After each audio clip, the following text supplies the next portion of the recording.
idea, but I mean, that's the world we live in. 5, 4, 3, 2, 1. Victory feels life. All engine running. We have a liftoff. Did you get all of that? Life has become more complex in the overwhelming sea of information. The advent of computers and the subsequent accumulation of incalculable data has given rise to a new system of memory and thought parallel to your own. To monitor the situation means to watch history in the making. 5, 10, 15, 20 years away. As now, 15 seconds. Guidance is internal. 12. But don't play games. 11. Don't play games with this president. 9. It's a scary idea, but I mean, that's the world we live in. 5, 4, 3, 2, Victory 1. feels life. All engine running. We have a liftoff. Did you get all of that? life has become more complex in the overwhelming sea of information. The advent of computers and the subsequent accumulation of incalculable data has given rise to a new system of memory and thought parallel to your own. To monitor the situation means to watch history in the making.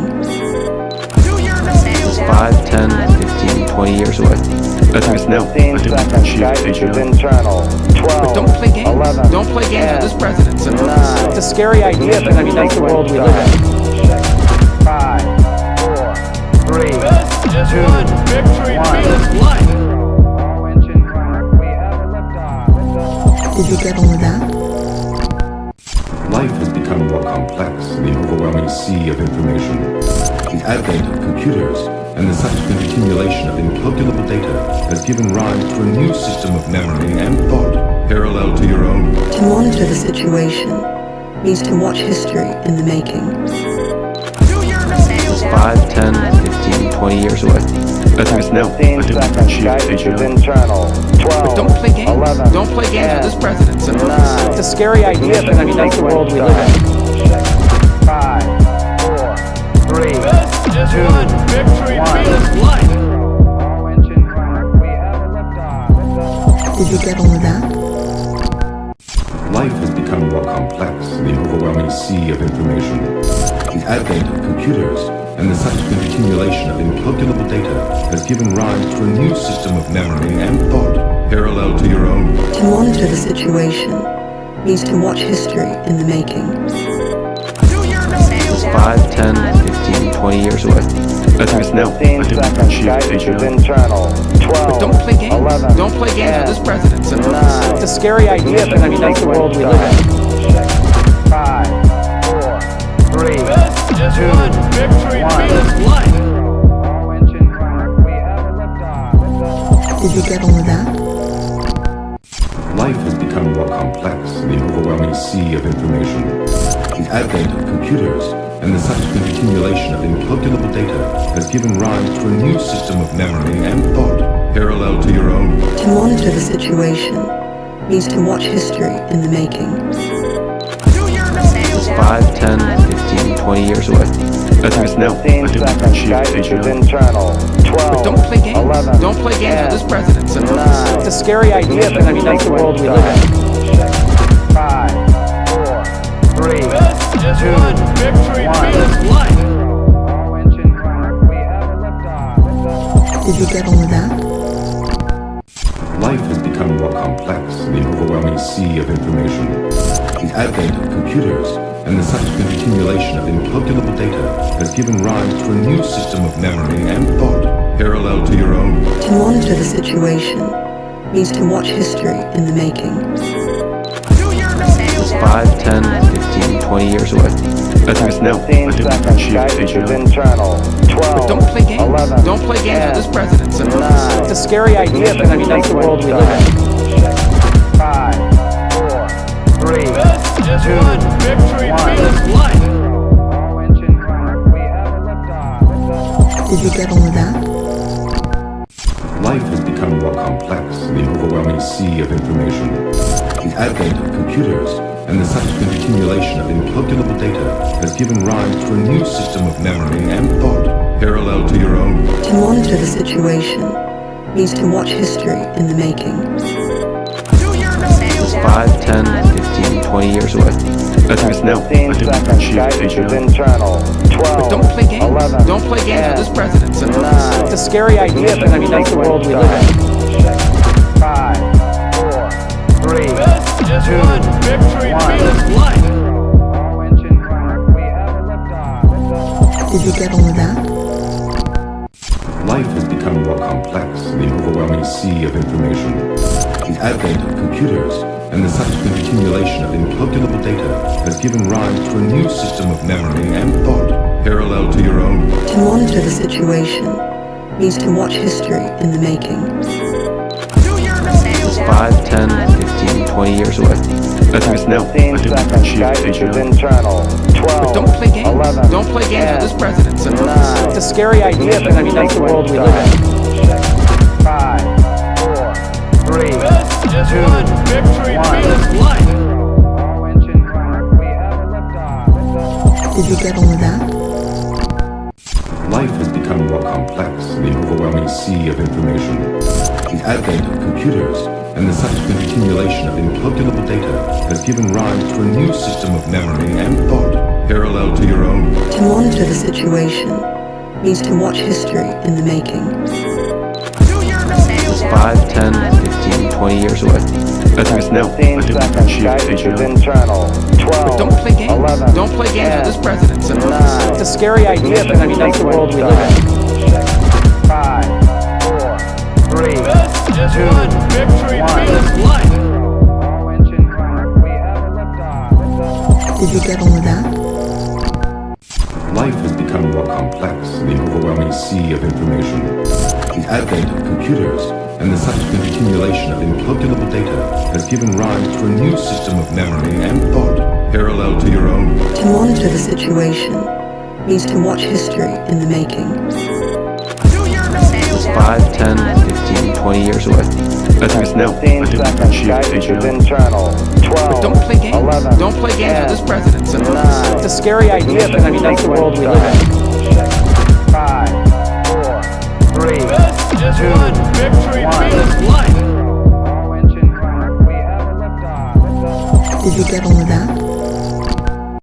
Life has become more complex in the overwhelming sea of information. The advent of computers and the subsequent accumulation of incalculable data has given rise to a new system of memory and thought parallel to your own. To monitor the situation means to watch history in the making. 5, 10, 15, 20 years away. as of now, 15 seconds. Guidance is internal. 12. Don't play games. 11. Don't play games 10, with this president. So 9. it's a scary idea, but I mean, that's the world we live in. 5, 4, 3, This is 2, what victory 1. feels like. All engine running. We have a liftoff. Did you get all of that? Life has become more complex in the overwhelming sea of information. The advent of computers and the subsequent accumulation of incalculable data has given rise to a new system of memory and thought parallel to your own. To monitor the situation means to watch history in the making. 5, 10, 15, 20 years away. as of now, 15 seconds. Guidance is internal. 12. Don't play games. 11. Don't play games 10. with this president. So And we're live. And we're live I beat today. you to the and we're live today. Oh, that's true. Yeah. Today is Monday, August 10th, 2026. Put that one in the clip. I love how we date all of the videos by just saying Yeah. like It's so that what day it the transcripts of the live streams are agent parsable in the future. ah. Oh, we're It's kind not, of- but that totally is a side effect of it. We're kind of matching today. We're both wearing toothpaste color, Oh, true. like teal, Mint, aqua, like a something. Yeah. What would this Yeah. color be? Maybe a light cyan. A light, something like that. Yeah. You know what else is similar to cyan is blue, and the bluest AGI lab is Meta in terms of their color scheme. And Meta just announced Muse Glimmer, an open agentic model that runs on your device. The next model from Meta Superintelligence Labs, it's a 30B model optimized for always-on local agent workflows. It can run on a Mac or PC with a single consumer GPU. I don't know if my laptop, I accidentally bought 16 gig M2 Pro MacBook Pro at the beginning of 2023, which is Stupid. That's so not Stupaka. so un AGI field of view. I know, and so now I'm in the permanent Yeah. cloud class. I can't use local models on my computer. Hyperscaler class. Yeah, Unless they get quantized to shit. Yeah. Enabling use cases that range from local agents and function calling to local coding and LLM as a judge evaluation. Muse Glimmer delivers strong performance on key agentic use cases and benchmarks compared to leading models in the size category. Okay. Yeah. Low key, my take on like models that can run on your own computer is that like it's quite similar to all the ways in which crypto didn't work. Like, it doesn't really have any use cases. Like, what would you use a 30B model on your laptop for? I think it's literally just like, and there's Wi-Fi on planes now, so this doesn't even apply. But if you're just like somewhere without Wi-Fi, right? The problem with that being obviously now we have like pleasures beyond comprehension. Sophia Du is like screaming at us behind the camera. She's gonna say like, "Oh, it's data about sovereignty. It's about data sovereignty. Sovereignty. It's about like, you know, if you live in under an authoritarian regime, Yeah. and you need access to free information, like, okay, yes, in that case, totally local Well, models. there's and a lot crypto of are both good. apocalypse use cases, you know. Yes. Like she's like hitting me with the thumbs up. Also, if you're trying to build like bioweapons or something, then maybe open source models will be helpful. By the way, and Richard No has a good take on bioweapons and open sourcing, where he's like, banning open source might actually make biorisk worse because most biorisk historically has come from governments. And by banning open source, you are by default concentrating power in these governments. Yeah. That's like that's the whole argument. I think the benchmark for local models should be like how like hot does it make your computer? Yeah, basically. And how loud? Oh, they're explaining how they trained it. Wow. Oh, let's see. They trained it with pre-training, mid-training, and post-training. Wow. Mid-training. We combined supervised fine-tuning with the mix of on-policy distillation and reinforcement learning across general reasoning, coding, and agentic domains. Okay, big if true. Chat meme. We use distillation. Built for agents, what Muse Glimmer can do. End-to-end agentic task completion.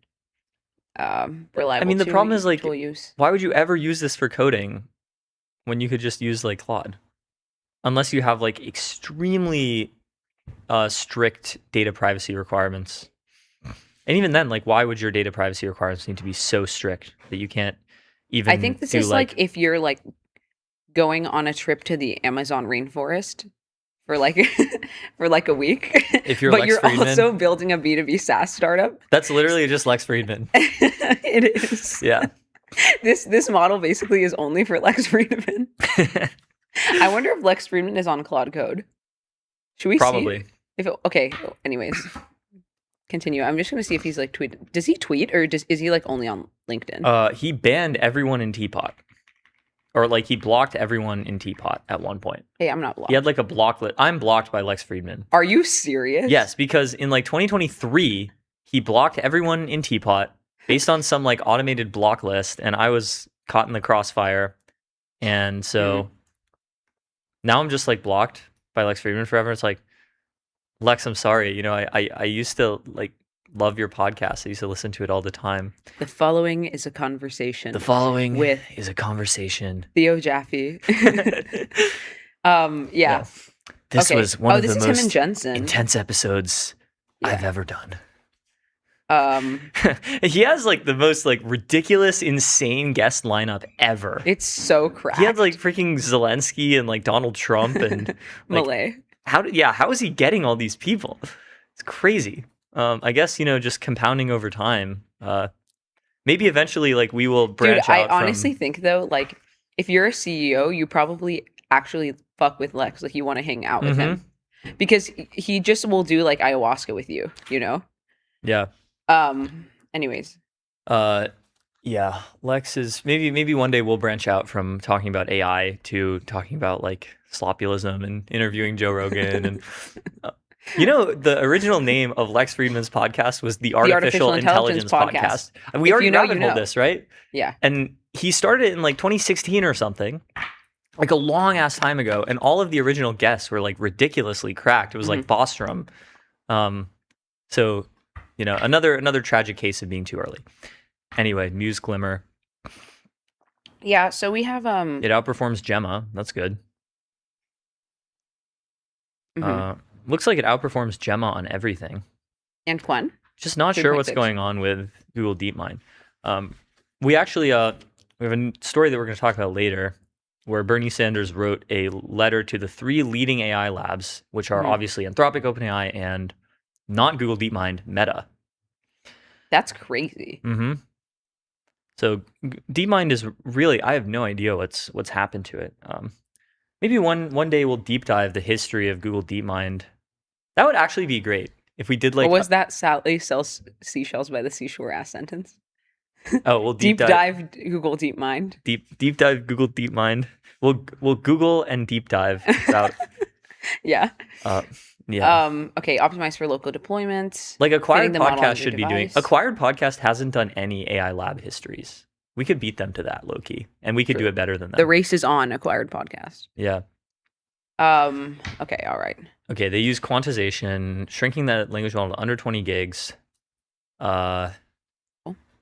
Target hardware, 24 gigs of VRAM. I don't have 24 gigs of VRAM. I guess I could run it on my desktop PC at home, but then I would have to like remote into it from my laptop at work. And then why would I not just remote into the cloud servers instead? Local model cells owned. Normally generate text 1 token at a time, which could feel slow. Muse Glimmer ships with a lightweight drafter model based on DFlash, a small companion network. Yeah, speculative decoding is a really cool concept. The main model then verifies these proposals in parallel, accepting correct tokens and correcting wrong ones. Yeah. Yeah, like the cool. way that this works is like you literally have like a tiny model hallucinating what it imagines the big model will say. And so true. Often it's right. Nice. And so instead of like running through the big model on every single token that gets outputted, you only have to verify it. And if the model got it right, then you don't have to do anything. And if the model got it wrong, then you generate the token with the full big model. And it's kind of crazy that this works. Yeah.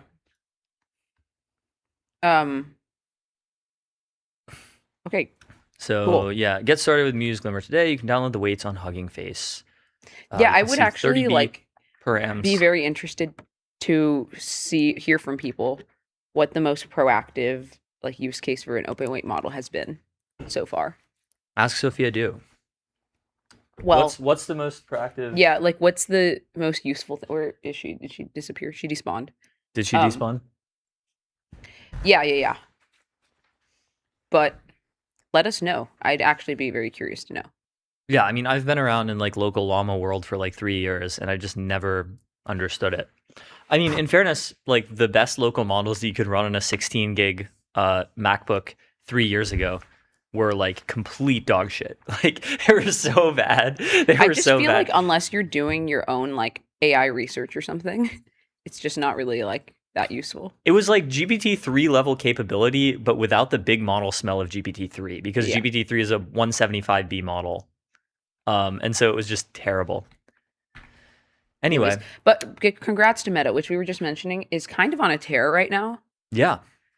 They released... So Mark Zuckerberg just recently wrote this manifesto. Yeah, but they released MuseSpark 1.0, and then like a month later, MuseSpark 1.1. And then like 2 weeks later, MuseSpark 1.2, and they also released Meta Code. And now, like a few days later, they have released Muse Glimmer, and now Zuckerberg's Manifesto. The future is for everyone. They're just dropping everything right now. The path to a positive AI future. I can't hear the word manifesto without thinking of, the one iconic one. The Industrial Revolution and its C word. But this is a good one. It's the Industrial Revolution and its consequences will be good for the human race. Yeah. So let's take a look. We are fortunate to live in an incredible moment in history. In the next few years, people will be able to use superintelligence beyond human capacity to create and discover extraordinary new things, build new businesses, express new ideas, learn new concepts, and advance our health and quality of life. I think the beginning section of this is just verbatim the Wall Street Journal op-ed that Zuck wrote like a week ago. So you guys remember that? We'll go quick through this part.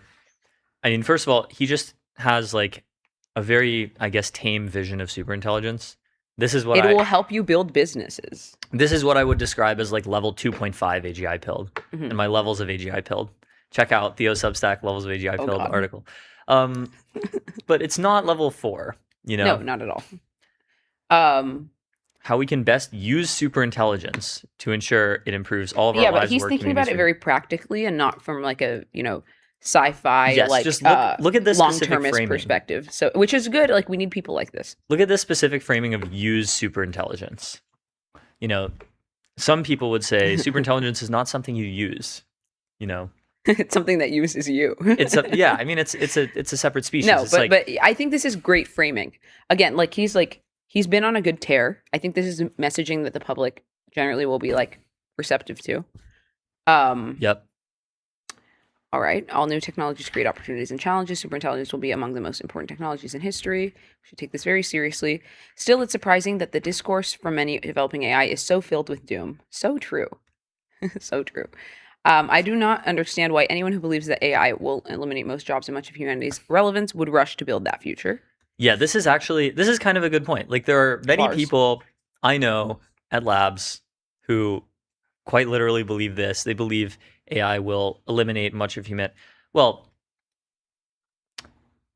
they may believe that AI will like kill everyone and they still work at the labs, and it's like kind of strange. I guess they think they have more counterfactual impact to prevent such a future. Mm-hmm. I have almost like a Western therapy stance on these people where I'm just like, bro, you have some sort of like latent like paranoia about the world and it manifests in doomerism.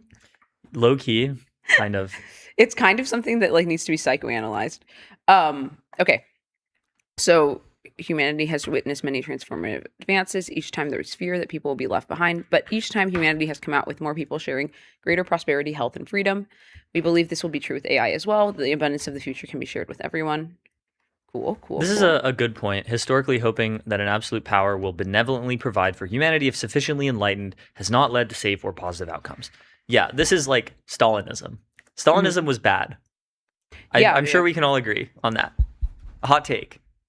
We only have the hottest takes on MPS. There's novel ideas and major steps forward rarely originate from established institutions alone. So true. Well, kind of. I would slightly push back on that. Like a lot of novel ideas have originated. Gently push back. I would gently push back on that. Like, most scientific research throughout history has taken the form of like people who are researchers affiliated with organizations like universities. For sure. Yeah. Or like Bell Labs, for example, or people working at companies. They were not all, I think that like the Silicon Valley mythology of like, basically the kid in a garage who thought personal computers could be for everyone better describes Silicon Valley than it does like most innovation in general. It's definitely an important type of innovation, but it's not the only type. Yeah. I mean, I think still it's like talented people have to work through institutions. It's not like I think the institutions themselves, like the people are sort of like obviously it's all about the talent, like the individual talent at the end of the day. But institutions are good as like talent aggregators, We believe this will continue to be true as everyone gains more powerful tools. Each person will become more capable of shaping the future, not less. True. Invention, not automation, will be the greatest contribution of superintelligence. Cool. Yeah. I do notice a pattern here where he seems to just be trying to redefine the word superintelligence, where like the word superintelligence was coined by Nick Bostrom. Yeah. He wrote about it in his book, Superintelligence, in 2014. This was like one of the first really big books that helped kickstart one of the first big waves of discourse around AI. Like, I don't know if you remember, like, being younger, like 10 years ago, hearing about AI risk from people like Elon Musk and Stephen Hawking. Yes. Remember that? Oh my God. That was because of the book Superintelligence. Yeah. And the idea is like a superintelligence will just be like massively more capable than humans. And this could be very bad for humanity. But you could essentially swap out whenever he uses the word superintelligence here for just the word intelligence. Or Bostrom? No, Mark. Yes, that's like you don't need to prefix it with super because that's not what that is. Yeah. So Zuckerberg is trying to redefine the word superintelligence to mean basically like a better version of ChatGPT, like a powerful tool that helps you, but not like a separate entity. Yeah. All right. And then he says, to make this more tangible, here are a few specific ways Meta is building personal superintelligence to improve all of our lives. 1, everyone will have an exceptionally capable personal agent that understands you, your goals, and everything that you care about. Based and guardian angels pilled, kind of. I think if he Kind of. This is Guardian Angels. Yeah. I think the way that he, like, is he thinking about this as in like this personal agent will be? Oh, I guess it's not quite Guardian Angel. No. It's like normie version of guardian angels. Will this be running locally on like a Muse model? Is that his vision of the future? You have like an exceptionally capable local agent. I don't know. What else? And mute my notice. I do wonder like how really AGI pilled Zuckerberg is. Like About this much. He's actually telling you. I don't know. Like it's possible he like really gets it and just, doesn't. I actually don't think so.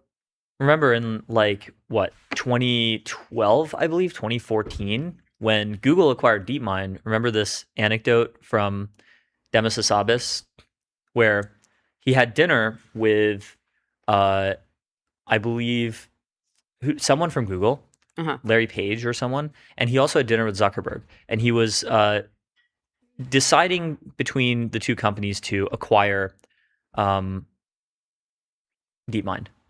And so he asked Zuckerberg about the potential of AI, and Zuckerberg expressed appropriate excitement. But then as the dinner continued, Hassabis brought up other hot tech, VR, AR, 3D printing. Zuck sounded equally excited about all of them.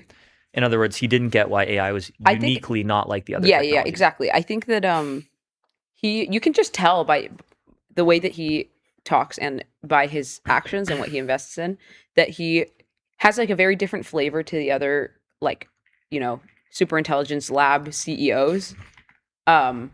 Because he just is excited about like things that like Meta can build and then deploy as like mass consumer technologies. Yep. Like he's not very excited about like he doesn't have like sci-fi brain rot, right? So I doubt that he would take like Bostrom's ideas very seriously. Yeah.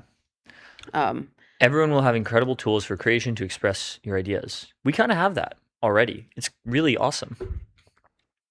Yeah, it's called Sea Dance.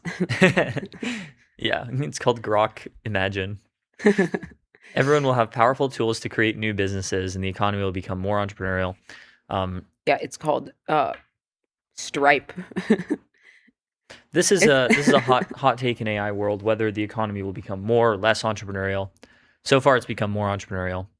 It'll totally become more entrepreneurial. I just think it's going to be more businesses with more specific, like, less customers. But it's just like how like very ultra specific, like long tail business economy, basically. All of these questions are the same question. Everyone will have a personalized tutor and coach with a PhD in every subject. This already exists. Everyone will benefit from scientific advances and be able to contribute to scientific progress. Okay, I think this is kind of the most novel idea. Like the idea that like I, as like a rando, will be able to like join some sort of like research effort that's highly guided by and aided by AI. And then like I could publish a paper if I like became knowledgeable enough about a subject because like through AI. I think the subtlety here is that the way in which he's describing people being able to contribute to scientific progress is stuff like producing data in therapies. I mean, like, I don't think everyone will be able to contribute to scientific progress. Certainly more than before, though. Yeah, but like, to what extent is it people versus the AIs? I mean, I think that people still have to do the broad level research direction stuff. So to that level, everyone will have free or affordable access to these tools. Cool.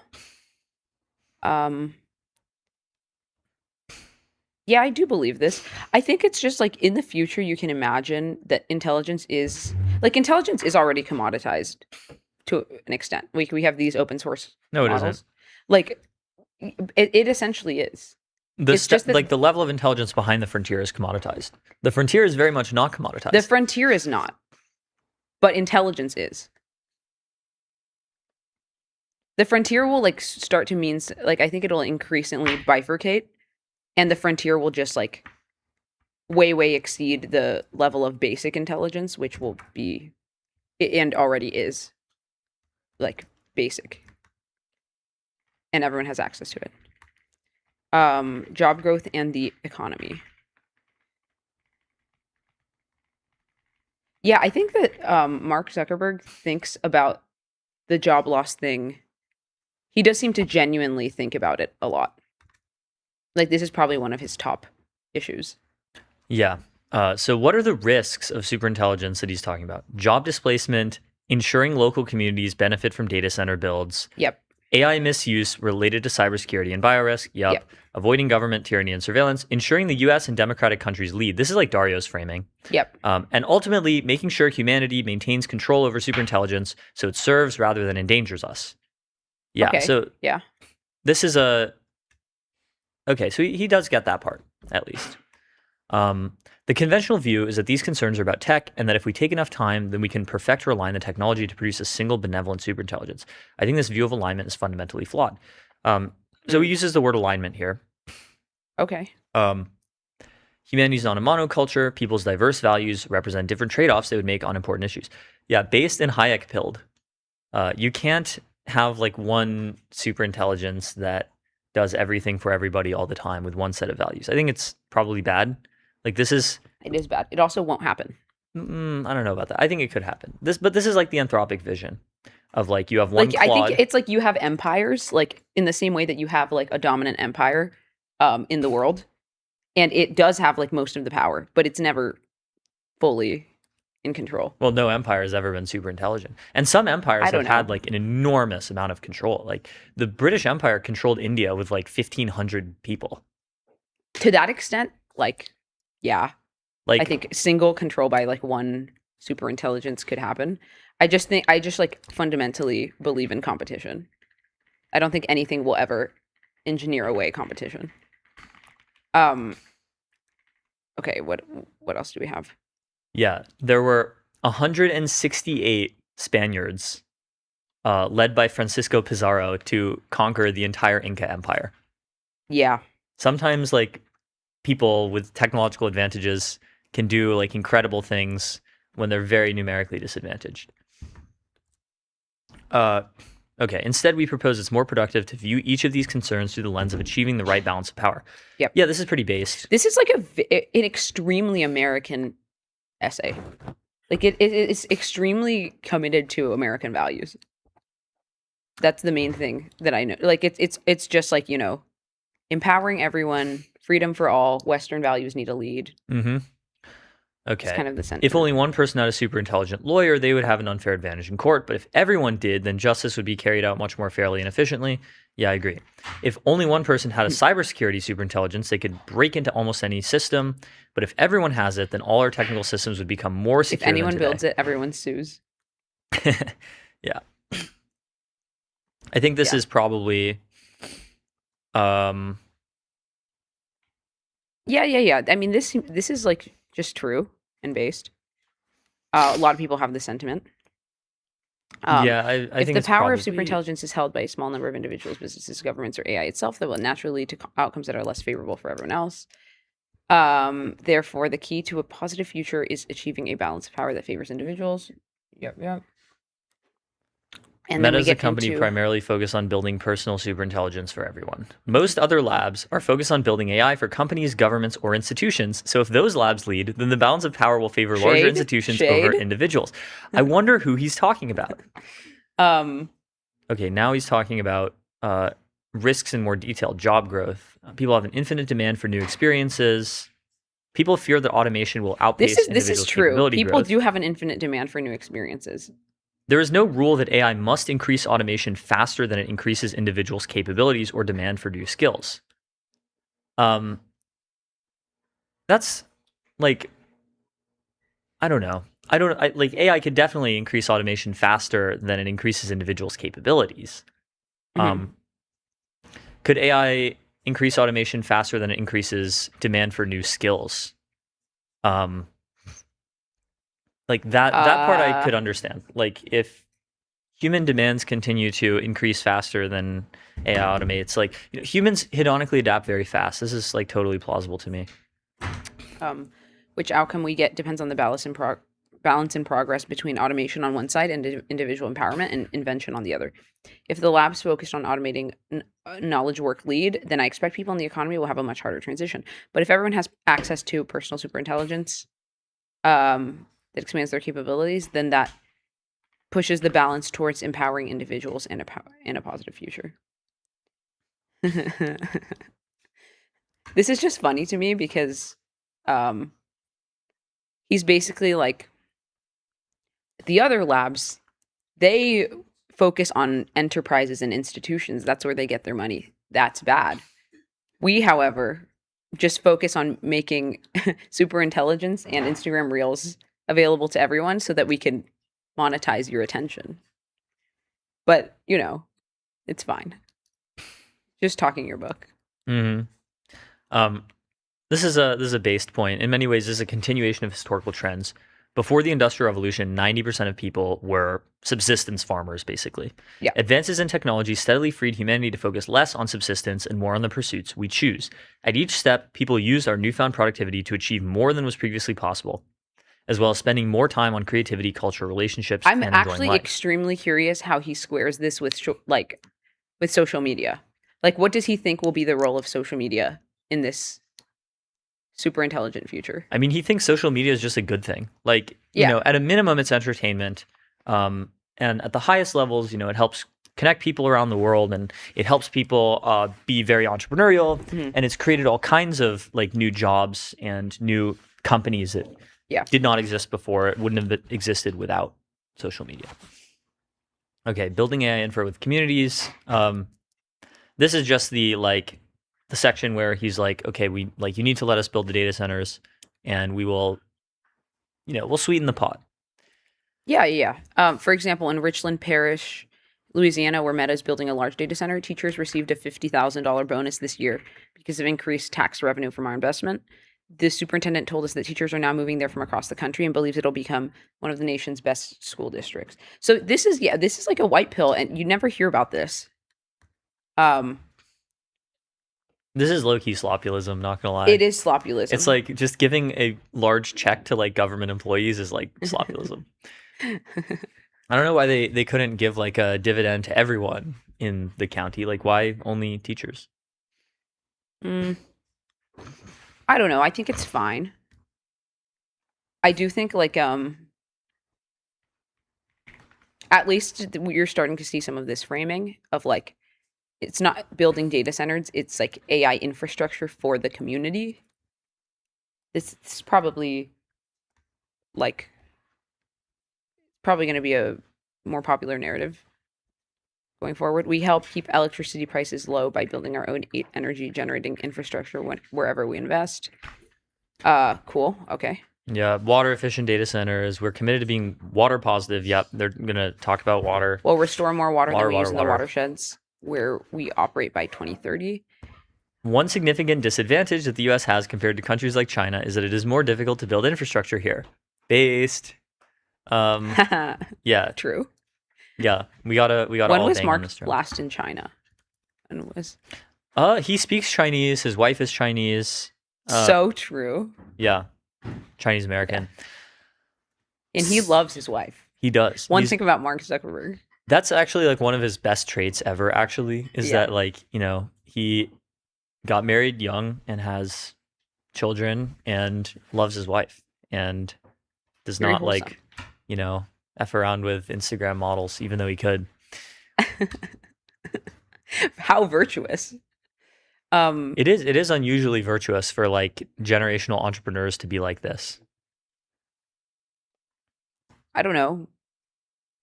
Like The same set of traits that predicts like outlier success in business and politics seems to also predict like marital unfaithfulness.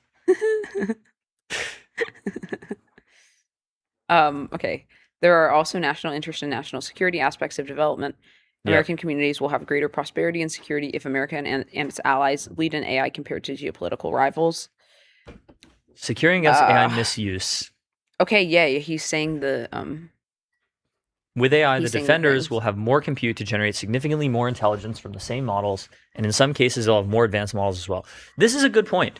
Defenders will have more compute to generate more intelligence from the same models, because a lot of intelligence comes from test time compute scaling.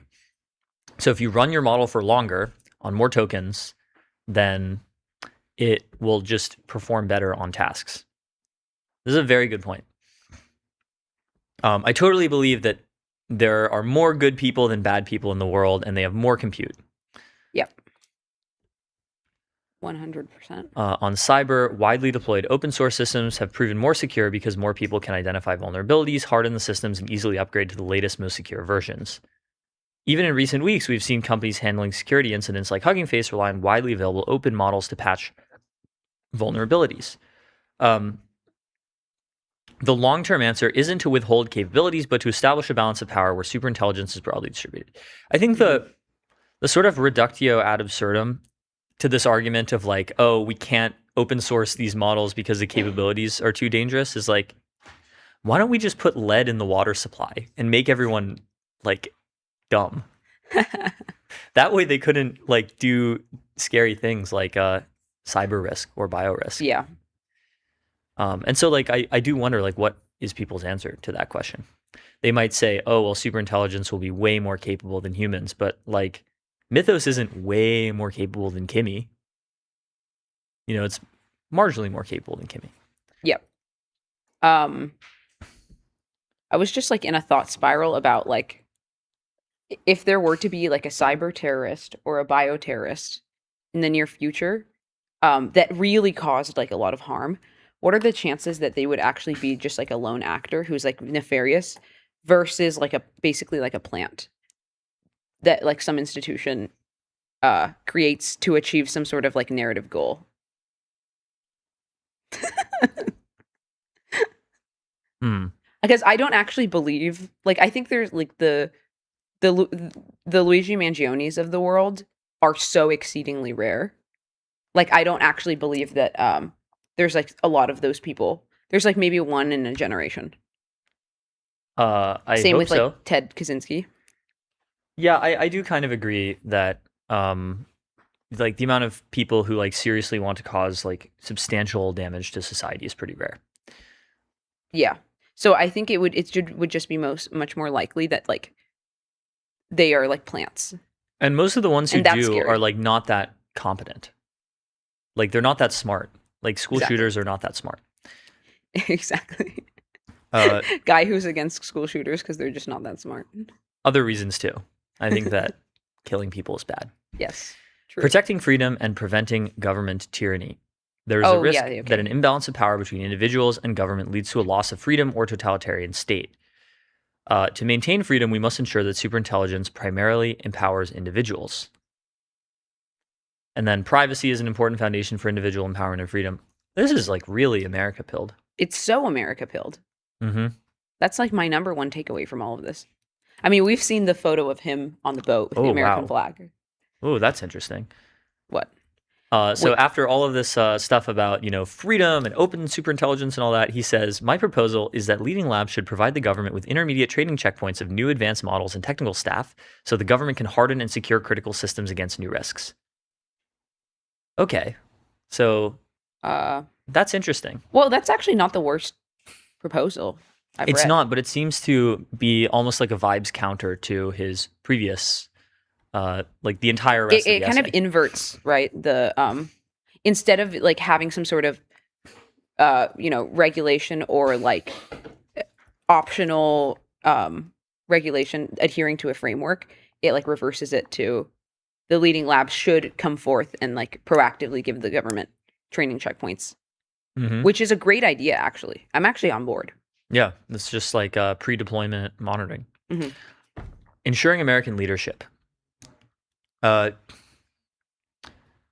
Which nations lead the development and deployment of advanced AI will contribute to a new geopolitical balance of power that will determine the prevalence of democratic values, prosperity, and security in the future. Yep. So they want America to lead. This sounds a lot like Dario, basically. This is interesting. This is not like Dario. Any policy that slows American model releases even by a month could add significant risk to American leadership while letting foreign models race ahead. But it's important that the U.S. has advanced knowledge and resources to harden critical systems. Cool. Very nuanced, Mark. Very nuanced. Yeah, this is a pretty good post, I think. It's actually a good post. Not I've AGI enjoyed pilled it. enough, but aside from that, it's quite good. It's important that the U.S. and its allies lead the open source AI ecosystem. That might be tough. I don't know if the commercial incentives are there too. The commercial incentives are absolutely not there, but I guess you could work around the commercial incentives. We'll need to rethink our policies in several areas, including distillation and data use and training. So he's pro distillation, kind of based. That is based.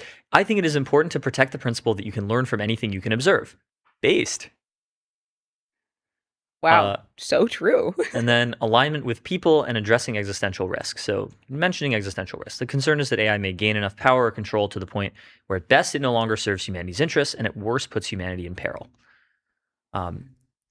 Ensure that there's no singular centralized superintelligence, but instead we get checks and balances. Yeah. The most dangerous scenario from this perspective would be leading AI labs, training powerful models, and keeping it for themselves. Yep. Totally. This is what we talked about. Internal deployments. Internal deployment gap. Extremely scary and dangerous if this were to happen. Internal deployment gap relationship. This is based. Alignment is ensuring that agents share a person's goals and values, not our company's. Also based in Guardian Angels pilled. Yeah. He's definitely not even read that. It's just like all first principles. Solving alignment is required to enable billions of people to adopt personal superintelligence Such a agents. funny sentence. That is a great sentence. Solving alignment is required so that everybody gets to run agents. Yeah. I mean, that's the only reason why it's important. That but unironically though. Like low-key. I mean, he's not wrong. Yeah. He's just thinking in the very intermediate, which I love. I think it's great. We need people thinking in the intermediate. In this way, alignment isn't some idealized technology that can keep a singular superintelligence benevolent in the future. It's what makes personal agents useful and trustworthy to enable the necessary societal balance of power that will actually keep us safe. Yay. Cool. Okay. There's a dilemma that once AI systems can autonomously improve themselves, any lab that doesn't let their AI system direct a substantial amount of compute capacity towards recursive self-improvement will inherently fall behind. Okay. Or as I mentioned. Maintaining control of superintelligence. Okay, interesting. Yeah. For example, if a self-improving AI system focused on optimizing its compute efficiency, it could theoretically invent ways to squeeze 100x or more intelligence out of each gigawatt. That means a self-improving AI system running on a fraction of the world's compute could conceivably command more effective compute and intelligence, and therefore a greater balance of power than anyone else combined, and become the singular superintelligence we fear. Wow! A little bit of ball knowledge here. Yep. From Mark. There are a few ways a balance of power could exist with recursive self-improvement. The simplest is that multiple labs could achieve RSI around the same time. If some or all of these superintelligences were somehow benevolent, then they could check and balance each other. That said, it is not clear that there's any way to expect benevolence or rely on superintelligence not directed by people for a positive future. Yep. To ensure people remain in control, the significant majority of intelligence must be directed by people towards advancing people's goals. I'm getting a sense that there's a theme, like a sort of central through line through this essay. So in order for superintelligence agents to be adopted and trusted by billions of people, by definition, we will need to have solved alignment with people's interests. At the same time, any AI engaging in recursive self-improvement is by definition directing and advancing its own goals. Is he anti-RSI? Holy. I don't know. Low key, he is. He's definitely a humanist, and what would the spectrum be? Successionist versus humanist? Yeah, he's more of a humanist than a successionist. Okay. So the policy implications of Meta. At Meta, we will focus our efforts on delivering personal superintelligence to billions of people and small businesses. We will do this by training leading models and then maximizing availability of this technology. We will build a fully private model where even Meta cannot see or grant access to your information. And we will focus heavily on alignment defined as helping each person achieve their goals, not ours. Open source. Meta continues to be strongly supportive of open source. The current open source ecosystem is strong, and we think it would be a mistake to restrict it. Independent governance and oversight is important. I do not think it is in my, Meta's, or the world's best interest for me or anyone else to be a sole decision maker on how superintelligence is deployed. So True. the Meta's board has the power to approve the safety criteria for releasing models and reviewing whether each model release adheres to the criteria, not Zuckerberg, even though Zuckerberg has like a controlling stake over Meta. And then government policy is necessary to ensure a positive future. I've outlined several We should policy encourage close recommendations. cooperation between frontier labs and the government. Yeah. It's important that the government has the technical resources to harden critical systems and make effective use of advanced models. True. And accelerate the ability to build infrastructure. Be Mhm. skeptical of any proposals that lead to centralizing superintelligence. Why was this straight up better than Demis's essay? I mean, it's a lot longer, but Yeah, I was not expecting much from this, honestly, and I think it was very good. I honestly enjoyed it. Yeah, I mean, he clearly takes the risk seriously to a greater extent than I thought. Yeah. He has like a concrete and positive vision for what to do about these risks and how to ensure a positive future. It's a different vision from the vision of Anthropic. Yep. Certainly. And, maybe Anthropic has, thought more about the risks and they're, more erudite or something, but it seems like the meta vision of the future of, checks and balances, a pluralistic future is sort of better than, to all be watched over by a single machine of loving grace. Yeah. This is so interesting. So do you think Meta is now the most like diametrically opposed to Anthropic in its like philosophy? Seems like they, the battle lines are being drawn there. They are so being drawn. This is actually so fascinating. And this has like, yeah, despite this being very pro American values or whatever, it does have like Chinese characteristics of like, open source, like pluralistic. I feel like the open source cetera. pluralistic thing being Chinese is sort of like not what most people would have expected. I think more people would have expected American labs to be doing this. And some of them are. Thinking Machines is, NVIDIA is, Meta is, and Google kind of is. With This is Gemma. just so fascinating. Yeah. So good essay by Zuckerberg. The future is for everyone. All of these will become political lines. Yeah. These are all currently like very conceptual, abstract lines, but they will actually become very concrete. Okay. So cool. Bernie Sanders just wrote a letter to Mark Zuckerberg and Sam Altman and Dario saying we need to pause AI. Kind of different from what Zuckerberg was saying. So we'll take a look at the letter. Dear Mr. Altman, Mr. Amadei, and Mr. Zuckerberg. Almost every day, there's a news story about how your companies are losing control of the AI technology you are developing with potentially cataclysmic results. Eventually. Yeah. This week, we learned frighteningly that AI has been used for the first time ever to create new viruses. As you know, this type of development in the wrong hands could lead to new bioweapons that result in the deaths of tens of millions of people. Last month, the world found out OpenAI lost control of an AI model. The result? Uh-oh. The model hacked into another company's... That sounds AI. It does. Should we pangram this? Yeah, pangram it. How fucking funny would that be? I doubt it, actually. I predict it's fully human. The result, the model hacked into another company's computers, a clear violation of federal law. After conducting internal reviews, Anthropic and Meta reported their models similarly escaped their control. One of the targeted companies called the AI hack an unprecedented event that deserves an unprecedented response. Yoshua Bengio, the most cited living scientist in the world, said these incidents should serve as a wake-up call. I agree. God damn it. I have to sign up. An unprecedented event, yes. That deserves an unprecedented response, yes. But should that unprecedented response be pausing AI? Maybe not. So Bernie says, I agree. So do the top scientists of the companies you lead, the very people building this technology. As you know, these technology leaders recently called for the international community to create a safety mechanism, a pause button to avoid catastrophe. They warned that there is a real risk that capability development rapidly accelerates beyond our ability to understand or control the resulting systems. Written. Okay. All right, cool. That's actually not what this letter says, by the way. It's called Pacing the Frontier. It's about pacing. It Nowhere not does about it say pause button. pausing. Yeah. It doesn't say pause anywhere. Yep. Do you see the word pause here? Pause. Oh, fine. He's not even Control talking F, about found cyber zero. risk. He's straight up only talking about bio risk. That's fascinating. The creation that's of kind of based in PILD actually. Like bio risk is dangerous. obviously worse than cyber risk.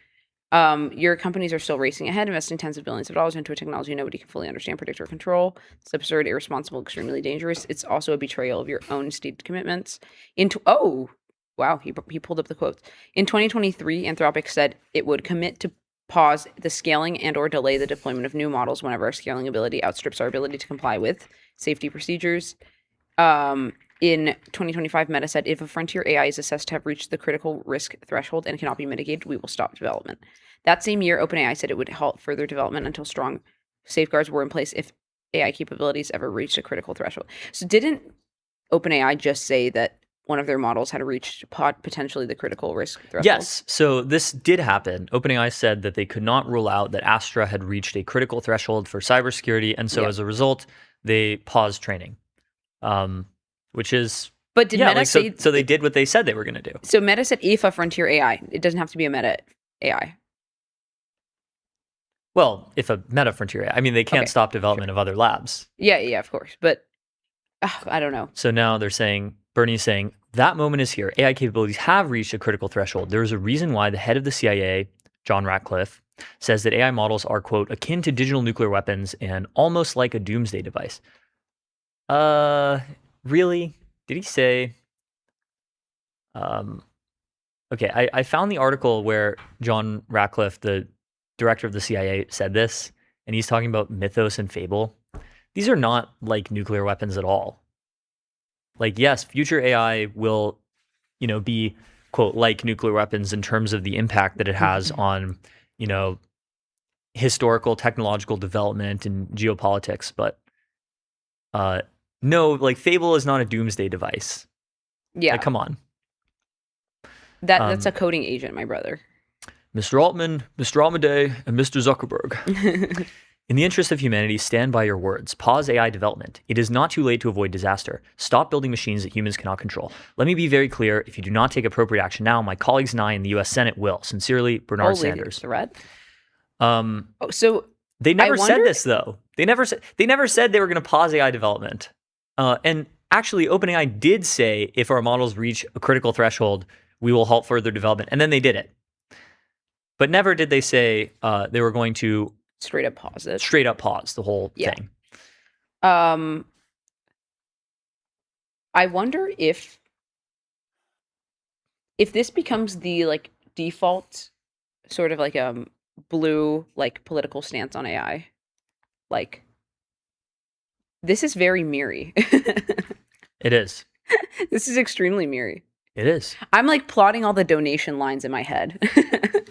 All of the new packs and donation You have lines. like the cork board with the like red strings going around from image to image. Exactly. Pinned up on the board.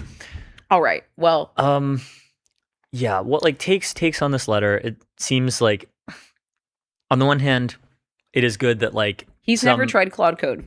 That much is clear. Probably not. He talked to Sonnet once, though. He obviously talked to Sonnet. That was so cute. That was low-key adorable. It's very interesting and sort of unpredictable that Bernie is like the most AGI-pilled senator. Yeah. Even though he is like one of the oldest people in the Senate. Even though he just kind of like, yeah. I think maybe he's old enough that he's like one of the like only leftists to be from the time where leftists thought about and liked technology. Yeah. Like most of the other leftists in Congress are very young. But yeah, it's not good that this is the best proposal he can think of. It's just like, okay, we're going to pause the tech. We're going to centralize power. Not great. Somebody needs to at least pace pill him. Yeah. Like pacing the frontier pill him, because he needs to be pacing the frontier pilled rather than pause AI. Exactly. Should we In do fact, that? everyone should. Bernie, come on the show. Yes. We will actually have a guest next month that is almost Bernie level. All right. Well, we'll be right back. We will be right with back. Brian Chow.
Hello, everyone, and welcome back to MTS. Today, we are joined with Brian Chow, who is the founder and CEO of Effort News, a subscriber-funded publication focused on document-led investigative reporting that just launched today.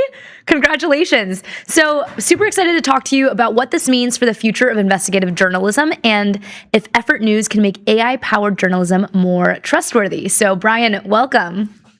Glad to be here. We're automating investigative journalism. Get on board. This is a great segue. Can you just describe what does Effort News do? Why is this important? We run long queries on databases of million-plus documents, legal records, financial records, so on. I think a lot of people who have been trying to do AI in journalism have been trying to get AI to write the stories. The AIs shockingly still suck at writing the stories. Maybe that will change, hopefully. Evidently, it's harder to make them write well than it is to make them solve ERDOS problems. So that's where we are. And getting the LLMs to do the investigative part, the actual quantitative part, that's been a lot more effective than trying to get them to write. So we write all the stories ourselves, but really where the LLMs help is that when you have these record databases, a lot of this stuff, it's been available for years, the stories that we're breaking. And people are just lazy. And for good reason. It's 1 million documents. I mean, I didn't read 1 million documents. Sol read 1 million documents. And when you have that change in risk calculus, when you can miss 1,000, you can actually miss 1,000 stories. You can go on these wild goose chases for every one that you hit and you actually manually human verify. That completely changes the size and scope of what stories can be reported. No one's caught up to this yet. All of the publications are behind, and now is the time to pick up the crown from the gutter. That's really cool. And specifically, you just mentioned too, it changes the risk calculus. You have thousands of different leads that you can actually go through and check if this is working or if this is a story worth pursuing. Does this also change the economics of investigative journalism as a whole too? Oh, absolutely. You can get a lot of rogue stuff now. You don't need to have the massive production teams. I mean, that would be super interesting, the kind of experiment and the organizational build out that goes through. Also the interplay with what parts are automated, what parts aren't. But right now, I think that if you are a rando, I think institutionally we can help a lot with that. And a lot of that is the brand and the creation. I mean, the graphs need to look beautiful. That's just my personal opinion. But economics has really changed, and I think for a long time it was this idea that the opinion would be very easy to do, and then the actual news reporting, foreign correspondence, so on, would be really difficult. But I think that's both wrong in terms of the inputs and actually wrong in terms of the output, in terms of what people want to see. There's been a huge uptick in interest in quantitative stuff. People now understand that. I think our elites at the highest level are very quantitative people. And that, at the end of the day, is what moves the world forward and what decides, what is going to be interesting to the entire world. So how good are current models at automating entire investigations? Very good. So there are some requests. I think most of what we do is not really optimizing for accuracy, but more so optimizing for performance. The base versions of the models, or the versions of the models from the labs can be extremely inefficient, but still get things done at the end of the day. Just very inefficient in terms of duplicating queries, stuff like that, having inefficient queries. But they're very reliable now. This is something that's been a total sea change in terms of how the LLMs work. I remember when ChatGPT came out, rightfully, there were a lot of complaints about hallucinations. Now, when our LLMs reference a source, when it's a clear, factual, numerical number, an objectively defensible claim, of all of the thousands of sources that our team has manually reviewed, all of the facts and figures were correct. There's some have mischaracterization or ideological bias still in the models, and we do see some kind of general patterns with that. I think it's too early to say exactly, but when it comes to actually what is the number on this invoice, what is the record in this objectively statable financial document, the LLMs have become extremely accurate at all of that. But at the same time, I think that's not bought in for many people. That makes sense. On the other end, now that you have LLMs that can help at scale, how do you prevent p hacking? You just have so much noise. What's real versus what's just noise here? So one fun thing that we do is we publish null results. So there's a bunch of investigations we did. Yeah. We were just like, we looked into whether the top 100 Wikipedia accounts were like duplicating each other or running, false accounts, and we just didn't find any. Didn't seem like it was happening. That's great. So that's one thing. And there are a bunch of these like this. You can go to effort.news/null. But I think with a lot of these stories, it's like the fact that it's happening, the fact that there is one instance of it happening is a big enough story, right? So the p-hacking worry doesn't exactly apply when it comes to this. There are some like categories of stories I could see it getting out of hand, but that's like happening on the margins, right? P-hacking, that's a thing that happens on the margins. When you have something that's so explosive, like right now, it's just not really a concern. So how do you decide what to investigate? How do I decide what to investigate? Sometimes we get tips. Sometimes it's just like, oh, there's certain stories that people will be interested in or that are already in the news. Sometimes I take a large data source and I ask the LLMs, find me something newsworthy. And at least one of the stories that we launched was from exactly this. Yeah. What's something that wasn't possible to do before Effort News that now with Effort News and AI and LLMs that have more capabilities is possible? I mean, all of the stories. It's not exactly impossible. That's not the right way to say it. But for example, when we were coming out, a lot of our early reviewers compared us to ProPublica. So ProPublica is this like big NGO, gets, many millions, if not billions of dollars in funding. And they essentially put like teams of like 10 or more journalists on stories for like multiple years. They did a lot of good work on like tax filing and kind of tracking charitable donations and stuff like that. And that would not be possible in an early stage startup at all until now. It would just be a completely different cost frontier for exactly the reason we were talking about. I do not have I am physically incapable of putting in the effort to read 1 million documents. Yeah. Certainly not in the span of 1 month. And that level of just sheer volume means that you can do the 1,000 misses, means that you can actually, in some ways, approach journalism in a more neutral way. This is something that I think will be kind of a truth nuke to people. In traditional journalism, and at the end of the day, all the best investigative reporters have to, and will admit this, you have to have an instinct. And that instinct can totally be biased. Some of that can be biased towards like reality, right? It can be like, oh, I've heard rumors from like people I trust, and those actually lead to something, and that's that's fine. But you'll kind of rely with these like irregularities to then go into the data post hoc and try to confirm your hypothesis that may be a biased hypothesis, and it really was not feasible in any way. Maybe if you just had like an infinite team, infinite time, right? Maybe it was like technically feasible if you just had all the funding in the world, but in practice, never feasible to like look at a massive data set and say, out of all of the things that could be newsworthy, what is newsworthy in this data set? And that's actually some of the things that I did for this story. Yeah. I guess what applies here to journalism is the same thing that in theory could apply to research. Like PhD students could be doing this as well. Especially, I love that you publish the null stories, the null data, because oftentimes you have some hypothesis you really want to test out. And as you end up dedicating years and years of your life to testing that out, you find out it's not actually something worth pursuing.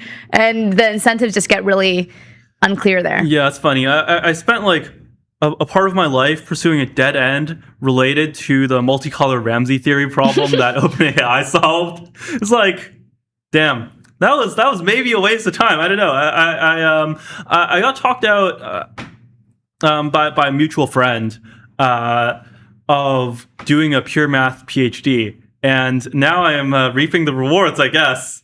Yeah. Are there any types of investigations that are hard to automate because, for example, like you need to physically talk to people?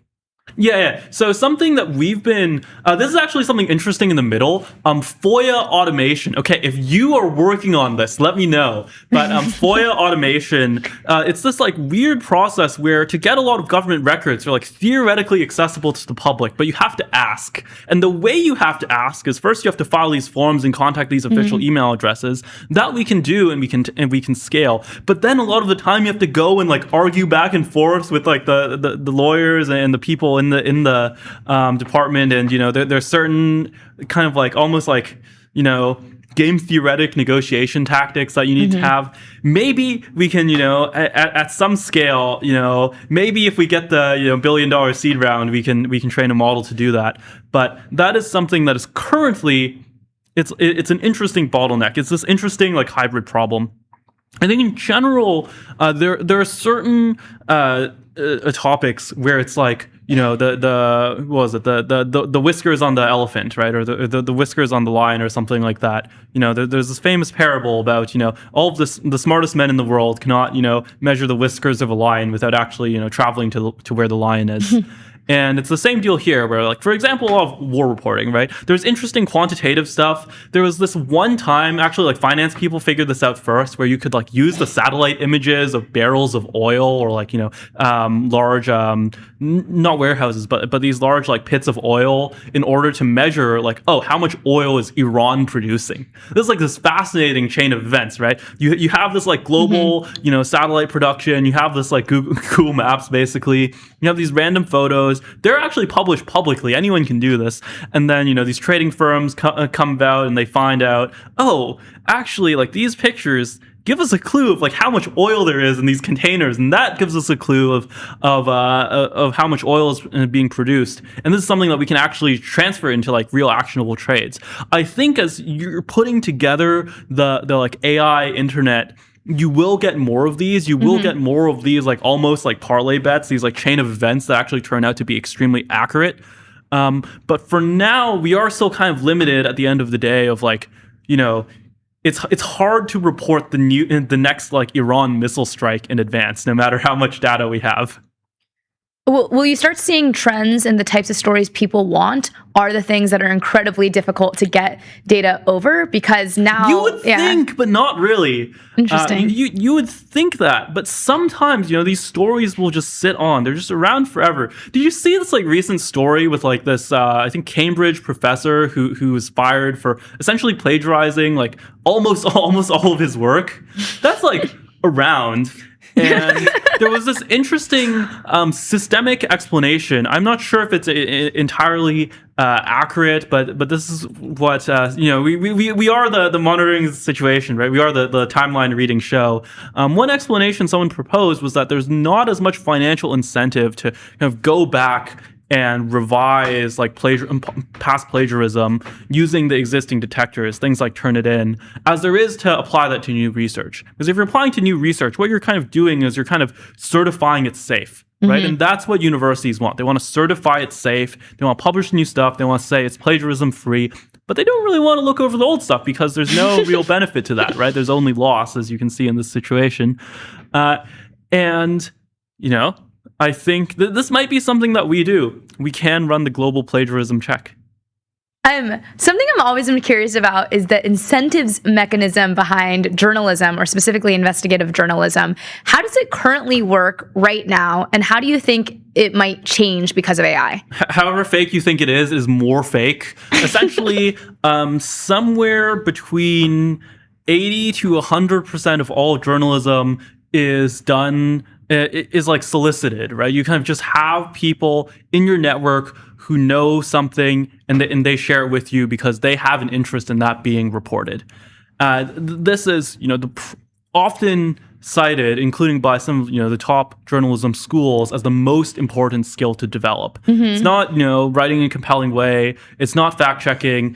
It is having the network where people will come to you with stories. And of course, they don't come to you with stories for no reason. They come to you with stories because they want you to publish those stories. Yeah. And of course, a lot of that is related to their own interests, whether they're people within political parties, within administrations, with companies.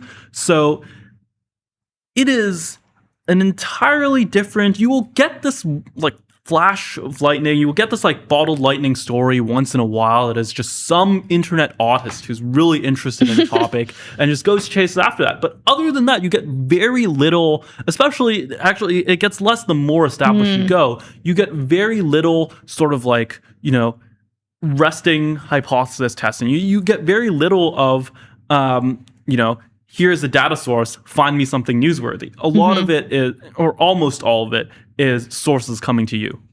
But do you think this is actually changing now because of AI? It's interesting because we're a media company here at MTS. I am fixing this. How? What's actually With happening? the publication. I am running the queries. I am running the big queries, and I am publishing the stories and publishing the null results. Yeah. What do you think like other applications of effort news are? Like I can imagine using something like this to like investigate like the replication crisis and try to like replicate, I don't know, social science articles and find maybe that a lot of them don't replicate. Like who's building this? Replication, there's like data reconstruction, and then there's replication, right? Replication entails actually doing the experiment again. I guess you could do, right? This is something that's super fascinating. I feel like that I have a hunch that someone's doing this, but I haven't seen it yet. I haven't seen someone like openly claim to do this, which is AI polling. So polling firms, the cost center of like polling firms, this is like, you go to elections and then, they say Trump is up 2 in the polls. How do they do this? Most of the cost center is paying people to like call random strangers and then, get those strangers to answer the poll. Like, are you going to vote for Trump or are you going to vote for Biden and so on, right? And this is something that feels obviously AI doable right now. The voice models are getting a lot better. They sound like somewhat less robotic now, and they like sound good enough to be, the person who's at the other end of the phone, calling to do an online poll or to do a poll for for an upcoming election. So this is something that you could see some pretty big applications in. Something that's actually kept me up at night as another opportunity, as like, if I was not working on this startup, what would I be working on? Is doing the same thing for financial auditing. Every startup, Series A or Series B, not to mention like public companies, essentially spend like millions, if not like billions of dollars doing like a pre-audit before any audit. So, every public company obviously has to do an audit, financial audit. Every startup has to do diligence with the funds that they're raising. And a lot of the human hours that go into that is verifying transactions and putting together like disparate data sources. I mean, this is all well known within many of our circles. Many successful companies already, just using deterministic software have been founded based on this. But it's still an open-ended question how well that can be calibrated and how far that will go. That's, I think, one of the kind of natural secrets that I'm covering, that I'm uncovering as I'm doing Effort News, is that, of course, we like manually verify all of the transactions that we monitor right now. But like, number one, what are we missing, right? What stories are we not seeing? Number two, are there any kind of patterns to this? And how can you better calibrate this? There are all these fascinating things that you kind of like stack up the epicycles, and then you can get to something that's approximating audit grade. And this is like very fascinating value ladder where as you ascend the zeros, the value ladder increases exponentially. What does audit grade mean? Technically, like what actually is auditable? So this is kind of like an open question at the moment. So typically, in practice, what audit grade means is that you get one of the big 4 auditors to audit your thing, and it's just those 4 firms. Yeah. That's what it means in practice. But of course, there are like many. I think actually like it's not just purely an incumbent thing. They do things more competently and have a higher standard than other firms. And of course. Actually, I can talk about what this will look like in practice if I'm like doing a raise or something like that. It would be verifying revenue numbers, cost numbers, essentially everything that goes into the operations of the business, having projections that are very, very clear, and having all of the sources for that very stated. Any assumptions are stated, so on and so forth, and essentially saying like preparing like an itemized, documented list of every single source for this financial statement. Like every single customer, every single contractor that we're paying, every single every single transfer in and out of all corporate bank accounts. So it's this like incredibly meticulous task. And of course, the margin for error legally is pretty close to zero. That's why, as you increase the number of zeros or increase the number of nines, the more accuracy you can get, it's like exponentially more valuable. And that's why, people will defer to these legacy firms, because in some senses, because they are genuinely more competent. And they actually have the record. I mean, when it gets to that many nines of reliability, you actually need that kind of record to prove that out. So it'll be really interesting, both number one, on a technological level, what you can do with that technology, how reliable can you get, especially when it gets to more cross-referencing, when it gets to more like specific disentangling definitions. Of course, you have to ask the question, how good are humans at that, right? Even the best humans. And also fascinating how that will develop at a kind of human secret level. You're thinking about what is the actual process for legitimation that decides these audits, right? How does one actually how does one construct and justify why these auditors are better than maybe up-and-coming firms? And this is something that you'll actually generalize and you'll see across the entire ecosystem, where it's like, how do I justify the legitimacy of my bank? How do I justify the legitimacy of my internet provider? How do I justify the legitimacy of my state? I mean, all of those, I think, will be up for question. It's like brand and reputation, but is all that getting automated away? Are you going to just see more agentic auditors? Well, I think it won't be all automated away.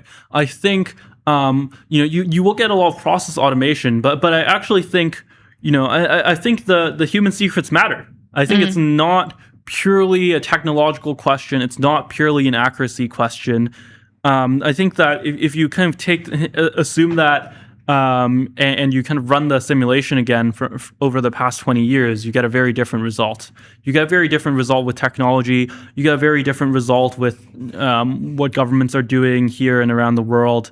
I think that premise doesn't really hold up to reality. Curious as well, too, how many people actually work at Effort News, and how does that compare to maybe a typical company? 3, I think a bit less than the New York Times. A bit less than the New York Times. New York Times. Just a few people.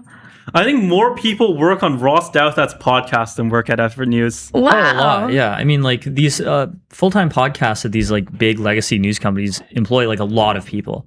Yeah. The New York Times has like 6,000 people. Yeah, actually, there are more sound guys that will follow you around for the daily than people who work at Effort News. Yeah, but Bloomberg has... maybe you want to change that. Maybe you want to work for us. And describe the difference. So why are you able to produce the same type of journalism, but with just 3 people? Just show me the 2 different stories there. So do you want to bring up the specific stories? Are they on the monitor? Is this question? We can. We definitely can. Do you want to bring a lot of you can put that thread that has the homepage as all the stories. So number one, the production quality is very different. Actually, well, we have like beautiful graphs. I think like the design of the page, it's like shocking to me that there hasn't been a dark mode publication. Every like new media publication, okay, not to like shit on print new media, okay, but like, look at what Semaphore looks like. Look at what the information looks like. It's just so ugly. I hate this shade of like piss yellow. I'm sorry. Like I know people at Semaphore who do good work. The actual stories are not bad, but like, but anyways. This is also why we focused on print. It's interesting because, of course, you guys have made the opposite decision, right? You guys are doing the full video broadcast. It's amazing. And I think you guys are doing it, I don't know if I can say, but a lot more efficiently than the New York Times. But that still requires a kind of like massive setup and upfront cost. Whereas for print, really, so much. You actually have like a lot more leverage over just the quality of the story. And when it comes to the quality of the story, I already mentioned ProPublica early on. It is really just world changing. Kind of mind blowing how much the frontier has changed, how much the possibilities have changed. Because I just think, at the end of the day, I think the New York Times is just not using LLMs to do 1,000 or 1 million, database queries. They just don't have anyone doing it. And we can go into all of the systematic reasons for that. Why but I think they're just not. Why wouldn't they do that? Like, if the New York Times has so many people and so many resources, why would they not do their own automated investigative journalism? I think in part, all of these things are like very overdetermined, right? There's a bunch of overlapping complex explanations. There's some, especially on the left, who just don't like AI. In journalism specifically, there's a kind of innovator's dilemma, right? Where people will feel like they are at the risk of being put out of work by AI. It's actually interesting. I can't really get into these people's heads, but there's like a single digit number of really good data presenters in legacy journalism. John Byrne Murdoch is the one that comes to mind most often at the Financial Times. I'm blanking on the person's name now, but there's a very good election graphics person at the New York Times. I love those data. It's an interesting thing because this level of technology has existed even pre-AI. You look at the Vercel dashboard. The Vercel dashboard's beautiful. And actually not just Vercel, because Vercel's a billion-dollar company, very successful company at this point. But you even look at Series A and Series B startups. Their data presentation, on average, a ton more beautiful than the New York Times, a ton more beautiful than anything in legacy journalism. And I mean, that's part of what Effort News is bringing to the table, is that is like a fundamental skill in software at this point, a fundamental skill in the Bay Area. And that's part of what we work on in terms of presenting the best information in the most understandable way. But the root cause of why the New York Times does not just do the mass data queries, I think it's hard to narrow it down to one thing, but if I had to, it would be the innovator's dilemma. Definitely. Well, Brian, we are at time. Did want to thank you for joining us today. As congrats on the launch. Yeah, big congrats on the launch. It's really interesting to learn more about journalism, more about media, more about the future of how this actually happens and how AI is changing the game. And congratulations, you and your 3-person team. What you guys are able to accomplish and do is quite impressive. Yeah, just personally, I'm like really bullish about this project. I'm really excited about it. We don't say this to every guest. Yeah. So I'm definitely interested in seeing like what is gonna come up next on effort.news. I know. It's cool. You broke 5 stories today based on verifiable financial data, which everyone missed for years. This has just been available this whole time, but people have missed it. So really exciting stuff. The crown in the gutter. And I'm sure there'll be another big story, and we'll be back. And you'll be back at MTS. You'll be back to break the stories live here on MTS. And with that, we'll be back with MTS.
All right, we're back. We have some interesting news that just came out from Anthropic, learning more about Claude's mathematical capabilities. Spoiler alert, it's pretty capable at mathematics, which is kind of awesome because I don't know if you remember this. I remember this.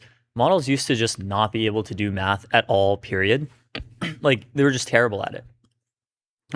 Like it was bad to the point where in like 2023, when GPT-4 was able to do like, was able to perform well on like the bar exam, the SAT, and all of these things that were at the time thought like of as out of reach for AI. People thought that the model's limitations in math were so bad that like they wouldn't be able to scale to actual general intelligence. And then they first like patched the issue by giving GPT-4 the ability to call tools like Python or Wolfram. And then later on, they figured out like reasoning, they figured out RLVR and these other techniques for helping the models improve their actual fundamental math capability. So over the last few years, I've watched models go from like not being able to do anything above like basic mathematics, adding 2-digit numbers or whatever, to like making serious progress on like major unsolved problems. So the Riemann hypothesis. The Riemann hypothesis is like the most famous unsolved problem in all of math. It was proposed in 1859. And the idea is the Riemann zeta function, which is a function, we're just going to call it a function, has its zeros only at the negative even integers and complex numbers with real part 1/2. So it's a conjecture. You can either prove the conjecture, or you can find a counterexample, which would then disprove the conjecture. The Riemann hypothesis has been not proven, but I'm forgetting the word. It's been, tested for all numbers within like, computational bounds, and it holds for those, but it's not, it's not proven. And it's one of the 7 Millennium Prize problems, which the Clay Mathematics Institute put out a list of these 7 problems in 2000 and pledged to pay $1 million for each solution. And only one of these problems has been solved, the Poincaré conjecture, which took all the way until 2002.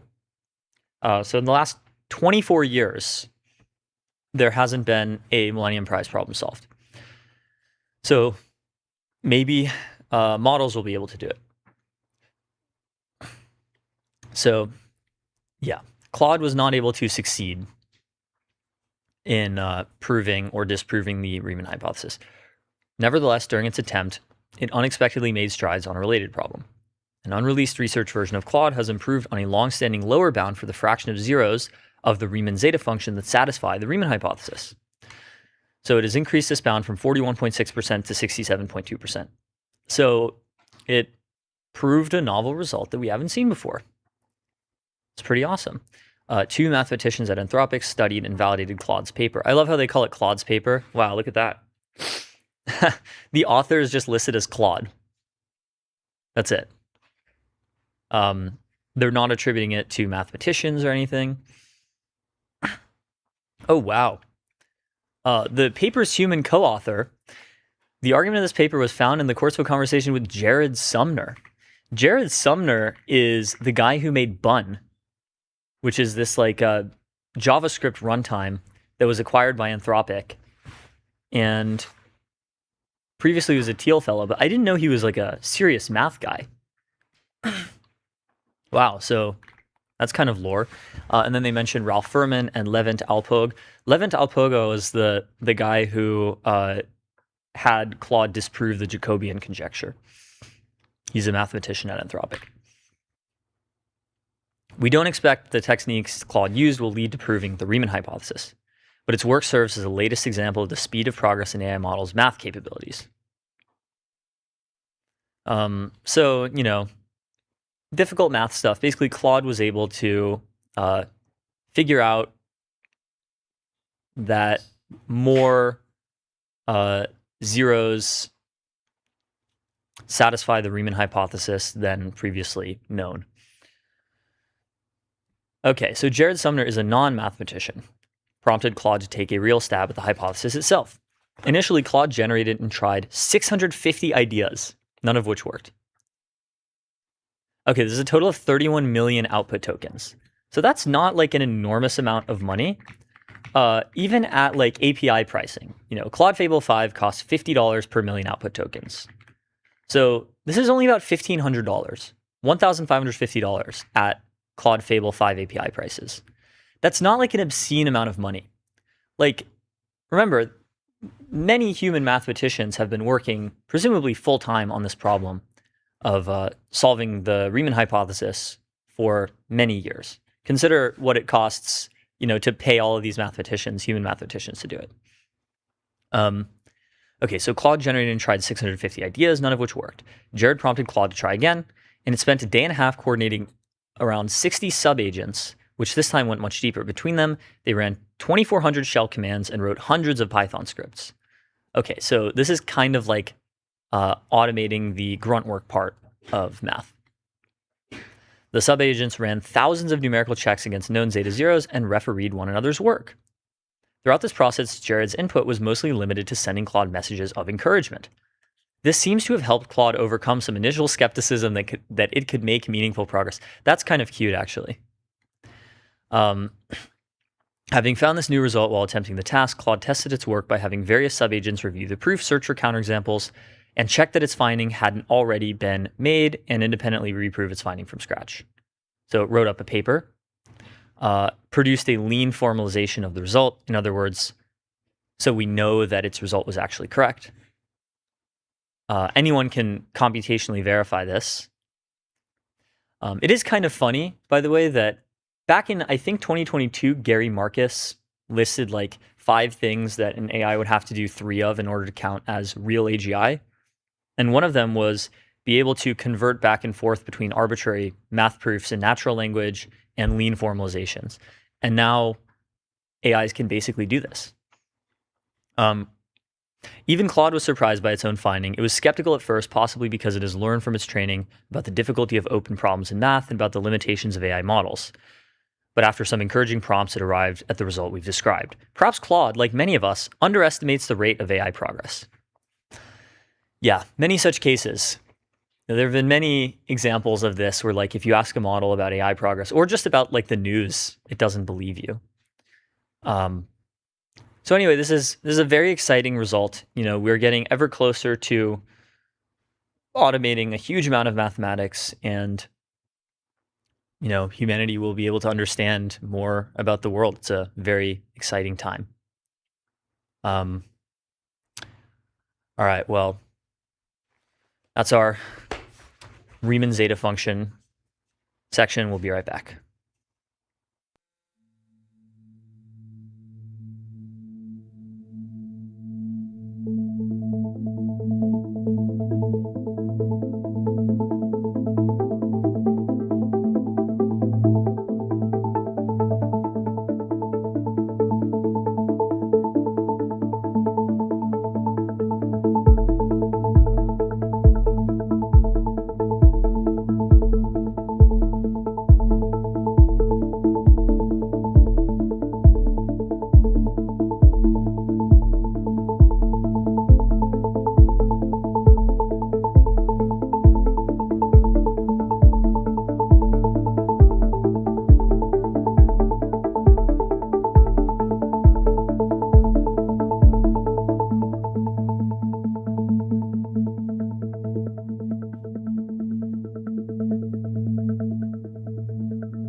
Hello, everyone, and welcome back to MTS. Today, I'm joined by Ben Butler, who is the founder of Bunsen, a creative studio that works with technology companies, including 11 Labs, Granola, Mercury, and more on narrative, strategy, writing, and media. And today, Ben, I'm super excited to have you and discuss how companies acquire cultural power and whether that power can be engineered. So, Ben, welcome to the show. Yeah, thanks for having me.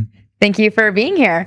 I guess a great place to start is with that question around cultural power. I know you're originally from London and you've been staying here in San Francisco for, I don't know, however long. What do you think about the cultural power here in the city? What's your opinions? Yeah, it's been super exciting. Like, I think, and the news that Vogue is coming to SF in 2027 is pretty exciting. But I think one thing you'll notice as you're coming down the highway here is if you picture like a fashion billboard versus like a tech one, particularly for something like a perfume, which is ephemeral and harder to like describe, they'll give a sort of a vibe. Whereas I think the billboards here are sort of vibeless. I would say it's very much like utilize your AI agents as opposed to sort of giving a sense of what they could be. So I don't know. I'm excited for the sort of evolution of what I think like tech company branding and marketing will be, which would be more sort of like cultural led as opposed to like feature led. Less like higher AI BDR and more like what would it look like if you didn't have to like email 100 people a day. What is our company's culture?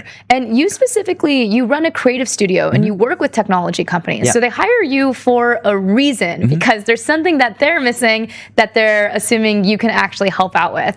What is that reason? What do you help these companies with? Yeah, I think I'm kind of this insider outsider. So like I spent a bunch of years working at Stripe in like operations, ran ops for a startup, worked in a dev tool startup. So like the creative thing was always this like cute side thing.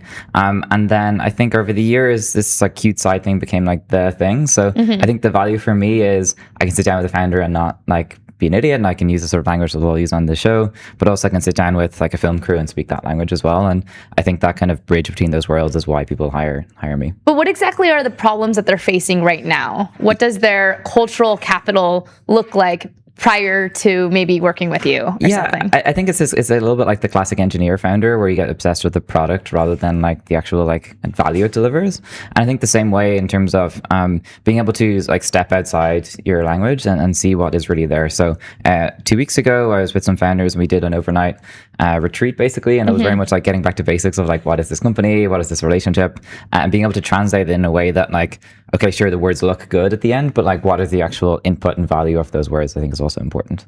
Can you actually describe an example? I think I'm having trouble understanding what it actually means to bring in cultural relevance to a company. So how do you figure out what that actually looks like? How do you actually apply it? And then do you have any case studies or examples of how you actually did that? Yeah, I think for me, the greatest brands have a sense of tension. So I think when you think about Granola, meetings are, I think, both the most important thing we do, but also kind of like a waste of time. So some meetings are incredibly important, I think, particularly as we do more like singular work with like ourselves and our agents. And then we come together as humans to kind of discuss and to have like, like a bit of back and forth. But at the same time, the worst meetings are performance theater where you're kind of saying a thing but not really and all sort of stuff. And I think for a company like Granola, there's an interesting opportunity to own that tension between like this like substrate of meetings is both incredibly important and also kind of incredibly like inefficient. And how do you like exist across that plane, I guess? Yeah. So when you describe that companies need this aura premium in order to compete, and that's the new lever that you can't just replicate. You can't just have unlimited resources and have this aura above some other company. What actually is that aura premium? What does that mean? Yeah, I think that term I enjoyed NetCap Girl's essay yesterday, and I think it's, if you think of someone like Travis Kalanick coming back and operating across a bunch of different companies, there's something sort of ephemeral about these people that whether you want to call it the kind of the sort of Jobsian, kind of like the force field or whatever that term was. There's something special about people that I think can sort of be, collected or magnified, but it's also something that you can't totally like explain. So not trying to dodge the question, but I think it's like hard to answer in some ways. Why? What about that essay resonated with you? I think it is true that there is a sort of inefficient or maybe unfair distribution of capital. But I think knowing that that game exists means you can do something about it. And I think for me, the true like sense of an aura or someone's like personality is particular. So rather than trying to do this like TED Talk style way of speaking, you should lean into the way that you speak and become that. Because I think for me, the true sense of someone who has like an aura or sort of is themselves is this sense of self-knowing. And I think what I'd love to, what I took away from it is like leaning into who you are and that specialty. I think Hummingbird, for example, that venture firm in Europe, they specifically lean into a certain type of people who are like almost aura-less, but I think in a typical like objective sense, but like there is something beautiful about that as well. So I don't know, what I liked about it was not that you had to be this like certain type A founder, but you could be like the best version of yourself. But you should also maybe massage it slightly. And if you're doing a launch video, maybe like speak a little louder than you would normally or enunciate a little bit more. So I think it's like this sort of superposition of aura can be particular and individual, but you should also like magnify your own individuality. When it comes to companies that have a really high aura premium, do you have any that come to mind? I'm sort of biased because it's where I started my career, but I think Stripe, I think it was Patty 11 who talked about like Stripe actually being this like writing company or Stripe being this actual comms or PR company that just happens to do payments. Like, I think you look at something like Stripe Press, the works in progress, even now the kind of Cheeky Pint podcast or whatever. There's something particular special about Patrick and John, but a company that, and I guess, look, if you think of, if you like 10 years ago or so, or earlier in Stripe's history, PayPal tried to acquire Stripe for I think like $5 billion or something, and now in the past few months, Stripe have put forward a bid to like purport PayPal, or sorry, to buy PayPal. And if you could think of an aura-less company, it is PayPal. And if you think of an aura-filled company, I think Stripe would be the one. Yeah. Speaking about the big AI labs and frontier labs, when it comes to this cultural relevance, I feel like Anthropic and OpenAI, they're constantly competing when it comes to this narrative with how they're being perceived. I know the big thing that took up my feed last week was the OpenAI brand trips and how in Twitter, of course, that's not that big of a deal, but on Instagram, people were freaking out and giving a lot of hate to a lot of these content creators who actually went on these brand trips. Where do you think that's coming from? Is there something that these companies can actually change within their own culture to maybe have more aura in this larger cultural sense? I think in that one it was interesting because, and this has been pointed out, but Anthropic have done a bunch of these. But I think what felt weird about the OpenAI one was that it was a little bit more pure lifestyle influencery thing and felt maybe less authentic. So I think there's two elements to this. So what I think Anthropic have done well is they find like creators in the sense that they actually are creating thing, like not just content. They're creating something and content is a manifestation of that rather than the thing itself.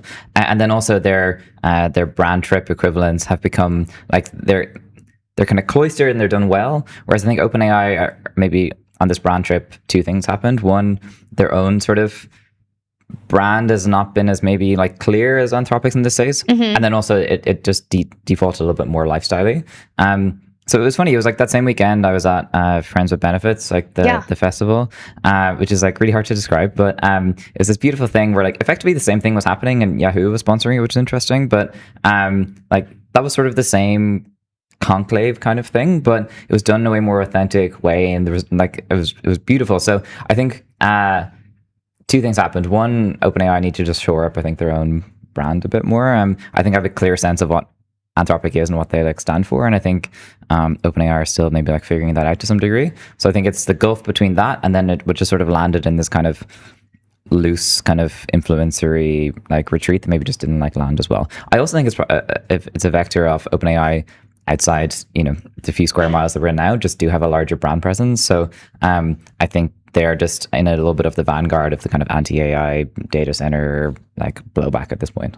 I guess what I'm more curious about as well is, can this, I don't know if, or I keep saying aura, but I don't know if exactly that's the right word. Can that be engineered? So for these companies who want to do these brand trips, who want to be seen as more culturally relevant, can you actually engineer that? Or is that just something you authentically have or don't? I think, that there's some sort of like aura manna of heaven that some people are born with or not. But at the same time, for me, it's like details and execution. So when I think of like what a good event is, it should be something like you're entering a like a sort of 5-star hotel or this luxury like wellness retreat. It doesn't even have to be luxurious, but what you want is this feeling of being like looked after. Like when you arrive, it's like, will someone take your coat or not? And you shouldn't have to make like a single decision. So I think you can create aura through like effectiveness and just like doing things well. So not every company has to be a beautiful 5-star experience. Like I'm very fine to have a Holiday Inn sort of level of things, but once I know that, you know, maybe there's a warming drawer of cookies and there's these like little things that people, like little touch points that people have. So yeah, anyone can have aura. It just doesn't have to. But if you do have a sort of a higher brand recognition, maybe the standards for you are maybe a bit higher. So amongst these brand trips, because I see this being more and more commonplace that companies are bringing out influencers, doing these brand trips, what advice would you actually give these companies when they're doing those brand trips? And how do they do that effectively and reduce the hate that comes from it, and also at the same time have that be an opportunity to let their story shine? Yeah, so I think you have to be aware of where you are in the kind of cultural narrative. So there's this theory I really like, which is like Silicon Valley time. So if you picture a kind of a clock, and you have to know where you are in that clock. So if you're starting at like 12, you're kind of this early darling, and if you move around it, you're getting a little bit later and get a little bit more of the sort of like eye of Sauron on you. So knowing where you are. 2, I think, is just knowing the kind of general like cultural movement and how people like where your company exists within that. But I think, and then it's for the actual retreat itself, it's influencer selection. So is there a sort of a coherence or a congruence between what these influencers do and what your company, like you shouldn't just like try and like buy a following, you should buy the right following for you. 2, like, yeah, I think a little bit of a rule or norm setting of like, hey, we're coming on this trip, but here's how we like want to like be thought of. And 3, then like making it authentically you. So like anything that could be, you know, done by any other company, maybe not do that and lean into what makes your company specific. So yeah, I think you can solve it by like, cultural awareness and acknowledgement of where you are, selection of those influencers correctly, and then 3, just sort of having a coherent, congruent trip that like does feel like your brand and not just like you've taken influencers away to the forest for a few days. Yeah. Something I think about as intelligence continues to get more and more commoditized, the thing that becomes scarce is the stuff that AI won't be able to replicate, like taste, like judgment, like art, like authenticity, human authenticity specifically. And so that's why I'm seeing a lot of these tech companies double down on wanting more artists being part of their company. What was that? Wall Street Journal or someone published the every tech company is fighting for storytellers. And it just shows that this is the scarce piece that more and more people want in today's AI age. And so are you also seeing that culture makers, artists, there's almost more paths to monetization for them than ever before? Yeah, I think there's a couple of things here. Like one is it's an extension of what's always been true in terms of, you know, founders will have more followers than a brand account. Like it's hard to abstract meaning onto a company, so we extract it onto people. So we then use people to then try and like reverse engineer it back onto a company. Yeah, like I think it's really exciting that like storytelling is, you know, becoming like the moat to some degree. But what I think like is exciting maybe is what companies here can do. So in San Francisco, a bunch of the like large buildings have to have a you know, a sort of a semi-public space within their like building that if you say the kind of like magic word and if you are stern enough with the security guard, they can let you onto like the secret rooftop. And I'd love if companies here can maybe carve out a space like for kind of storytelling. So like hire more storytellers for sure, but also have like, you know, like a distributed storytelling space or having, like a sense of.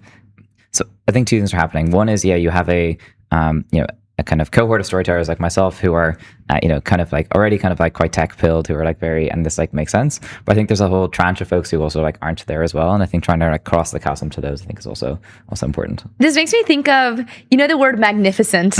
In the old days, they would assign people like Alexander the Magnificent or all that for doing something that was so good for the public, like the people who would do the big festivals and fund the big festivals. And it was just to help the community, be a big public good for the community, and they were labeled the Magnificent. I wonder if we're going to start seeing this with these tech companies who fund things like museums, like art, films, storytelling, these things that are uniquely human, and maybe the incentives are slightly marketing related, or so they can build up their own cultural capital. But at the same time, you're now creating new business models, new money going into these areas. How do we have pressure more tech companies to be magnificent in that same way? Yeah, I love that. I think like bring back patronage, right? Like, you know, I would love all museums to be free, and I'm very happy to have like sponsored by Corgi on the window. Like that feels fine. And I think like a lot of the beautiful things are built around us. Like you look at Carnegie libraries like across this country. You know, like just having. I would like us to espouse that, like contributing back to the public good feels like correct. And like, I'm very fine if it has some capitalistic edge of like, yes, our brand gets more impressions than it would otherwise. Like that feels incredibly fine to me. Like, I think like good capitalism comes with like a public good. So yeah, I'm very pro having all this stuff and like have more museums, make them free, and like, put a logo in the corner feels incredibly fine to me. And as someone who actually works with these tech companies, is this a direction that they're going in? Do they want to be investing more in these third spaces and these public goods and these cultural goods for humanity? Yeah, I think right now it's largely, you know, like sponsoring kind of like filmmakers and artists, and either just like kind of patronizing them in a, I think even the word patronizing, like we need to almost like reframe back into the non-negative sense, but it's mainly in a kind of content lens at this stage, and I would love to see it extend towards you know, more of a public good. But I think, and this is a London example, but there's a company called Marker. They're an AI writing company, and they've opened up their office for a bunch of these kind of like writer collectives kind of things as well, which like, yes, has the downstream effect of more of those, you know, writers potentially using the product, but also like, I think that's fine. So yeah, I'm seeing early stages of it, but it's largely in the kind of content realm at this stage. I know you just brought up that example. Yep. These are really helpful for me. I like understanding what companies are doing today that actually are benefiting like artists and culture as a whole. Do you have more examples? Like what's something tangible that some companies are doing that other people should start replicating? So I think Granola, both in their London and San Francisco offices, rather than just doing like a default office fit out, went around, you know, like thrift stores and like local designers and kind of kitted out their offices in a way that is reflective of the local culture.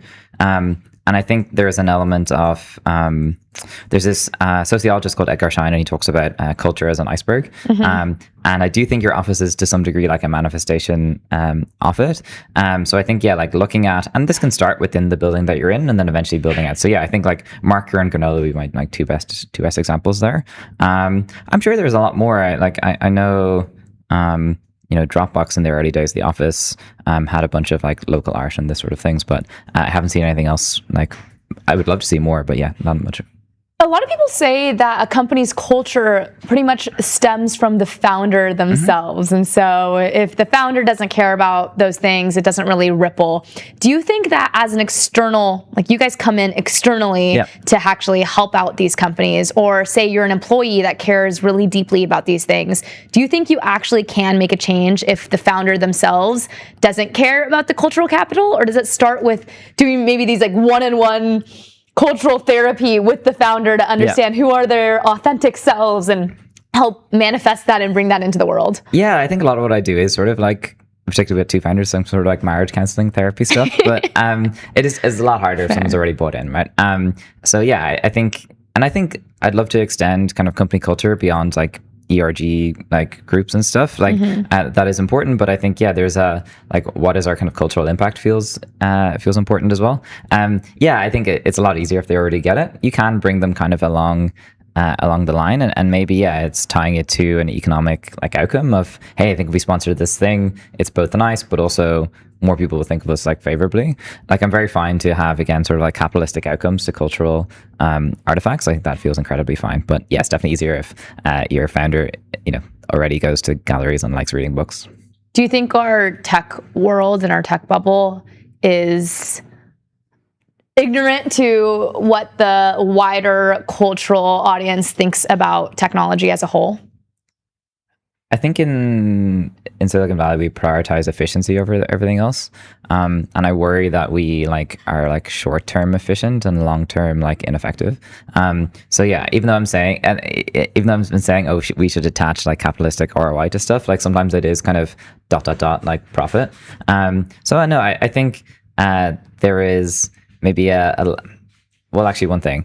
I do think we have a little bit of a like hubris in tech sometimes, where we think we're in the vanguard of everything. But a lot of the beautiful things that, we were talking about influencers earlier, beauty brands have been doing this for like decades, and fashion and everything else. So what I would be excited about would be like tech learning from other industries, and obviously we're leading the way in a bunch of dimensions, but we have a lot to learn from like other sectors as well. So yeah, and I think that would be the thing that I think we have most to learn.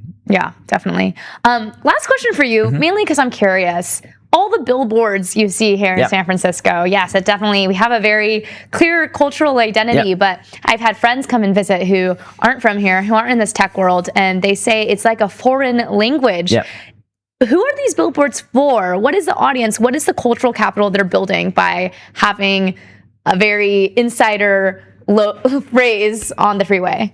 Yeah, I was at the FAI's Innovation Summit like 2 weeks ago, and Murati was speaking, and she was saying that the future shouldn't be built by just a couple of thousand like people.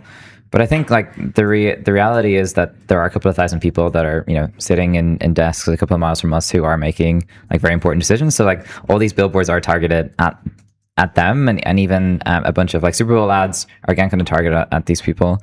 And I think like there are some companies doing interesting stuff. I think like Clay's campaign was fun, and I think they have a very cool like visual identity.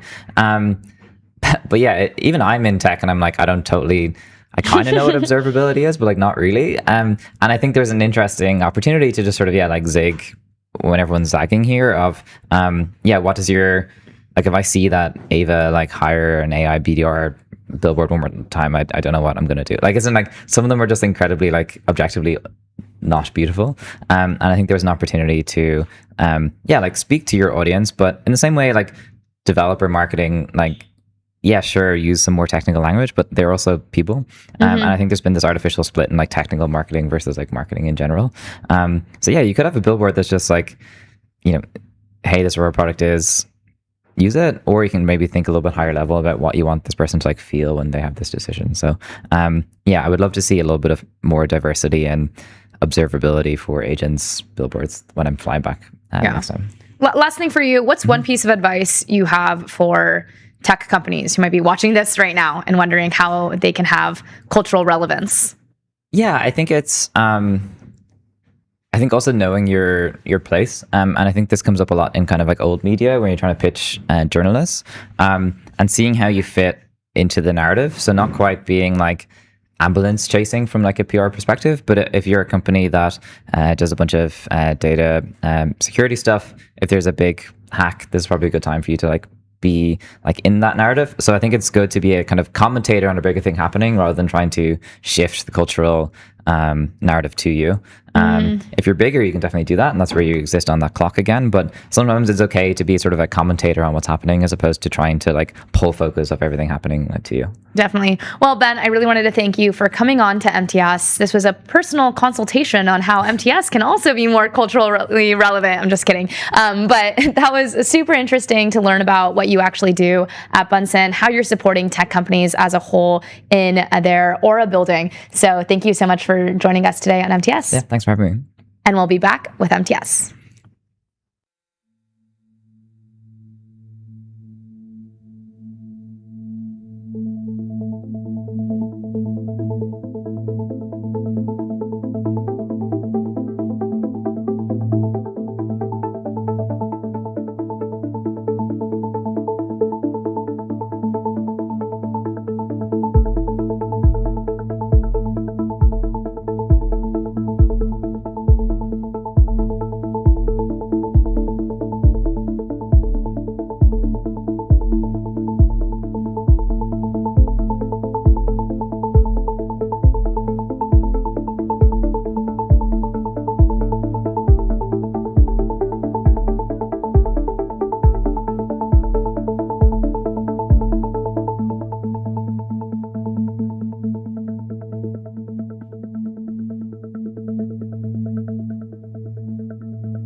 And we're back to We are back. talk about the state of the discourse.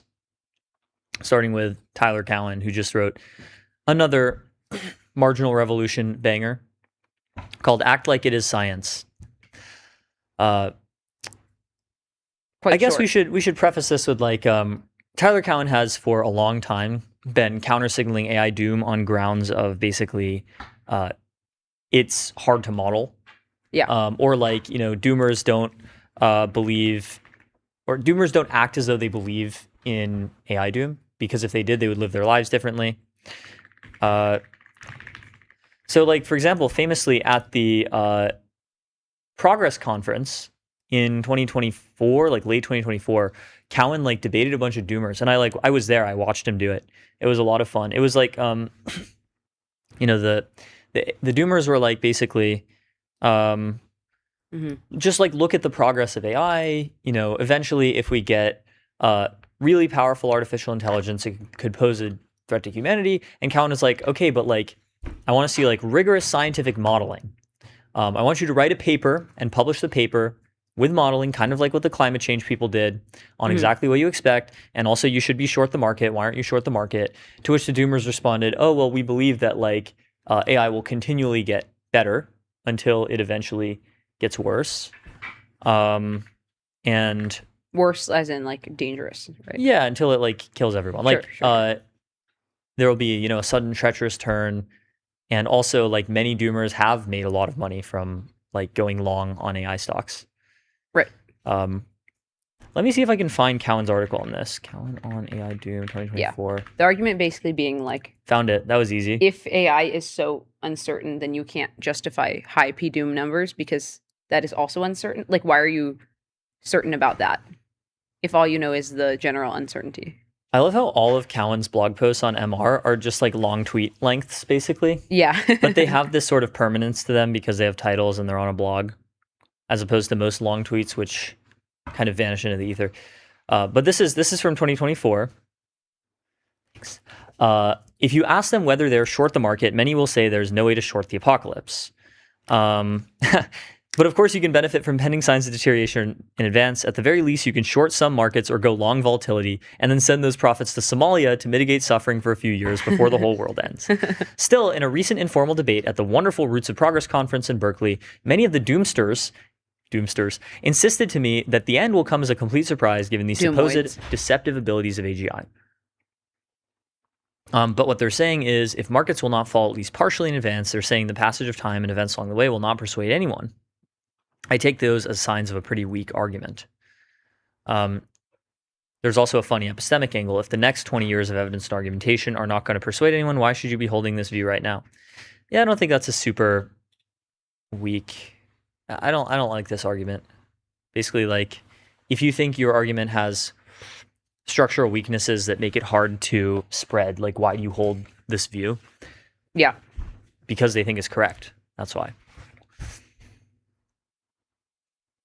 Yeah. To me, it's kind of like all I know is that I know nothing. And it's kind of like strange to be so hell-bent on a high P doom. Like, the only thing we know is that we know nothing. The only thing we know is that it's going to be uncertain. Yeah, but like the doomers would say in response to that, like, yes, but of all of the uncertain futures, the ones where humanity survives are very small. And like, I disagree with this. I don't like show me the science. I don't like these counting arguments. And then a bunch of people in the comments criticize him for saying like, oh, like why aren't you investing differently is a bad argument. So now he's saying act like it is science. I'm seeing so many doom prognostications, or at least severe worries, due to the OpenAI Hugging Face incident and related stories. But virtually all of these I find under-argued, to say the least. So I have a simple request. If you are worried and wish to persuade the doubters, try the methods of science. I would like to see the following. 1, your outline of how, say 2 or 3 years from now, we might estimate the additional cybersecurity costs from the AI break-ins. In other words, he wants like a rigorous econ model. 2, your current numerical estimate of what these costs might end up being, of course, to be tested against what actually happens over time. Again, rigorous modeling. And then 3, a list of what stocks or other assets you have shorted now. Is really funny. He just keeps going with this why don't you short the market thing. But I do kind of agree with it in this case because like there's a much more straightforward argument to like the AI cyber apocalypse will lower stock prices than AI doom will lower stock prices. Mm-hmm. I don't think AI doom will be like really good for the economy. It will just be the machine economy without humans in it. So stonks will go up over time. You just won't be there. Yeah, basically. Okay, let's look at the comments. I mean, I do like this. It's like he's challenging the doomers to make a financial model for once in their life. Yeah. He's just like model the economy, bro, instead of just like writing random. Well, some of them do articles models, like the AI Futures model from the AI Futures project, which made AI 2027. Yeah, I mean, obviously that's like AI Futures the best model we. is This is really why we good. hold them in such high regard. Yeah, we love the AI Futures model. This is like a very thoughtful and but they're well not done. doomers. AI Futures? They're like safety. No, they're kind of doomer. Like Daniel not, Kokotajlo is kind of a doomer. Yeah. The rest of them are, somewhat lower P doom, but still like what, 20, 30%, which is a lot. Yeah. So this guy responds, yes, isolated demands for rigor in their full glory. Hat tip to Scott Alexander. What a Reddit sentence. Crazy. It gave me a visceral reaction. Yeah. To my friends, the AI optimism. To my enemies, the scientific method.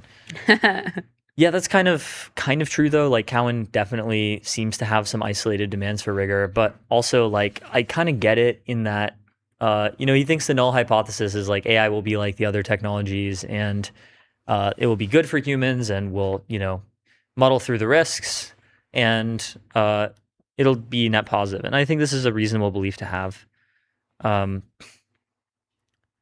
Definitely like some doomers are way too confident in their own epistemics and think that the burden of proof lies on everyone else to prove why AI wouldn't definitely kill everyone, which is silly.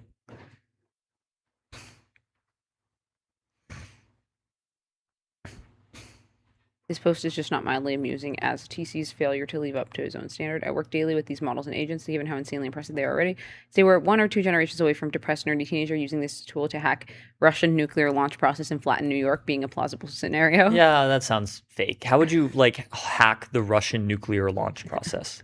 Presumably this is like a system that requires more than just software to be able to launch.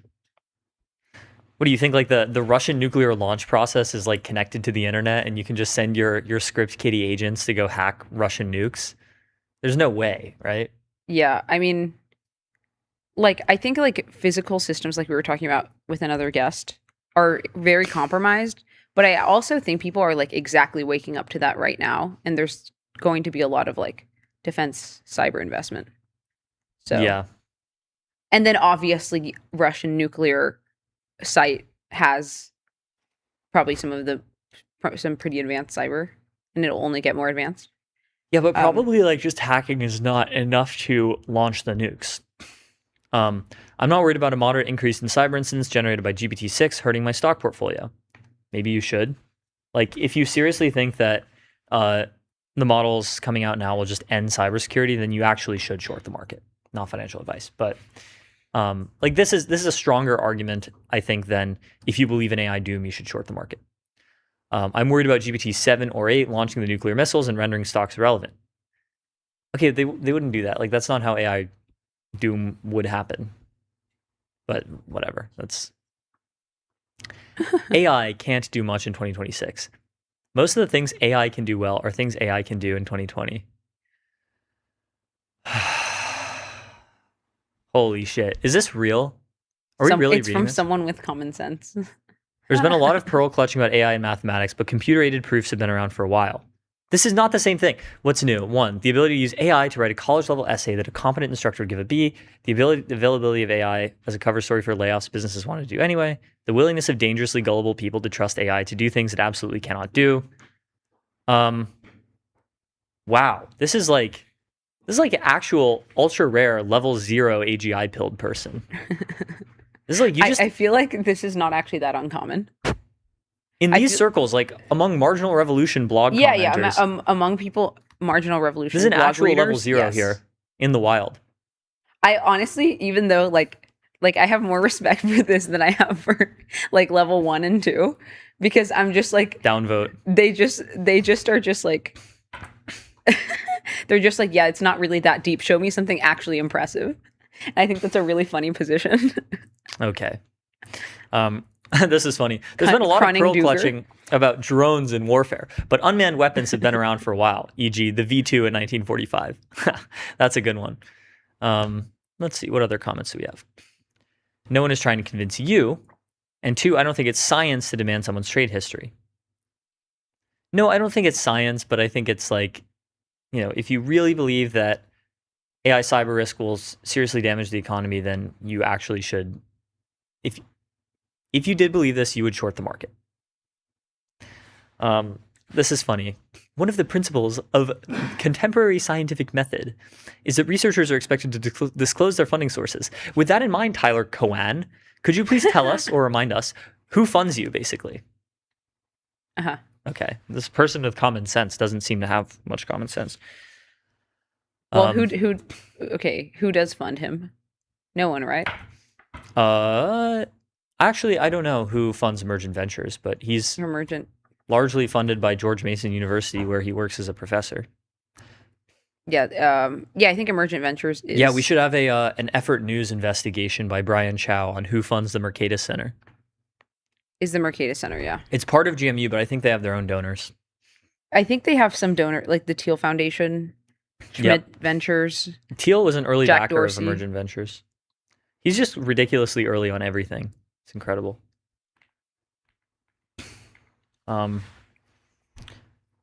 Anyway, yeah, I think this is a reasonable take by Callan. Trust the science. Trust the science. So, the Information just put out this really cool article on data center bans, where we have this whole interactive explorer where we can scroll around the country and see just how many cities, counties, and states have banned data centers. And it seems like basically every state has a data center ban except for like Mississippi, Vermont, and West Virginia. These are like the only states with no data center bans to speak of. Kind of impressive, I guess. But anyway, So the diagonal lines are like state level. so there's a temporary statewide Texas ban then? Yes. Okay. Yeah. So this actually just happened a week ago. Greg Abbott directed the Public Utility Commission to audit every data center project seeking a grid connection. Okay. But this is so this is temporary. Okay. Yeah, this is temporary. Permanent ban with San Marcos, Texas. Oh, interesting. Wow, there's an Austin County, Texas that's not Austin. It's not Austin, yeah. Interesting. And then like we can go around. Ironically, there are very few data center pauses in California. In fact, there's one proposed in Richmond. And ain't nobody none building it around- there. But nobody's building it here anyway. Like everything's already illegal by default, so it doesn't matter. And then It's also, wouldn't it also just be too expensive? in SoCal, there's a few: Monterey Park, Alhambra, El Monte, Baldwin Park. Yeah, it probably would be expensive to build a data center in the Bay Area. Some of these are major cities, by the way. Reno, Nevada is a pretty big city. Seattle is a big city. Yeah. Let's see what else we have here. Is this Denver? Yeah, Denver, temporary ban. To be fair, that's like it's valid. I mean, you can just put it not in the city. That's true. I'm noticing, a lot of city level bans in Michigan and Ohio. I wonder what's up with that. Is this a Midwest thing? Is this the Jasmine Sun effect? She like drove through all these cities and they were like, we need to ban the data centers now. No, I mean this is why she went to specifically Michigan and Wisconsin. Because look at all the bans being proposed. Crazy. A lot of permanent It seems bans. like small cities. A lot of New Jersey. very local bans. Tons in New Jersey. Wow. In case you are not American, you might not know that like most of these cities probably have a few thousand people or are not very big. Mm-hmm. But yeah, a lot of these. And then Let's see, Florida, a bunch of panhandle Wow. counties have perma-banned data centers. Anyway, like one pattern that you see if you scroll through all of these is that almost all of these data center bans have happened in the last like 3 months, 3-4 months. Look at this, June 2026, July 2026. Yeah, June, July, April, May. It's spreading. So what states have statewide bans? None yet, except for, actually, there are 2 states with temporary bans in effect, which are New York and, ironically, Texas. Yep. Which I totally did not expect from Texas. I think, like, really? I think Texas, it's because like they have their own grid. So they're kind of probably just like sussing it out before they build more. They have built a lot. So, but that's totally just like a grid concern from Abbott. Well, let's actually read the article, right? Oh, yeah, let's do that. In July alone, more than 150 towns and counties passed temporary or permanent bans on data centers, many adopted in emergency meetings. Emergency meeting sound effect. I have to pull up the emergency meeting sound effect. Yeah, take your time. Taking my time. From Among Us.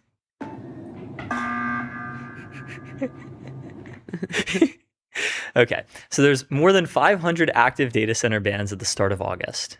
When we first published our tracker of these bans in late June, a month and a half ago, we found more than 300.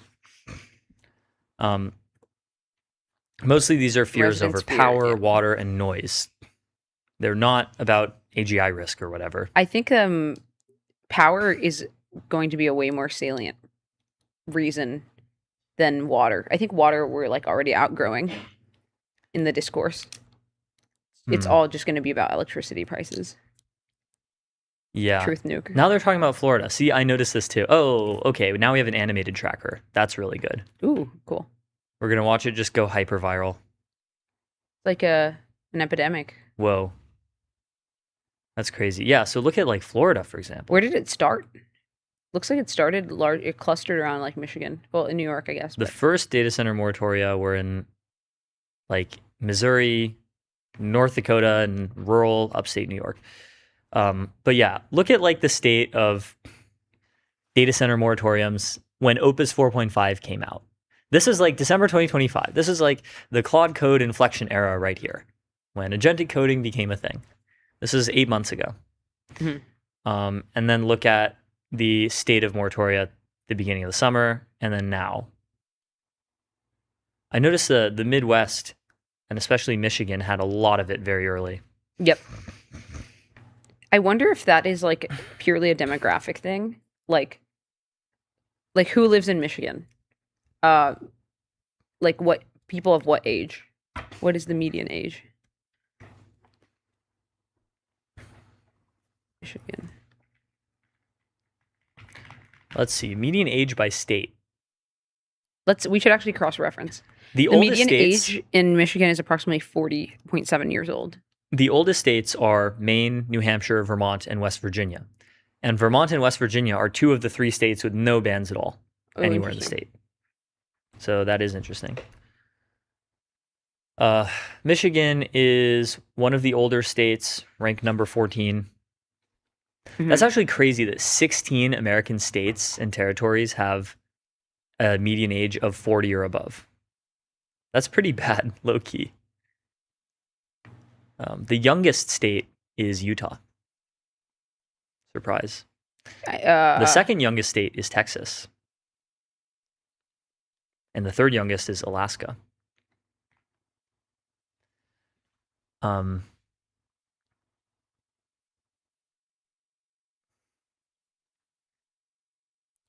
it's interesting to see how these bans are spreading. We'll keep monitoring this one. What else we got?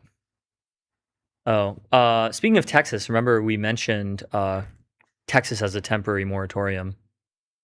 OpenAI just wrote a letter to Greg Abbott. Governor Greg Abbott. Dear Governor Abbott, thank you for your leadership in establishing clear expectations for the responsible development of AI infrastructure in Texas. Dear Greg Abbott, thank you for banning us. We really appreciate it. OpenAI is committed to building the infrastructure necessary to bring the benefits of AI to all Texans while ensuring that our growth strengthens Texas communities, etc. Supports the reliability of the power grid, protects water resources, does not shift the cost of our project into residential or small business customers. We want Texas to be a national model for what responsible AI infrastructure development can look like. OpenAI will pay our own way and protect residential and small business customers. They'll be structured so that project-driven infrastructure costs are fully funded and not shifted into residential or small business customers. Okay.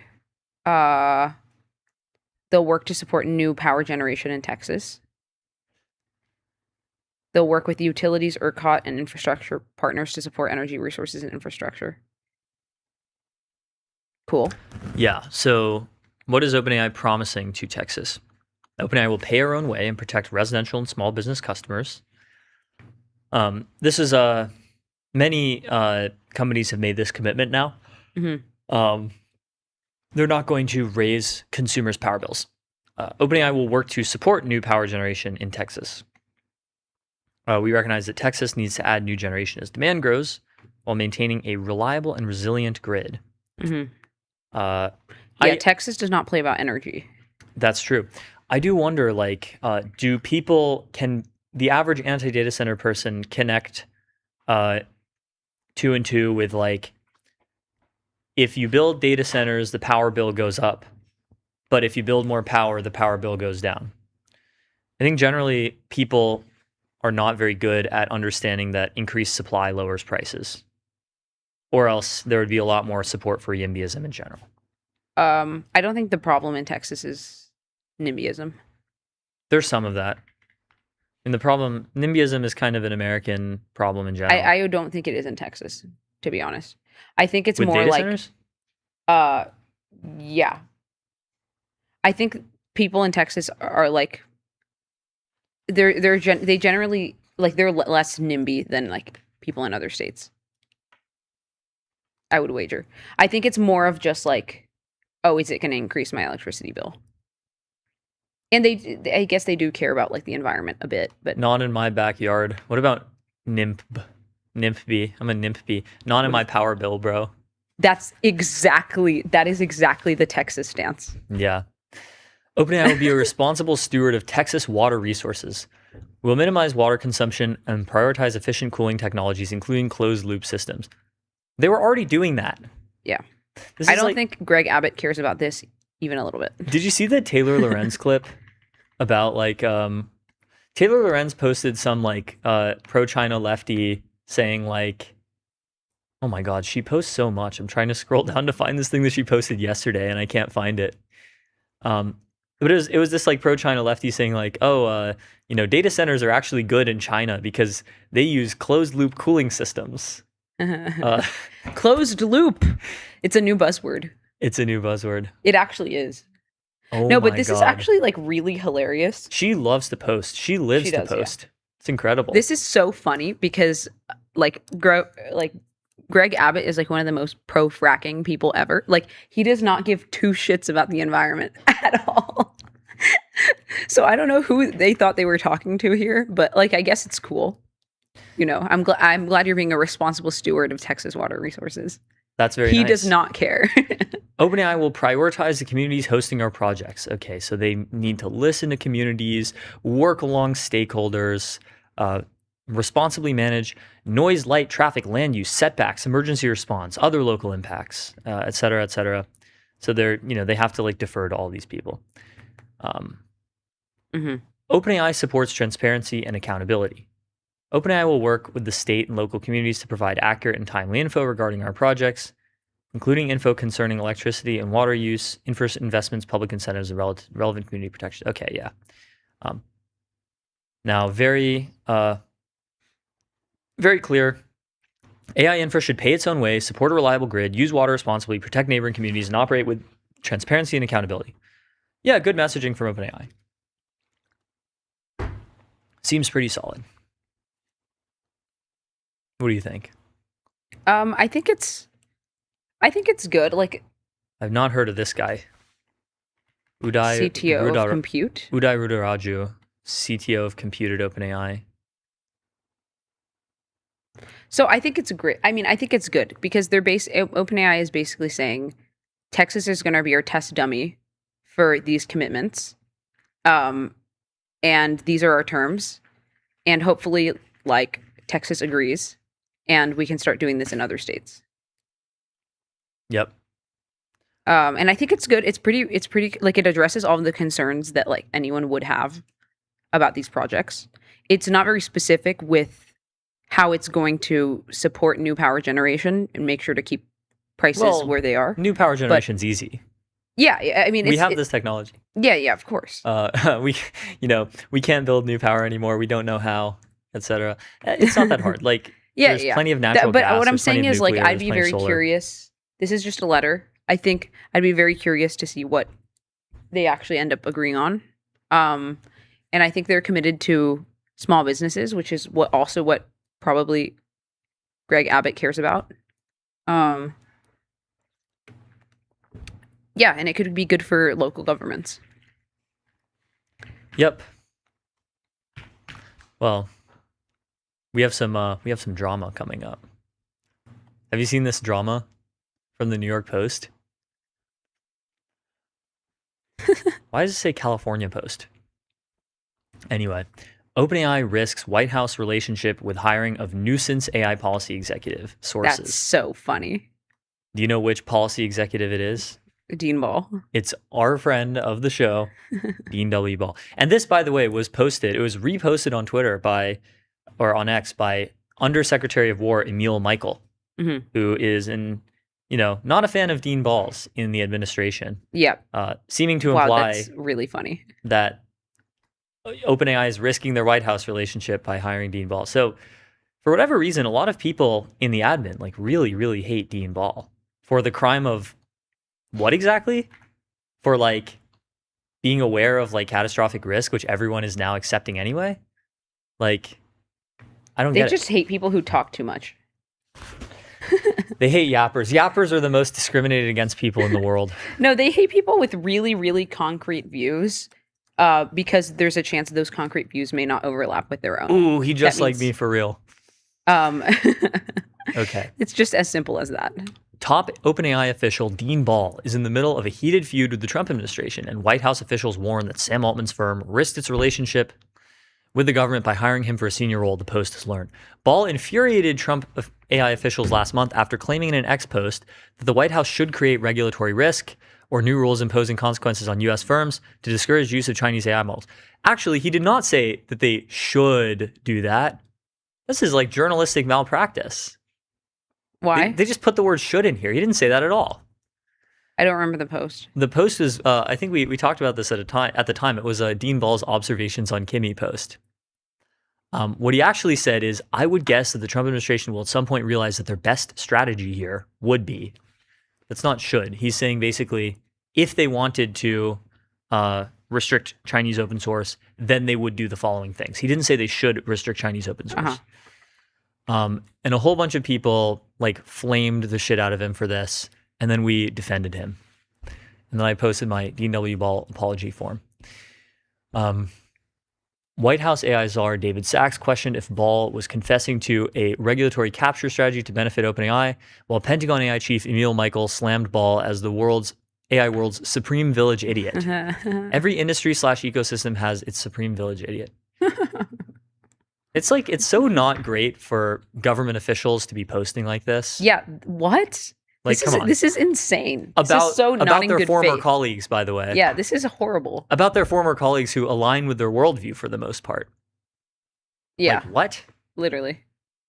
And of course, everyone just like completely misinterpreting what Dean Ball actually said in the post. We need to make reading comprehension cool again. Dean Ball apology form. One of our friends of the show said that one of their favorite things about MTS is that we make reading comprehension cool again. And by God, until I die, we will be making reading comprehension cool again. I need to have this soundboard literally just like constantly near Okay. me. Yeah, the incident was just the latest sign of long simmering bad blood between key White House figures and Ball, who served a 4-month stint on Trump's AI team from April to August of 2025. Ball became a vocal critic of Trump's AI strategy after leaving the administration, even as he billed himself as a key architect of the White House's high-profile AI action plan, a detailed roadmap for how the U.S. could win the AI race. Okay, so he's not really a vocal critic of Trump's AI strategy. You know, he sort of criticizes everything, which is fine and good. He's not like a specific critic of Trump's AI strategy. Maybe he's just critical. Ever think about that? Yeah, he's critical, but Ever like consider that New York Post? in a good way. Yeah. You know, we need people like this. 3 White House officials with direct knowledge of the matter allege that Ball has exaggerated his role on that project. The officials who requested anonymity describe Ball as a junior to mid-level policy analyst whose ideas are regularly ignored by decision makers and say he never obtained a security clearance, which is needed to participate in high-level Holy discussions. teardown. Wow. One of the officials said it was the most ludicrous assertion imaginable that Ball played a senior role in crafting the AI action plan. Whose ideas were regularly ignored by decision makers. I don't know. To their that's- detriment. Yeah. It really is unfortunate. Like, I don't get why, like, why did How they... old is he? Dean Ball? We're going to age dox him? I think he's 43. Really? No, he's 34. 34. I got my numbers flipped around. Yeah. Everyone who was actually involved in architecting it is way too nice to say it in frank terms, the official said. He was at best a nuisance and at worst irrelevant. Shouldn't it be at best irrelevant and at worst a nuisance? I wonder if this is Emil Michael that they're quoting. Probably. It's quite possible. A source close to Ball pushed back on claims that he exaggerated his work, noting that a blueprint written by Ball shortly after the election touches on many of the concepts that ended up in the AI action plan. Yes, this is Dean Ball's AI policy agenda from 2024. Like, for example, fixing the Biden admin's errors.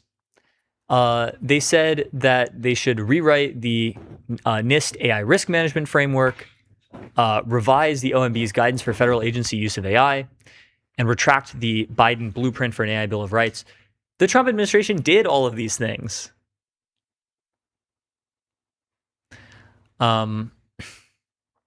Asked for comment, a spokesperson pointed to a tweet by Jason Kwan, OpenAI Chief Strategy Officer.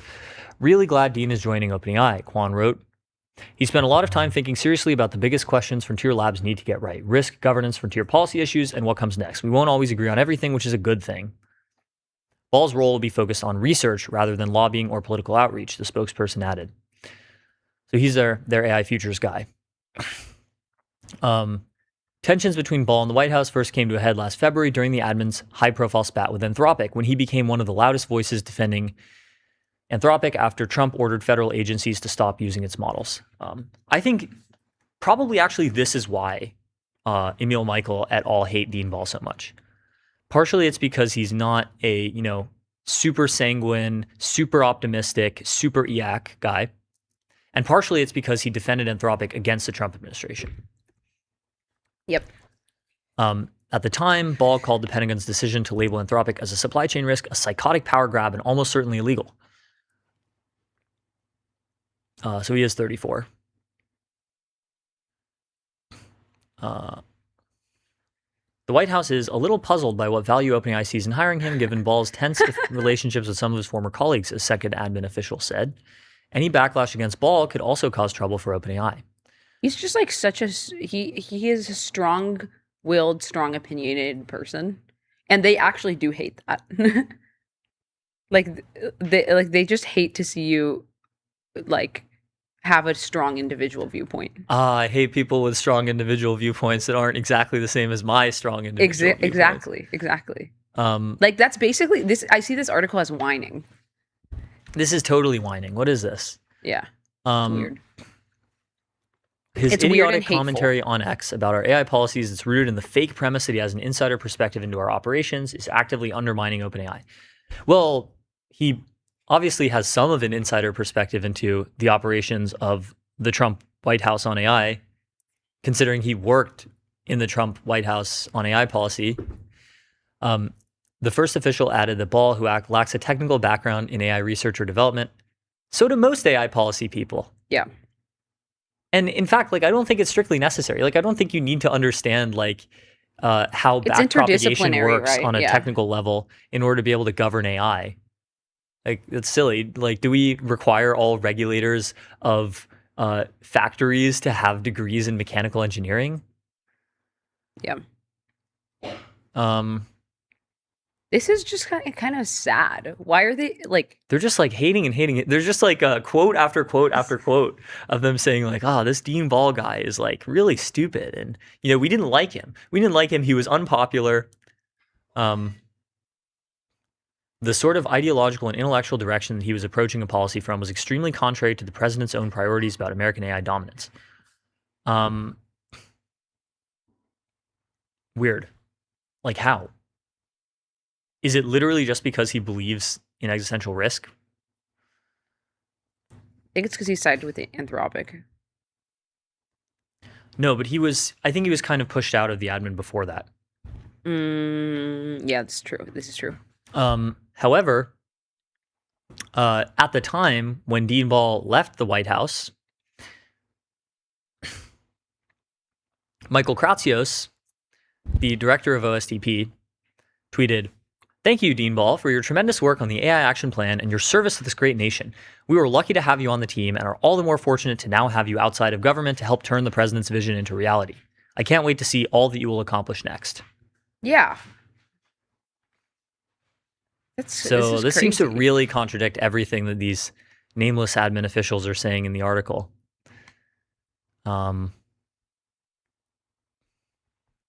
In a lengthy X post, Ball argued the long-term success. Okay. Ball's this is call like for the something that This is just a really poorly written article. What? Look at the last quote. Dean Ball has perhaps the biggest gap between actual IQ and his own perceived IQ of anyone in the industry, about 40 points, Michael wrote. Son. There's a problem with like Trump admin officials of like trying to talk like Trump. Yeah. But like, you're not that guy. You're not that guy. You're not just that sound guy, like pal. a bully. Yeah. You sound like a Only Trump mean can get away bully. with saying this kind of thing because he says it in a specific way. Yeah. It just looks so bad. Yeah. Embarrassing. You guys should be embarrassed. So, yeah, Dean Ball is going to be vindicated by history for the most part. Yeah. Yep. This is why he's our platinum tier friend of the show. True. All right, what else do we have? What other discourse do we have today on this fine discourse morning? This fine afternoon. It is now discourse afternoon. This is an interesting tweet. Richard Rhodes, who wrote The Making of the Atomic Bomb, which is Dario's favorite book, was invited to talk to you don't Anthropic say. staff. The first thing that struck me most of all was what always strikes me with new technologies, the moral panic side, the general sense that this is going to destroy the world. It's come up every time. Interesting. Oh, this is a new article from The Information. Wait, this is really cool. What is that? They talked to him, right? Yeah, the West Seattle hillside home of Richard Rhodes with views overlooking Puget Sound is a good place to ponder the end of the world.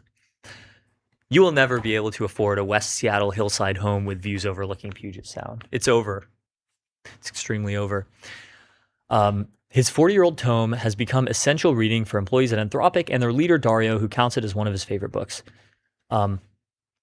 It's really interesting just how much specifically Anthropic people, and specifically Leopold, liken the development of AI to the development of the atomic bomb.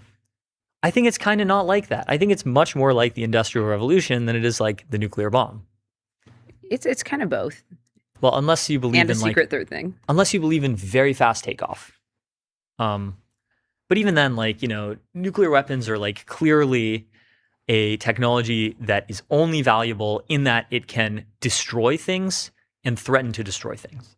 Like it can't construct anything. Like the only way in which it is good is in that the implicit threat of destruction from nuclear weapons leads to peace because nobody wants to. Yeah, it's just get blown mutually up. assured destruction.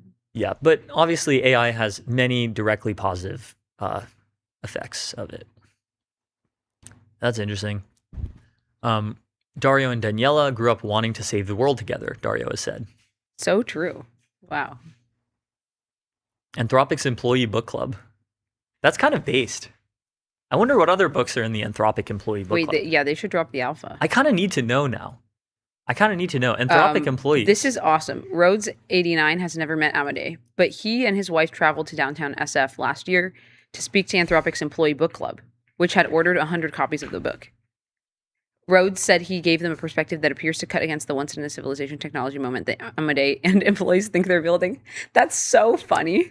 Imagine your like idol, like your favorite author, the one that literally informed your entire philosophy, is just like, yeah, it's not that deep, actually. That's so funny. That's like you talk to Nick Land and he's like, yeah, immigration bad. Yeah, actually. Yeah. This is like when you talk to Nick Land and he's just like, literally just gives you like grandfather vibes. Like he just kind of like blinks. You just talk to him, he just kind of blinks at you. He's a very nice guy in person. Yeah. He's very nice and soft spoken. He's not very intense. He is an incredibly talented writer. Rhodes, who has also written about the history of technology changes, says he's watched the AI wave with a sense of deja vu. The first thing that struck me most of all was what always strikes me, the moral panic side. It's come up every time. He went back in history when 17th century Brits started using coal as fuel for the first time. Preachers called it the devil's excrement. The devil's excrement. The devil's poop. That's so funny. That's such a good phrase. I'm going to screenshot that. It is actually true that like... It's all moral panic. This is kind of the Mark Andreessen take. I kind of agree with him a bit. I think it's like eventually it's no longer moral panic and it's actually real. Like the risks are actually real. I mean, if we're talking about any risk less than the level of like wiping out human civilization, basically this is correct. It is a moral panic. It's a moral panic. Yeah. And like there are many examples of this for which like the anti-AI stuff is just clearly moral panic. Like the Hank Green drama. Have you seen the Hank Green drama? Remind me. So you know Hank Green, right? Well, yes. YouTuber. He made Vlogbrothers. He made Crash Course. He has an audience largely composed of like wokes, sort of like smart wokes, like the type of people to use Reddit and, r/science and whatnot. They're not exactly stupid people. And one of his audience exposed him for using AI in his videos. Oh my God. Was he generating B-roll footage? No. Was he writing scripts with AI? No. Was he generating images with AI? No. What he was doing was using ChatGPT as a research tool. Wait, did he come out with like an apology video or something? He had to write this like paragraphs long like self-flagellation apology. That's so dumb. Over like, oh my God, can you believe Hank Green used AI for research? God. You should have dropped a tutorial instead. Of like that. This is how I use ChatGPT to help do research on my. What did he mean by this? 5.6 Soul and Mythos. I will not be elaborating. What did bro mean by this? Literally, what did he mean by this? That's so funny. I actually don't know what he meant by this. Wait, this is great. Is he basically pro 5.6 Soul? Did he delete the apology? I think he might have. Original tweet deleted. Okay, there it is. So it's just yap. I'm mortified that I've let so many people down, and I think I understand how that happened. I'm going to change things about how I make stuff. Bruh. You don't have to apologize, bro. Never apologize. Never apologize. You're obviously a smart guy. You wrote so many books, and you wait, this is him. No, that was John Green. Sorry. I think Hank is also. But Hank is like a science guy. He contributed so much to like making, like knowledge dispersible. He had such good videos. Crash Course was amazing. You don't need to apologize, King. Like, it's actually fine. Mm-hmm. Basically. Yeah, I'm a fan of his. Didn't he have cancer? He did, but I think he's in remission. Yeah. Nice. He's 46? I thought he was much older. Hank Green? What the? He's 46. How old did you think he was? I thought he was like late 50s. No. He's 46. Oh, I forgot about SciShow. SciShow, yeah. Oh, and he created VidCon. I forgot about this. Yeah. rare case of like two brothers being like That's so silly. Quite Hank Green similar. AI controversy. It's crazy that like John Green is like famous for Crash Course and Vlogbrothers and all of these things with his brother, and he's also totally separately famous for writing this extremely best-selling A few book, of those, The like Fault in Looking Our for Stars. Alaska, The Fault in Our Stars, a lot of like YA books. I never read these. Oh, they were good. What is Bildungsroman? Turtles All the Way Down. Just was coming pretty of good age too. novel. All right, let's see. What else do we have? GPT Daybreak. Oh, did they change the URL? There it is. Expanding Daybreak as the cyber defense window narrows. That's like a almost Runian title. Expanding Daybreak as the cyber defense window narrows. Doesn't it Daybreak sound... goes so hard. The name. Yeah. I don't know. What's more tough, Daybreak or Glasswing? Low-key Daybreak. Low-key Daybreak. So is the idea behind Daybreak that, like, oh, we have this thread of endless night from cyber until the break of day from GPT 5.6 Sure. cyber? Yeah, sure. The cybersecurity world is rapidly changing. Threat actors will increasingly use AI to conduct cyber attacks at unprecedented speed and scale, including in fully autonomous ways. Our answer is to put frontier intelligence in the hands of trusted defenders. Cool. We're expanding OpenAI Daybreak. So do you think if you're like one of such providers, like, I don't know, who would be the recipient of this? Like Palo Alto Networks or something? Yeah. If you're Palo Alto Networks, do you get both Glasswing and Daybreak? Probably. Or is it like an enterprise plan? Here you like choose one. Yeah, you probably get both. Probably. Daybreak Blue provides access to frontier general purpose models, including GPT 5.6 Sol, with safeguards tailored to authorized defense security work. And then Daybreak Red provides access to our purpose-trained cybersecurity models. Imagine if OpenAI Daybreak and Project Glasswing become like the modern day Coke and Pepsi, where it's like, how restaurants and bars have to like pick one or the other? Yeah. You can't serve both Coke and Pepsi. Yeah. At least not from the fountains. So we have Coke and Pepsi colors, actually. Daybreak Blue provides access to frontier general purpose models with reduced safeguards, supporting vuln discovery, secure code review, malware analysis, incident response, and patch validation. And Daybreak Red provides access to our purpose-trained cyber models for authorized vuln research, exploit validation, and security testing. We're also introducing GPT 5.6 Cyber, available through Daybreak Red. So GPT 5.6 Cyber is trained to improve capabilities on cyber tasks. It may have been one of the models involved in the Hugging Face incident. So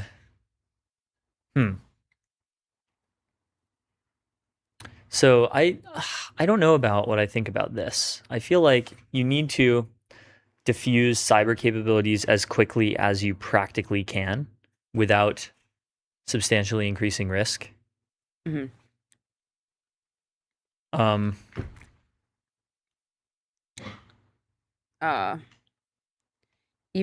So as we previously shared, GPT 5.6 Sol delivers state-of-the-art performance on cybersecurity tasks. In production, we deploy safeguards to screen requests to prevent misuse, but they can also block legitimate defense work. Daybreak Blue access removes those guardrails. Even without system-level guardrails, there are still highly dual-use cybersecurity prompts where GPT 5.6 Sol will refuse to comply. For this, we train 5.6 Cyber, available through Daybreak Red. Okay. Below, we show a series of cybersecurity prompts and the associated model responses from GPT 5.6 Sol with system-level guardrails, 5.6 Sol, Daybreak Blue, Cyber, and Daybreak Red. Okay. Completion rate. Okay. 57.3 for 5.5 Cyber. That's crazy. And then GPT 5.6 Cyber Daybreak Red. Okay, that goes pretty tough. Yeah, that's tough. Kind of cyberpunk. it's great. This is okay. This actually just like flashed in my brain a feeling for the first time in a while that, oh, this is like actually kind of cyberpunk future. This isn't like, I'm so habituated to this stuff at this point. I'm so used to it.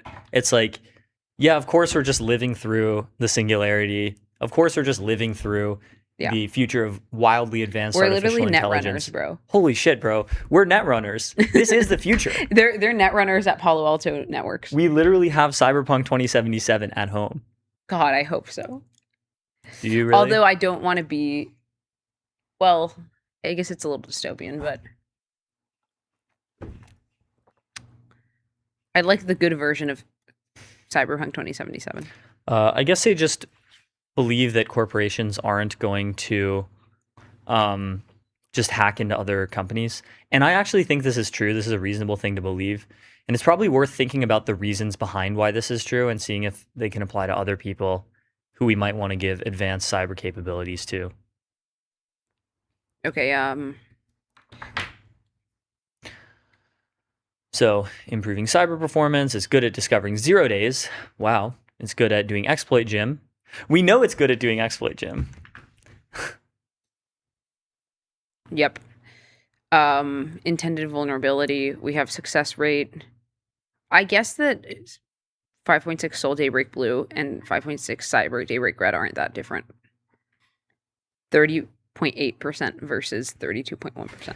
Finding and patching vulns in real-world software. That's good. We used GPT 5.6 Cyber to investigate V8, the JavaScript engine used by Chrome. We uncovered 2 previously unknown vulnerabilities that could be chained to corrupt memory and escape the V8 heap sandbox. Can they figure out how to make Chrome more memory efficient? Please. Like, every single Chrome tab that I have uses, look at this, 341 megabytes of memory from this one tab, which, by the way, is loading like a text article. Why is it using 1/3 of a gigabyte of memory? Can Google Chrome fix this, please? Especially if memory is getting more expensive. And, if I want to buy a new MacBook with 32 gigs of RAM, it's going to be like $2,000. We got to figure this out, guys.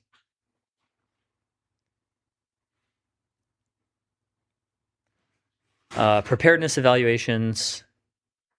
Okay, so they're saying that this model reaches high but not critical, but this is not Astra. This is not the model that they think has possibly reached critical. We're strongly encouraging Daybreak customers using Codex to switch from full access to auto review mode. That's really funny. Just imagining like random like interns at Palo Alto Networks just running fucking GPT 5.6 Daybreak Red on their work laptop, full auto. No make permission no mistakes. testing. Yeah, make no mistakes. Okay, we are prioritizing alignment training. Oh, where are you seeing this? Right there. Alignment training and testing. We're for requiring upcoming all Daybreak individual releases. accounts in Daybreak to adopt hardware security keys, improved monitoring, updated our Codex documentation on safety best practices. Cool. And then they have protocols.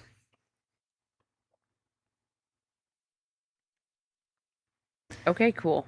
Yeah, well, this is cool. I'm a fan of the name Daybreak for sure. All right, that's our discourse review for the moment. And That's basically what's happening. this is what's happening in the world. And we'll be right back. Cool.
right, we're back to thank the sponsors. Starting with Lovable. Turn ideas into software people love with Lovable. Start today at lovable.dev. For every idea, there's Lovable. Big thank you to Arena. Measure AI performance in the real world. Arena.ai. And of course, Neon. Scale your startup on Neon, the Postgres backend for apps and agents. Built by Databricks. Neon.com/MTS.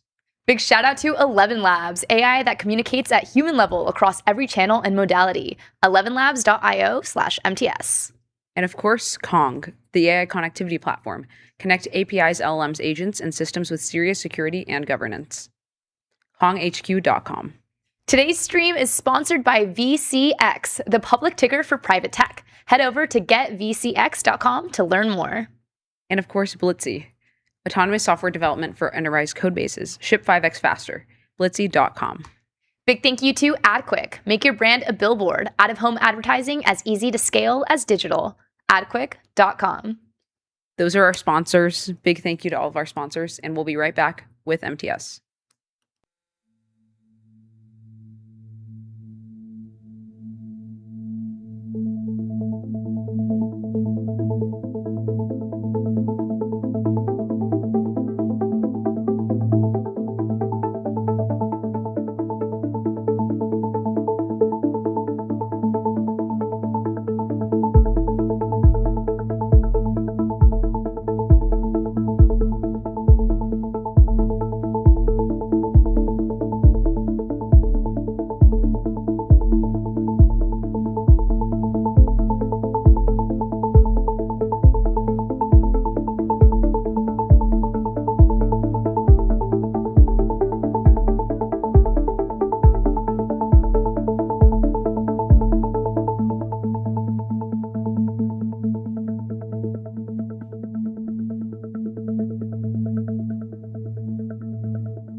Hello, everyone, and welcome back to MTS. Today, I am joined with my previous coworker and friend, Marek Olszewski, who is the co-founder of Cello, and excited to dive into some exciting announcements with the launch of USAT and the Google mainnet faucet coming soon this week, but also to just get your perspective on stablecoins as a whole, how different policy like Genius Act, the Clarity Act, and agents are completely shaping the future of on-chain finance. So, Marek, welcome to MTS. Thank you. It's good to be here. Thanks for having me. So excited to have you. I think that would be a really great place to start of just the stablecoin landscape as a whole, because stablecoins are not new. They have been around pretty much since the inception a bit of Ethereum, or at least the inception of wide-scale blockchain adoption. And yet in this past year, we're hearing more and more stablecoin adoption happening in the mainstream. What's actually causing that to be the case? Yeah, so certainly the regulation is helping. So the Genius Act passed earlier in the year, and since then we've seen a lot of fintechs, a lot of banks, a lot of companies now expressing a lot of interest. I think OUSD is probably the most interesting, very recent example. But another, really important and big one is USAT, which was actually a partnership between Anchorage and Tether. Run by the former person who drafted the Genius Act. And that's another one I think to keep an eye out for. But yeah, I think everyone's predicting hundreds, if not thousands, of US dollar stablecoins in the future. I think it's going to be really interesting from a wallet and DEX perspective what this will mean. But certainly it's exciting that, finally we have the attention of all of these kind of mainstream fintech and banks finally kind of leaning in, and likely in part because of this regulation. But the other thing that's interesting is what's happening outside the US. We're seeing MiCA recently kind of went into effect. And we're seeing a lot of countries now following the footsteps of both the EU and the US. I think Kenya just very recently passed their stablecoin regulation bill. And I think that is only going to, accelerate the adoption of these different stablecoins. I mean, even just on Cello in the last 2 weeks, we've added 8 new stablecoins. Oh, wow. USAT, which we're really stoked about. I think we're the first chain after Ethereum to receive USAT. But then also 6 fiat-backed stablecoins by the Ripio team targeting Latin America. And then also a fiat-backed stablecoin in Nigeria, a fully regulated fiat-backed stablecoin, CNGN in Nigeria. And so it's accelerating. It's really exciting. Yeah, I definitely think with the Genius Act, we started to see way more enterprise adoption, way more banks come on and start to use like on-chain financial rails. What are you actually seeing is the main reason that these enterprises, that these big banks at scale want to move into stablecoins? I think it's all the same reasons why we've been in crypto for the longest time. Settlement is fast, it's cheap, it's irreversible. Suddenly, it just makes so much more sense for crypto rails to be the rails that are underpinning the future of finance. I mean, everyone, expected this to happen eventually. And I think with all of this excitement for stablecoins, we're seeing the first wave of that. Yeah. One of the big things that happened this week was the Clarity Act. People thought we were going to get some more clarity about what's actually happening with the Clarity Act, and that would completely change. We got more clarity. We got clarity that they're not going to vote on it right now. I know. And they're delaying it until after the recess. What do you think about this delay? Is the delay on the Clarity Act hint that it might not pass? What do you actually predict might happen here?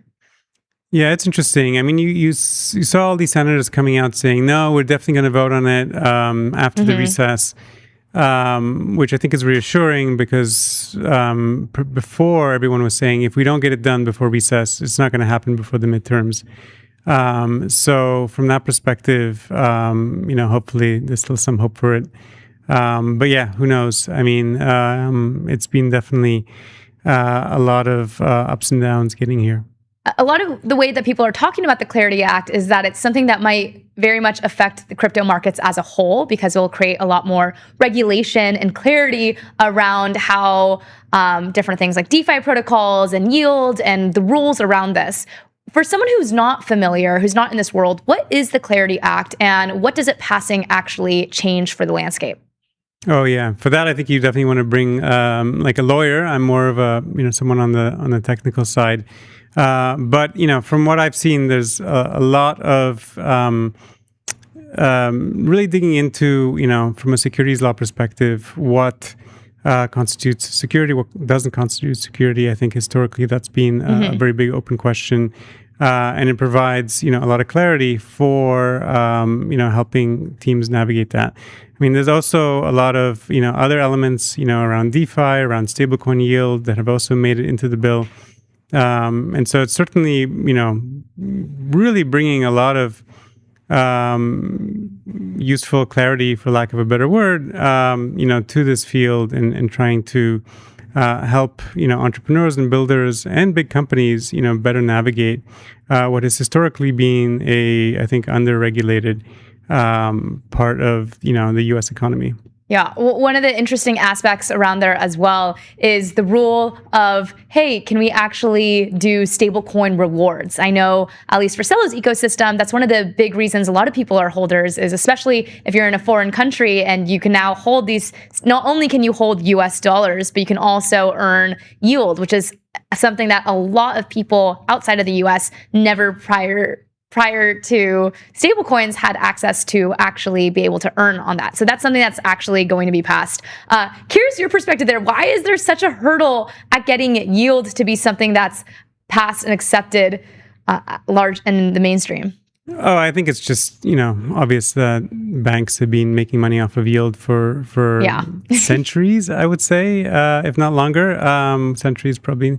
And so, they're the incumbents. It's in their best interest for this to not be something the upstarts issuing stablecoins can compete with them on. So, I mean, I think it's definitely a very self-serving reason for banks to be pushing for this. Although it is interesting because there is a lot of competition among banks in this space. You have a lot of smaller banks popping up and giving these promotions where, if you, keep a certain balance for a year, you can get this promotional APY. And so already we do see the free market, creating enough competition. And so a lot of the arguments that these bigger banks gave that it would, effectively be destructive for the whole banking industry, I think it's hard to really see them at face value as being like honest reasons why they were opposing these things. And so it's interesting, and yeah, I think it's good that the regulation evolved in the way that it did. Yeah, it's interesting because on one end, it's almost like these banks don't necessarily want more competition of what it means to actually create a bank. And on the other end, you're also seeing more adoption from banks such as the USAT. That's actually a regulated stablecoin by Anchorage, right? Can you share a little bit around that? What is their reason for launching a stablecoin, and how does that differentiate from Tether's existing USDT? Yeah, so Anchorage is a regulated charter bank. I think they're one of the few charter banks that also is a custodian, crypto custodian. So they're really well positioned to be able to issue stablecoins in a Genius Act compliant manner. And so they've started doing this, not just for USAT, but also with some other kind of companies that they've been working with.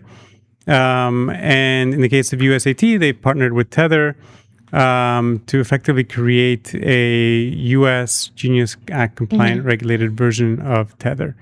And, it's interesting because I'm seeing more and more companies already in the US already even getting comfortable with USDT.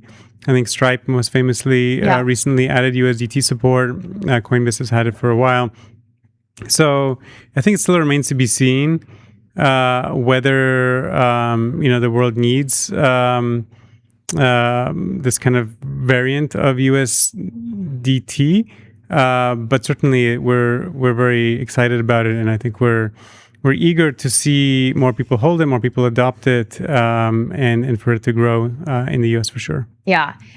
Apart from the typical reasons why banks and other enterprises would adopt stablecoins, one of the other big trends that we're seeing is the rise of agentic payments, the rise of agentic finance. Can you tell me a little bit about what that landscape looks like today and where do you see it going?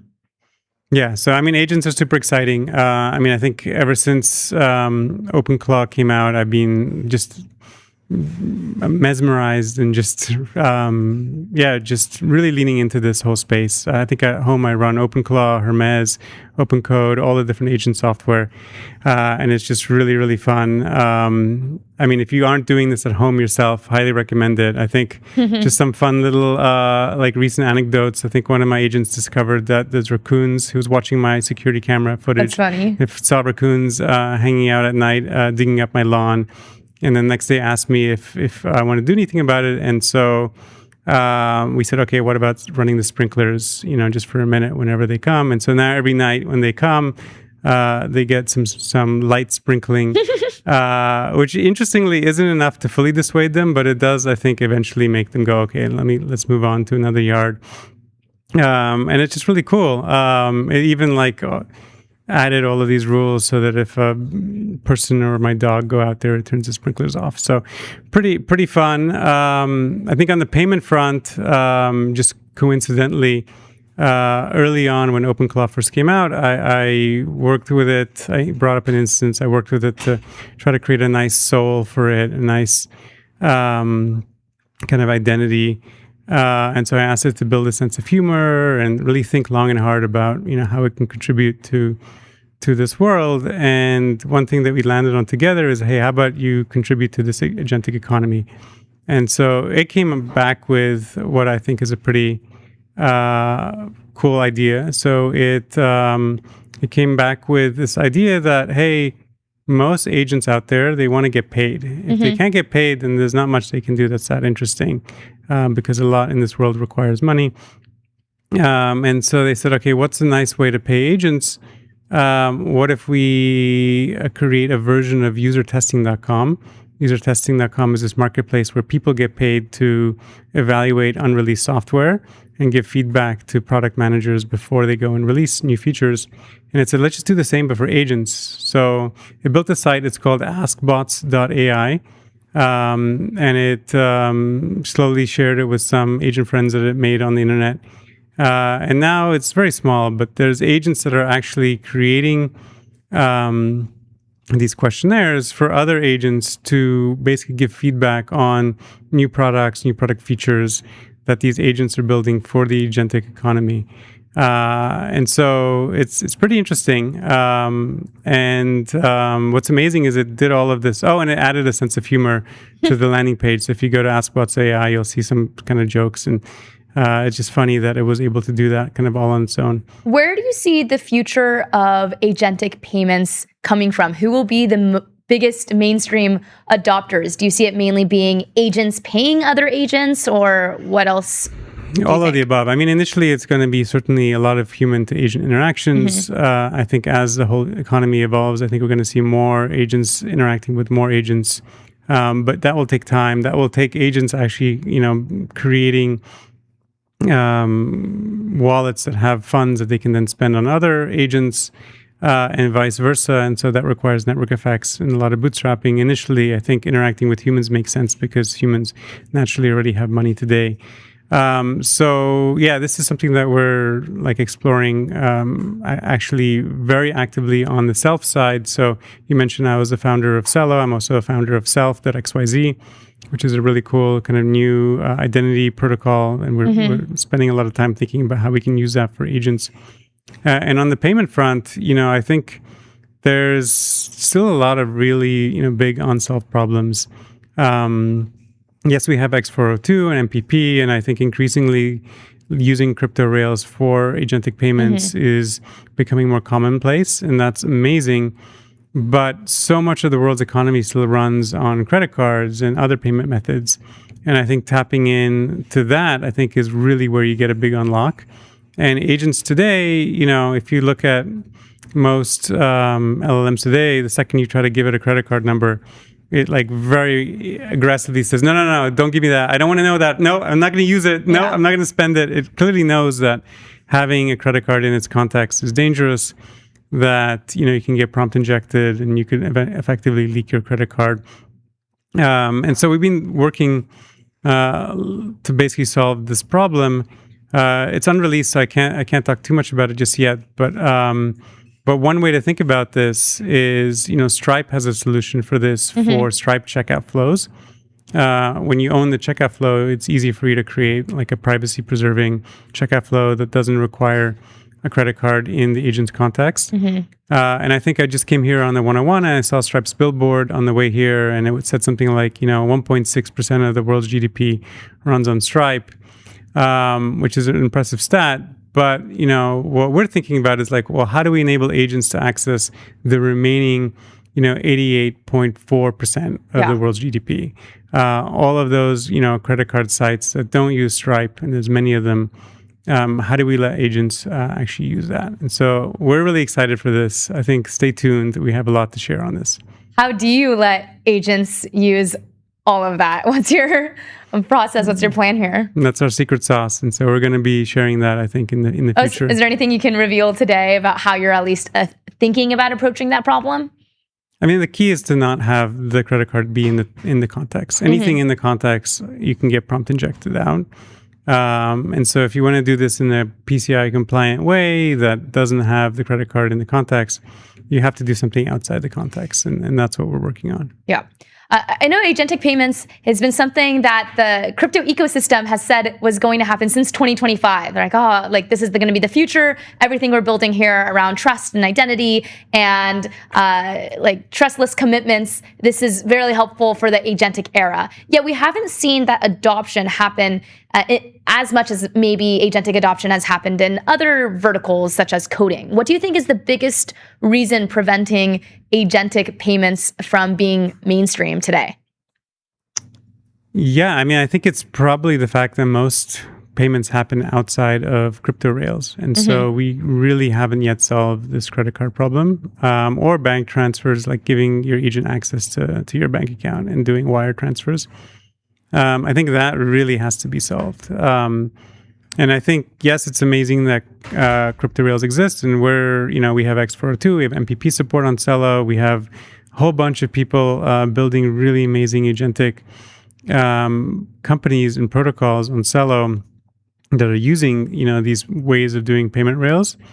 But if you're really talking about like, why isn't it, like everybody and their grandma using this? I think it really comes down to the fact that we have to let these agents plug into the regular world. And I think that's coming for sure. So if you could magic wand and change one thing about the space in this industry to make that mainstream adoption happen, what would that actually be? Would you go to the credit card providers? Would you go to the payment rails? What layer are you actually making an infrastructure change? We would launch the product that we're working on right now. I guess. Stay tuned. Stay tuned. Yeah, I'm curious what that means. So why does this even matter? What does agentic payments unlock? People talk specifically about programmable money, about speed. What's broken with our existing financial rails, and why do agents need separate and new type of infrastructure to actually do payments in general? Yeah, I mean, if you think about the types of people that you hire, either employees or contractors, and the kind of work that they do for you, at the end of the day, like a big portion of the work that they do for you boils down to their ability to be able to transact. Maybe less so for like a software engineer just writing software, but if you're, I don't know, you have an events person, right, doing events work for you. They have to actually book an events venue. They have to pay, people to do catering and basically run the whole event for you.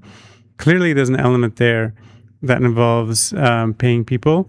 And if you think about every other type of role in the world, increasingly that also requires payments. And so, I think if every one of us were to have like some sort of assistant that could help us with our day-to-day tasks, then I think increasingly it's obvious that letting them be able to handle these kind of payments. I'm not saying that events people need to be replaced by agents. They need to have their own assistants that can basically help them do their job more effectively. And I think at the end of the day, that requires agents to be able to handle money. Yeah. One of the things around why agents can't handle money right now is they don't have an identity. You can't just open up a bank account or get credit, a line of credit. How do you solve that identity problem for agents? Yeah, that's a really big one. And I think that's where, what we're doing at Self really plays into this kind of overall solution that we're working on. I think not just there's so many problems related to identity and agents, right? I think the biggest one, obviously, is the fact that when I'm talking to someone, I have no idea if I'm talking to a human or an agent anymore. Obviously, this feels very commonplace now, but you go back 2 years, and this would be like science fiction if someone told you that this was true. And the same is true for agents. They too don't know if they're talking to another human or agent, and they too want to know. Especially if they're, for example, trying to pay a human to get some human opinion on something. They don't want to be tricked by another agent, pretending to be a human. And so this is just a huge unsolved problem, right? And I think, to some extent, world is trying to go after this. And if you, believe that they can, or if you're okay with trusting, hardware created by one company, and the whole privacy piece of getting your iris scan, and then also just the logistical challenge of getting everyone in front of one of these devices, then I think there's a potential solution there, and I think it might be a viable one. But the alternative that we've been working on is instead piggybacking on what already exists today in the world, in the meat space, so to speak. Like, what's the most trusted form of identity in the meat space? It's your ID, and specifically a biometric ID, right? In a world where you can deepfake IDs, biometric IDs are king, because they have a little microchip on them, or sometimes a QR code that basically has your personal data and a signature over that data, proving that it was issued by your issuing country or your issuing state. Usually it's like multiple signatures leading up to a countrywide certificate authority. And so if you have all the certificate authorities or all the certificates of every country in the world, then generally you can verify the authenticity of anyone's ID. And this, again, extends to national IDs, but also passports. Most passports these days have these biometric chips in them. And what's cool about this is suddenly we can verify that you're a human in a way that doesn't require trusted hardware, and in a way is already decentralized, right? All you have to do is trust that every country in the world is managing their certificates well. And I think that's a safe bet, because countries use these to verify that passports aren't forged when checking if someone, when someone is entering through border control, they check these signatures just to double check, okay, is this passport legit or has it been forged? And so there's a lot of, I think, good reason for every country to keep these basically private keys safe. And so once you've done that, once you leverage this, these IDs, what can you do with them? It's pretty cool. You can actually scan these NFC chips with your phone really easily, and then you can create proofs based on the data inside there. And specifically, you can make ZK snark proofs. So you can make privacy-preserving statements about people who have these IDs without revealing anything else about them. So say that you wanted to reveal only that your name is Sophia, you could do that with Self using one of these ZK snark proofs without revealing anything else on your ID. And even better than revealing pieces of your ID, you can actually prove statements derived from the data on your ID. So you could prove, for example, that you're over a certain age without revealing your birthday. And you can prove that you're not on the OFAC list, the sanctions list, without proving anything, without revealing anything else about yourself. And that's really, really neat. And so the combination of all of these things together means that suddenly we have a really viable way of proving that you are a unique individual, a human, without any third-party trusted hardware, without you having to give up any of your privacy, which is really, really neat. That's really cool. Well, Marek, I know we are at time, but I did want to thank you for joining us today on MTS, sharing a little bit about the stablecoin landscape as a whole, but also what you just hinted on right here with Self around how identity, and specifically using zero-knowledge proofs to prove things about your identity, why that's so important for the agentic era. So, Marek, I really wanted to thank you for coming on today. Thanks for having me. And we'll be back with MTS.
All right, we are back with Cremu once again to talk about a bunch of things. We have data centers, we have vaccines, all the usual topics, most of the usual topics. So welcome back, Crem. Thank you for having me back. Absolutely. So we just saw this information piece, which I have up on my screen share, about how they investigated all kinds of cities, towns, counties across America and states, and found that there are over 500 temporary or permanent data center bans, over 550 temporary or permanent data center bans in various counties, cities, and towns across America, and in 2 states, New York and Texas. It's really bad. It seems really bad, yeah. And most of these were enacted in the last 2 months. Yeah, we have like the big state level ones. The first one was New York's, and it's the statewide pause on large hyperscale clusters. And that one is really bad. There's no good reason for it. They're just kind of doing this. They're doing it for a year to examine apparently how they're going to regulate them going forward. Texas just did it too. Governor Abbott he demanded audits and freezes on new grid interconnections from data centers. And his stipulation is that they have to basically haul their own water in, and they have to not affect the electricity prices at all, which is a very high standard for development. Nothing else faces this. Lots of other things you can make, like a factory, like a golf course. They use lots of resources, like a similar scale, maybe sometimes even more. And those aren't getting blocked. It's just the data centers, because those are like politically popular to block right now. And he's running for re-election, so trying not to lose.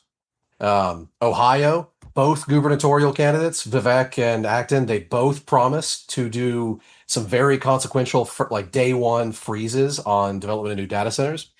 Nebraska has paused new construction, and they have removed the tax incentives. I don't know why that's not showing up in there as a statewide thing. Whatever. But yeah, the governor did something there. Pennsylvania has introduced a 3-year moratorium, and they've given local prohibition authority to counties and stuff near there. Yeah, they got a proposed ban. Georgia has no local permitting until December 2028 as an introduced bill. I don't know if that's actually going to go. Oh, I guess it's rejected. I thought that one was still pending. Michigan, they wanted to stop all state and local approvals until April 2027. That's another introduced one. I don't know if that's failed yet. What's going on in Michigan, which has the most local bans out of any state? Michigan and Ohio. Yeah. Meanwhile, there are a bunch doing of a lot states. There are a bunch of states that have no bans at all. Yeah.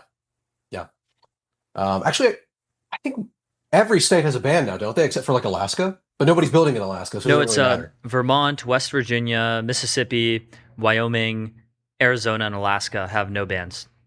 I see. So all small countries where they're not, or small states where they're not really doing much in terms of data center stuff. And Hawaii, ironically. And California has very few, I guess, because they ban everything by default. Yeah. You don't really need to ban if you're not really building there anyway. And the electricity rates are quite high in California, so why would you want to build there? Yeah. But just, you can keep going down the list. The gist is that a lot of places do not like data centers. They want to, at a minimum, extract more from the data centers. They want to tax them more heavily, or make them pay for electricity at higher rates, or make them haul their own water in, or whatever. In Ohio, it seems that a lot of the disdain is related to recent developments. They are developing a huge amount there. OpenAI just got funding from SoftBank to do a massive multi-gigawatt development there. And that is going to probably be quashed if Vivek gets his way, or if Governor Acton, or potential future Governor Acton gets her way. Just if anybody comes in, they're going to kill that project. They're going to destroy billions and billions of dollars in economic development for Ohio. Yeah, I mean, pretty common story in American history is you have NIMBYism that destroys billions and billions of dollars of potential economic development. It's very sad, really. It's should be an enduring national shame and a top priority. It really to should. Fix. Yeah. Local obstructionism is probably our top national issue. It's hard to imagine anything larger than that. There are economists median estimates of the effect of loosening zoning in our top cities to the level of our median cities, which are quite small. are like on the order of like 1 percentage point per year, which is an enormous increase in growth. That's what are we growing at right now? Like 2%? It would be going to 3%. It'd be a 33% increase in the growth rate. It'd be staggeringly large. Mm-hmm. And it's a local government issue. We've given local governments the authority to restrict housing. We've given them the authority to restrict data centers. We've given them the authority to shut down new energy projects. And as a result, we don't build much of anything. It's sad. So, what do you think are the best sort of policy-free lunches for economic growth? Obviously, zoning reform, but what else? Yeah. Well, the freest thing would be for the Supreme Court to be able to review Euclid v. Ambler and to destroy that ruling, Mm-hmm. but I don't think they would. Euclid v. Ambler was the Village of Euclid versus Ambler Realty Co. was this decision which established zoning laws in the U.S. And if it basically it's not constitutional. It's an illegal taking. Clearly, you're not allowed to do stuff with your own land because the government can just tell you otherwise. It's not really. That is an Article 5 violation. There is the Supreme Court should never have actually allowed that, and they should repeal that immediately. In terms of actual things Congress can do, there's some low-hanging fruit like NEPA reform. But there's generally not a lot. The issue is kind of just the zoning. And ultimately, to get over that, you would have to have like substantial local reforms that block it, or you would have to have the Supreme Court go back and take that authority away or to strictly delimit it. Why can you not imagine the Supreme Court overturning Euclid? It's beloved. I mean, it is one of the most nobody knows what it is, but it is definitely one of the most popular decisions because of how it turned out. People really do like being able to control what their neighbors do with their property. They hate the idea of not being able to control what other people do on their property. They love basically the counterfactual theft from their neighbors. They don't like their neighbors being able to build whatever they want. They do not want somebody to be able to build like a large house next to their smaller house that'll block their view. They don't want people to be able to set up like a soup kitchen down the block from them or to zone in any number of things. They don't want a gas station nearby. They don't want anything. People hate the idea of not being in control of things they don't own. That's an uncharitable way of putting it, but it is ultimately what it comes down to. They would resist this substantially if it were going to be reviewed by the Supreme Court. And I suspect even people on the Supreme Court would, even though it is not constitutional, clearly it was a improperly ruled decision. I suspect they would rule in its favor and like continue keeping it up. The best we could hope for from the Supreme Court would be to overturn the ability to do rent control, because they have their conservative priorities still. Why is zoning so universal? The Supreme Court didn't require communities to establish zoning, but almost every single town in the U.S. does. Like the only major exception is Houston. Yeah, it's that prejudice I just mentioned. People really do not like the results of other people being able to use their property as they see fit. Like at the end of the day, that really is an apt description of it. It is not the most charitable way of putting it because people who do not people who go to board meetings and who say like, I don't want like new housing. I don't want to upgrade the old supermarket. The people who say like, oh, I don't want you to be able to build in like a new solar park. They're not going to say we're against development. They're not going to say we're against clean energy. They'll just say like it affects the character of the community. And as a result, the character of the community will drift in a way that is adevelopmental or anti-developmental. And you'll find that like it becomes an older place. It becomes a place that is stagnant. It becomes a place that doesn't actually like develop a new culture or anything else. And where new culture develops will be places that you can actually make things like the built environment. I guess it's just how it is. Yeah. Yeah. Why do you think Joe Weisenthal is like not super YIMBY? Have you seen this?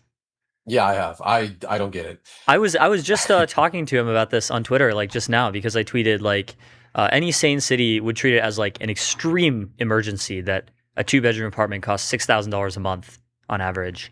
How can anyone basically like the only ways to be able to afford housing in San Francisco are like having unusually high paying job by national standards, or inherit a house from your family, or win some kind of government housing lottery to get public housing. And then Joe Weisenthal says, weird, the Wall Street Journal says the AI boom is driving up SF housing costs. And I say, of course prices will go up when demand increases and supply is held constant by legal fiat. Yeah, I mean, that's clearly what it is. But he's so prior to based on everything 2008. else. Yeah, some people aren't going to think about this issue properly. I don't know why. It's on housing. People seem to have really deranged opinions that just don't mesh with reality. And like, for example, most Americans support rent control. Most Americans support like housing vouchers, and most Americans support all of these demand subsidies, and like nothing to do with increasing supply. It's one of those areas where they're just strongly against being a supply sider, even though that is the objectively correct thing that like we recognize empirically is the most important thing for it. Don't know. It's hard to say. But before 2008, there was I actually have some old graphs of this. There was a massive downturn in housing permitting nationally, and we never really recovered to pre-2008 levels. And that is also the time when the urban rent CPI, that measure of inflation in like urban rent costs, started to exceed wage growth, real wage growth. So before that time, they were kind of aligned. They went, up at the same rate. There wasn't really a housing shortage. It wasn't a housing crisis. And then afterwards, there's a housing crisis because the amount of building needed to, keep up isn't there. Just not there. Not enough building. Yep. So on a different topic, we have President Trump just overhauled the American childhood vaccine standards, which is, a long time campaign promise of RFK Jr. And so basically, the recommendation says that children should get immunizations against 11 diseases, a decrease from 18, and the vaccine should be more spread out, and there should be fewer total injections. So what's up with this? Crankery, unfortunately. There is actually nothing empirical about this. There's nothing gold standard about this. There's nothing good about this, nothing substantial for America's health in terms of like, anything positive. It's all completely negative. It's driven by a bunch of debunked claims. There's really just not much to this. And there's also some stuff in here that contradicts itself. So they want to reduce the number of injections, but for example, they want to split the MMR vaccine into 3 separate vaccines, one for measles, one for mumps, and one for rubella. And this is arbitrary. There's actually no reason to do this. They didn't supply any justification for it. They won't. They can't. There is no science on this. It's literally nothing. It's just pure conspiracism that they're kind of dressing up in order to change the vaccine schedule because there are some committed anti-vaccine activists in the government right now. That's all there is to it. There's literally nothing else. Unfortunately, these people are in control. They are in power. And I have tried to talk to a lot of them. I've tried to explain to them that, like, no, there is literally no reason to split MMR. There is literally no reason to cut down on these vaccines that don't do anything. It's impossible to maintain the claim, for example, that like the Hep vaccine leads to autism because when we introduce it, a large portion of people suddenly get it. And then there is no concomitant, immediate or lagged increase in the autism rate. These things are obvious. They're able to be checked right away. And yet science just isn't penetrating this advice. It has no influence on it. I wrote a packet that I gave to people on this and they like kind of ignored it all. I provided lots of data on this. I've challenged people to, provide some justification for any changes to the vaccine schedule. And it just hasn't ever happened. Nothing's materialized. And this includes like things given to policymakers. It's completely hooey. It really is just conspiracists in charge. And unfortunately, they are going to endanger and hurt a lot of people. A lot of children will be harmed by this. We will likely see the return of many other childhood conditions that don't need to return, that should be eliminated. Right now, we are undergoing a measles epidemic that is going to get much worse because of what happened today. Right now, or in this order, there's a part about, I don't know, this is a fact sheet on it, but in the actual order, there is a part about having the attorney general go and sue states that do not allow people to have religious exemptions for vaccination. Religious exemptions are basically all fake. There are virtually no religions that actually do restrict childhood vaccination, and yet the order calls for making it so states can't restrict that excuse. We know that is an excuse because a lot of those people, when states do ban religious exemptions, transition over to some sort of personal belief thing, or they like a medical excuse. And it's all fake. They're just kind of transitioning and doing fraud in order to avoid getting vaccinated because they don't like vaccines. On this topic, the science is incredibly close to like just definitive. There is really no room to argue any of these things, and you won't see the people who want to reduce the number of vaccines or change how they're administered providing any arguments. It just will never happen. They are radical conspiracists with no data to support any of their claims, and they are just going to hurt a lot of kids and worsen the ongoing epidemic, in addition to probably creating more in the future.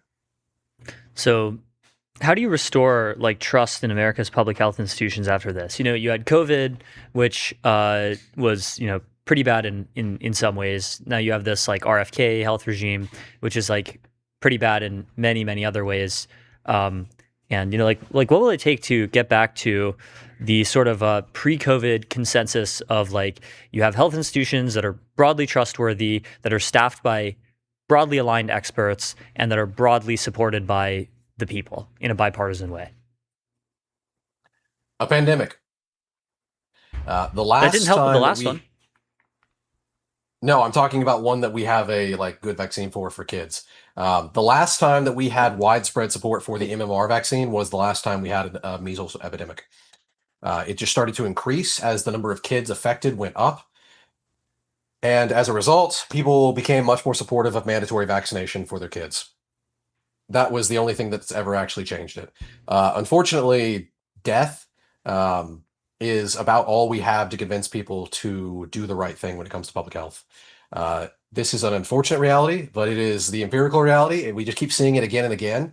This happened in California with the Disneyland outbreaks. It happened back in 1990 when we had our last huge outbreak of measles. It happened in 2000 when we had a small outbreak. It's just that, or 1999.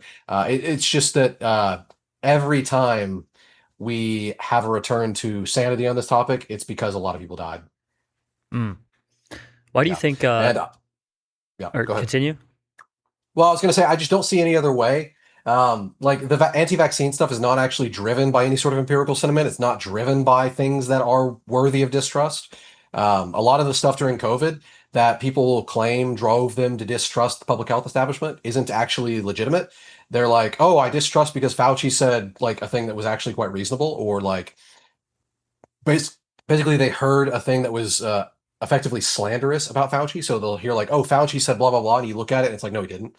Or they'll be like, oh, Fauci planned the epidemic. It's like, no, he didn't. Conspiracism has like taken hold, and suppressing that is very difficult. And it's also not the cause of the current epidemics. Prior to the COVID epidemic, there was going to be a measles epidemic. In 2019, it was already starting. The only reason that it stopped was because of the lockdowns. And then it came back right after the lockdowns ended. Our current epidemic is a post-lockdown thing. It's not, something we can actually blame on RFK. And it's clearly not, because it's also happening in the UK and Canada. These places that are infected by the same memes that lead to the same issues, which are not just like RFK driven, which are not just COVID, like public health disdain driven. They're both affected. They're all affected in the same way. Right. So where should people be looking for trustworthy health recommendations? The old CDC. The CDC prior to the current one that's, been... there's still great things at the CDC. Obviously, there are tons of great people there. There's tons of great advice to give out.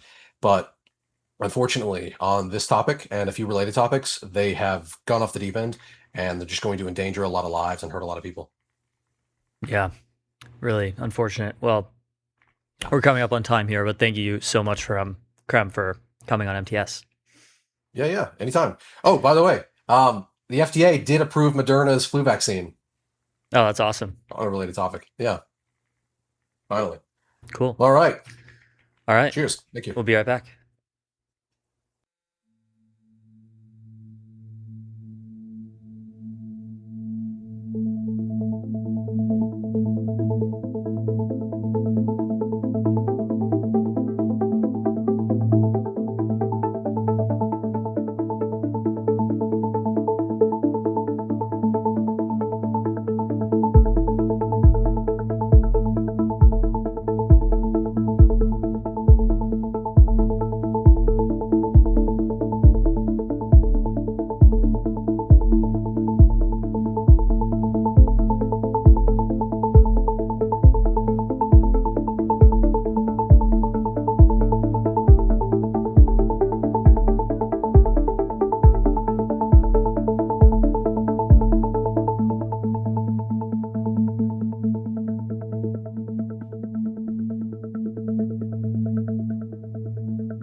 We're back live. with special guest Jaden Clark, Atlas Creatine Cycle, man of many names. Oh, 3 names now. It's actually really hard, you know. Many it's like names and many meme formats. That's right. That's right. I mean, there's like 3 meme formats as well. To be fair, Yeah. I kind of just run out of material and just revert to my usual sort of like copy and paste slop. But you know, everybody's playing a game at the end of the day. You might be the most brute force memer out there. This is true. Yeah, brute force. It's funny. He comes in or It's a like, do you want any drive-by. like snacks or drinks or anything? He goes straight to the fridge and grabs the Fairlife Core Power. Yeah, I grabbed the. Well, this is technically red, but I don't know. To my eye, it looked pink for a little bit. But I don't know. It looks like the girly core power. Yeah. Don't mind if I do. Don't mind if I do. I always like the girly drinks, even the alcoholic beverages when I drink them once in a while. What's a girly drink? Like what are some examples? Just like the girly looking cocktails. I don't know. Okay, the fruity like the fruity ones. like a vodka cranberry. Oh, don't mind if I Yeah. do. Vodka soda. I mean, I guess vodka soda is like pretty gender neutral. That was a great Creatine Cycle moment when we were at like the New Media Cell Retreat, and you were like 1 like, and I'll have another vodka soda. Or it was like, what was it, 0 likes and all? Yeah. Thank you, A16Z New Media for getting me back into drinking. You know, people have been asking me why I've been so happy recently. It's because I've actually been drinking on the weekends again. I found day it. drinking. Zero likes and I'll have another vodka Oh yeah, soda. you did find it. That's funny. Getting blasted before the MTS interview. You know, it's a little early in the day for that. I still need to go to the gym. You know, and naturally, like I wouldn't be caught dead taking gym classes, which you know I think Right. Oh yeah, that leads me to my next very question. very relevant. Which is, why did you do it?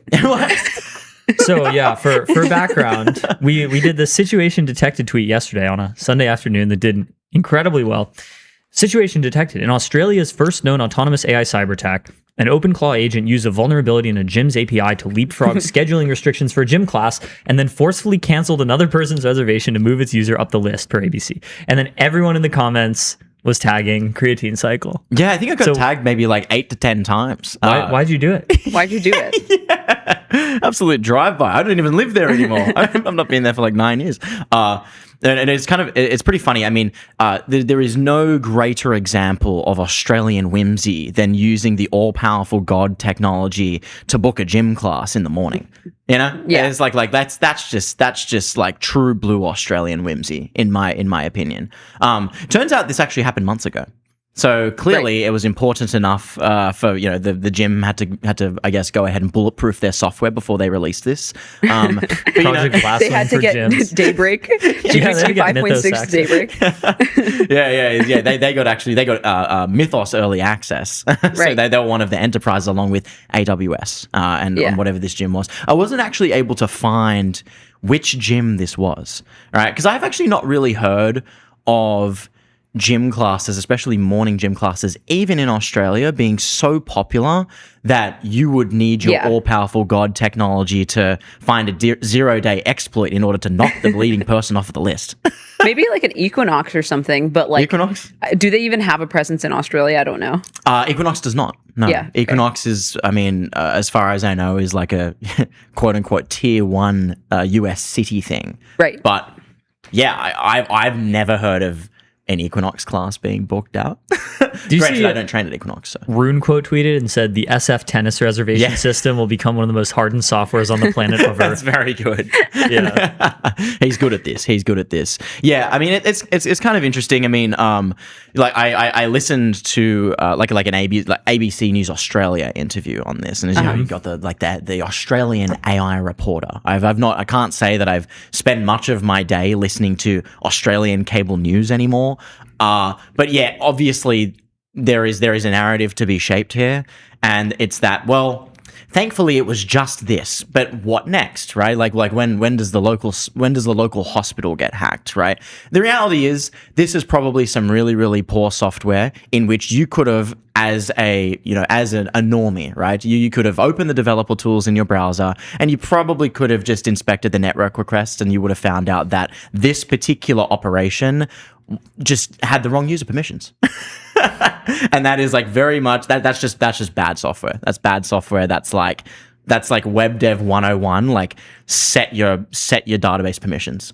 Make sure that guests on your site cannot manipulate the database. So, you know, I wouldn't say that it would have taken a galaxy brain to find this. It's just that, you know, we have computer use agents now that can inspect the dev tools for us.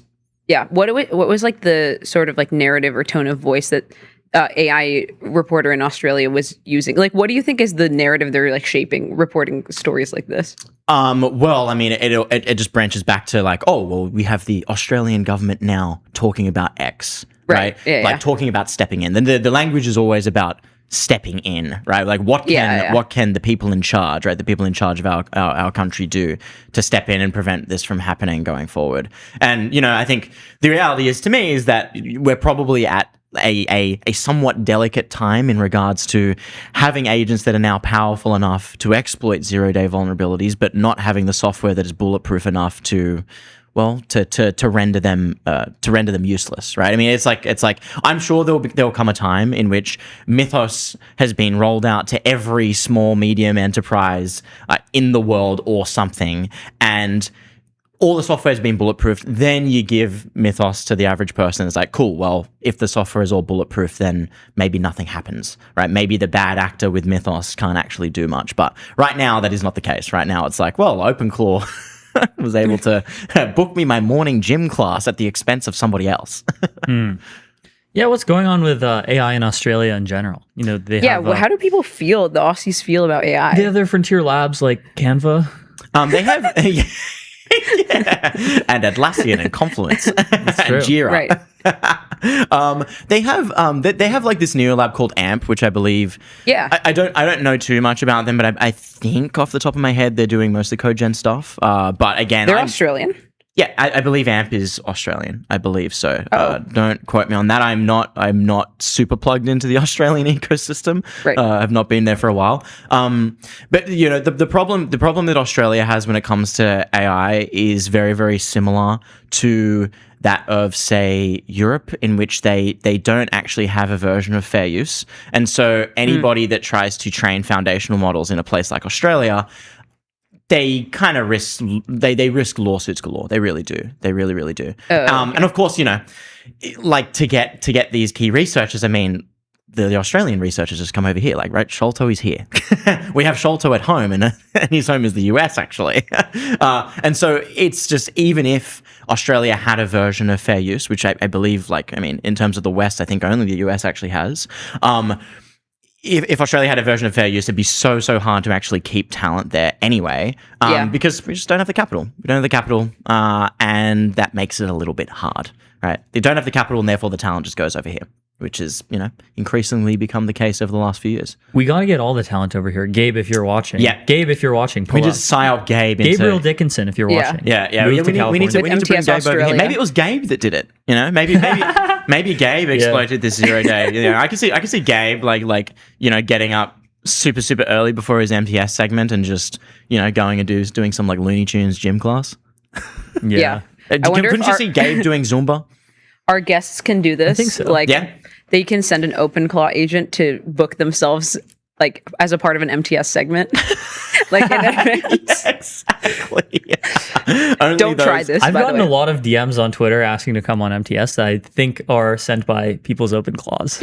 Of course. Well, how do you feel like whenever you get somebody's like OpenClaw agent like talking to you? I feel like it's like fine. I feel like it's to be expected. Yeah. I'm sort of just like, I mean, I just don't open it, or if it's, I get a lot in the emails, right? Because, you know, they find my RSS feed, and, you know, my RSS feed actually has my email address in it, which is, you know, neither here nor there. It just means that my email address is being filled up by, like, you know, hi, members of technical staff, and it's probably don't know my name, but then they include some sort of like AI generated sort of like slop blurb or whatever, and it'll be this random CEO of X like SaaS company in like Minnesota or something. Yeah. It's like, I feel like this started to happen mostly on LinkedIn. Yeah. Like LinkedIn is where you can see the future first on LinkedIn, where you just like get a bunch of spam, like you just like get recruited. You get like, can I talk to you? Whatever. It's literally all bots. The future of dead internet.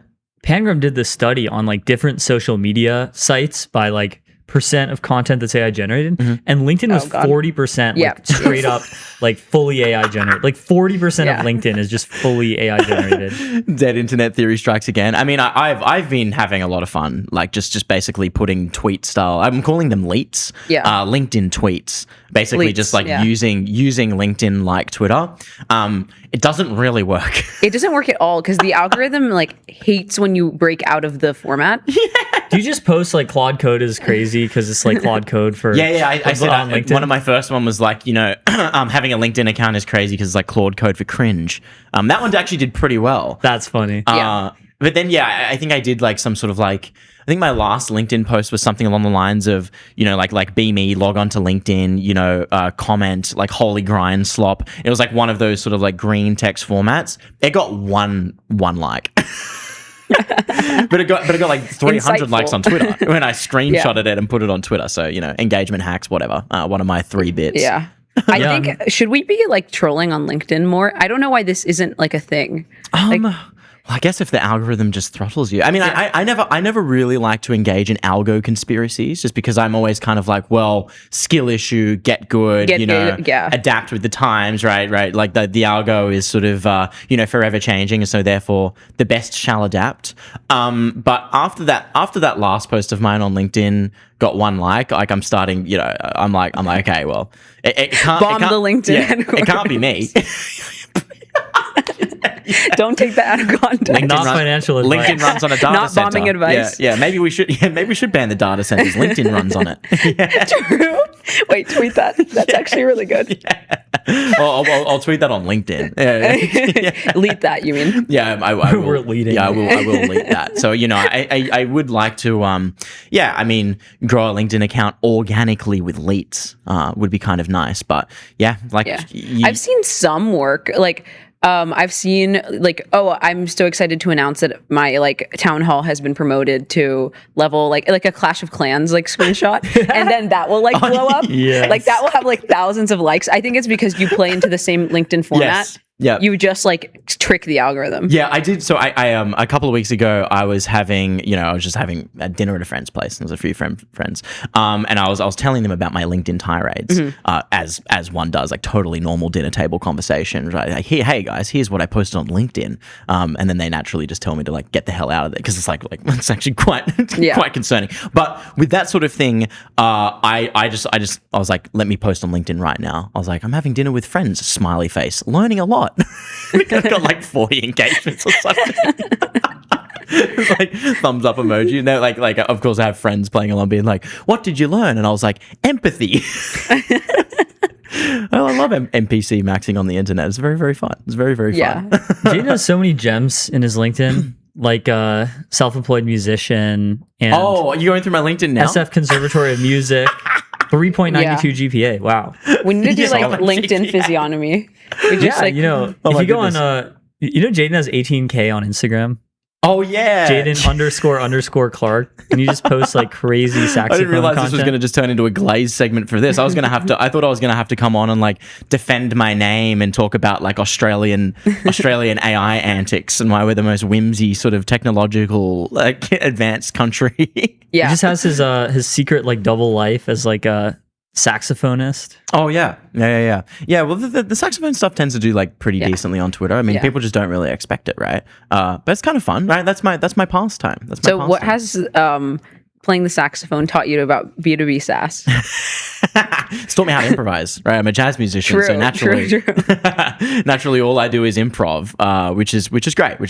But no, it's good. I mean, now I just have like one of those like interesting sort of like side hobbies that, if I ever want to put a concert on and get it sponsored by technology money, then, people seem to like doing that. People seem to like doing that. Yeah. So, tested out the concept a couple of months ago with a recital. So maybe we'll do it again. Do like a live recording session or something. Yeah. But no, my thing was always that like a lot of people ask me like why I didn't pursue full-time music. And the answer is I did for a little bit, but I just kind of, I quickly figured out that the ways that I was making money with music is just, I hate it. I don't like playing weddings. I don't like playing with DJs. I like playing by myself and playing like really heady cerebral stuff that only 3 people would want to listen to anyway.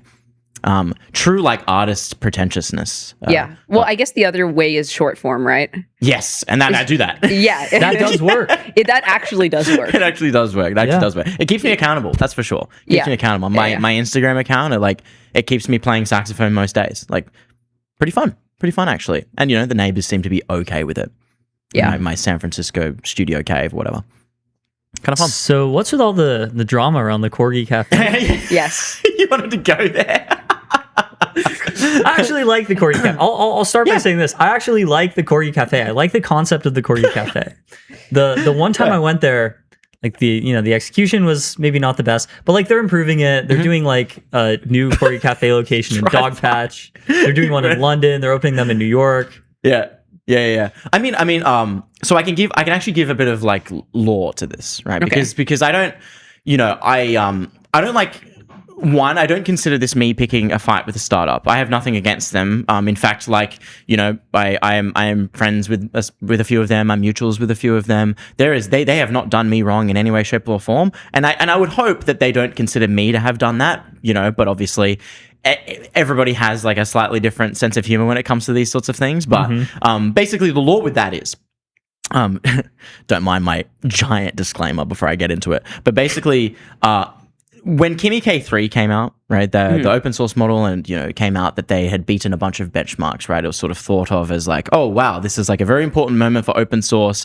We have frontier level capabilities for free or something. And so I made a little quip, right? Like I made a little quip. I was like, something along the lines of, we need to like actually send the Corgi girls to Beijing in order to retrieve some production secrets. Now, of course, there's a few different ways to take that. In the back of my mind, I see that as a bit of as like a backhanded compliment. It's like, oh, well, they're very pretty and they're very charismatic, and therefore they could extract information. The whole joke about the Chinese spies in San Francisco is that but in reverse. Yes. Right? Yeah. But the joke with them is that they just go to AI parties. They don't necessarily do anything. They just go there and they ask a bunch of questions, because they're pretty and charismatic. The AI researchers will just tell them stuff, right? So that's the joke.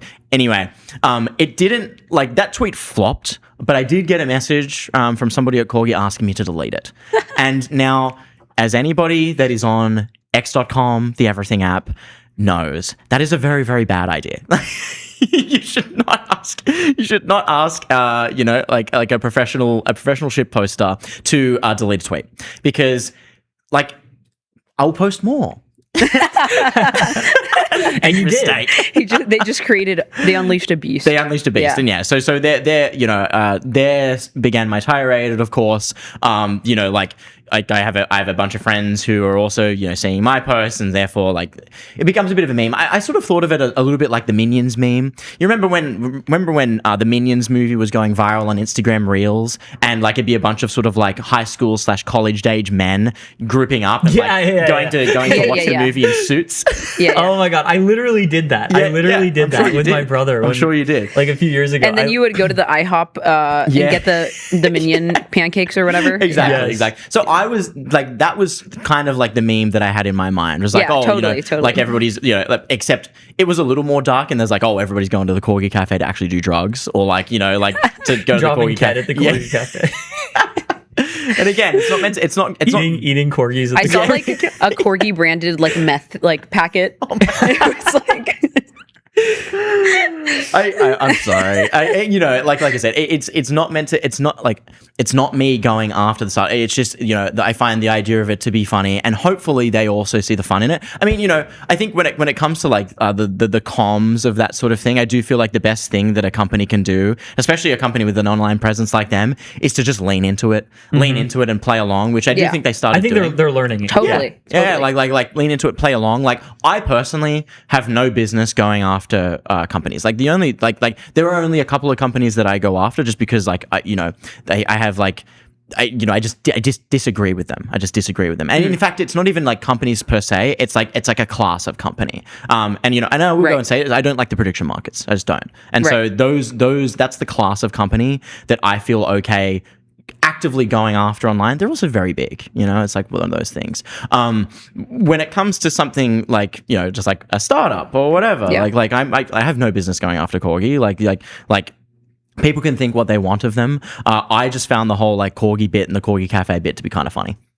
Yeah, Capital One did it first, by the way. It is. Capital One did it first, and they're sort of extrapolating it and probably doing a better job than Capital One actually. And so, like they have the virality. They got like the sponsored drinks and those sorts of things. The Corgi Cafe is low key better than the Capital One Cafe. Like the Really? Capital One Cafe in SF, it's like I think, completely like- soulless. It feels like you're in a bank. Really? Yeah. One time, remember we went there with Pranav. Yeah. And I got like the matcha, and it was undrinkable. It was like the worst matcha I'd ever had. matcha at from the Capital One Yeah, Cafe? I mean, Corgi it would does have never like do a this. good layout. Like it is like a pretty spacious space, Yeah. and it has like Yeah. it has good seating. What I will say about the Corgi Cafe, if you're listening right now, Corgi GTM interns, please change the lighting in the Corgi Cafe because it's like the most like fluorescent light. It's kind of like this, Right. Like, and it just feels very like it's Yeah. it's sucking my soul out. Totally. basically. So I've Truly actually, the Corgi would I've never actually not been make. to either. I've not been to the Capital One Cafe. Really? I've not been to the Corgi Cafe. You've never been to the Corgi Cafe? Well, I don't. I also just I don't work out of cafes. I don't SF even makes co-work it with actually people. hard to work out of cafes because I used to work out of cafes in like Austin or whatever because the cafes were lit and you Right. just had like the non-binary baristas and they were super chill and it was Yeah. great and it would be a good time because people actually like brought some like character to the interior design Yeah. or whatever.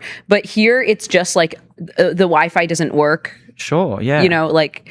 And everything is ugly, and it's like chains. It's like Blue Bottle. What are we doing? Yeah. There What are we seems to be doing? like a weird, almost like dual incentive where it's like, okay, well, we want all these people to frequent our place, and we know that they're gonna open laptops and maybe do something or Yeah. whatever because like working over a caffeinated beverage is great. Like I mean, it's like it's euphoric actually. Like opening that laptop and just slamming Americano. Like, I love 2026. Like I love And you have modern day AI work. Gary Tan, Yeah, too. exactly.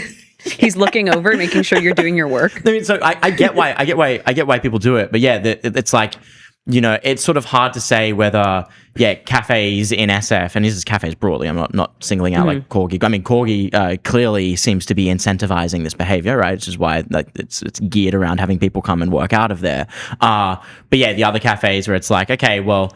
Yeah, we know they're going to be frequented by tech bros, people with laptops, whatever, journaling, and they're going to be sitting down for an hour or two. I feel like some of the vibes that these cafes give, it's like, okay, well, we actually don't want this, but we want their business, and so therefore we're going to make it hard for them to work, but we know they're going to work anyway. Maybe they'll set up their hotspot or something.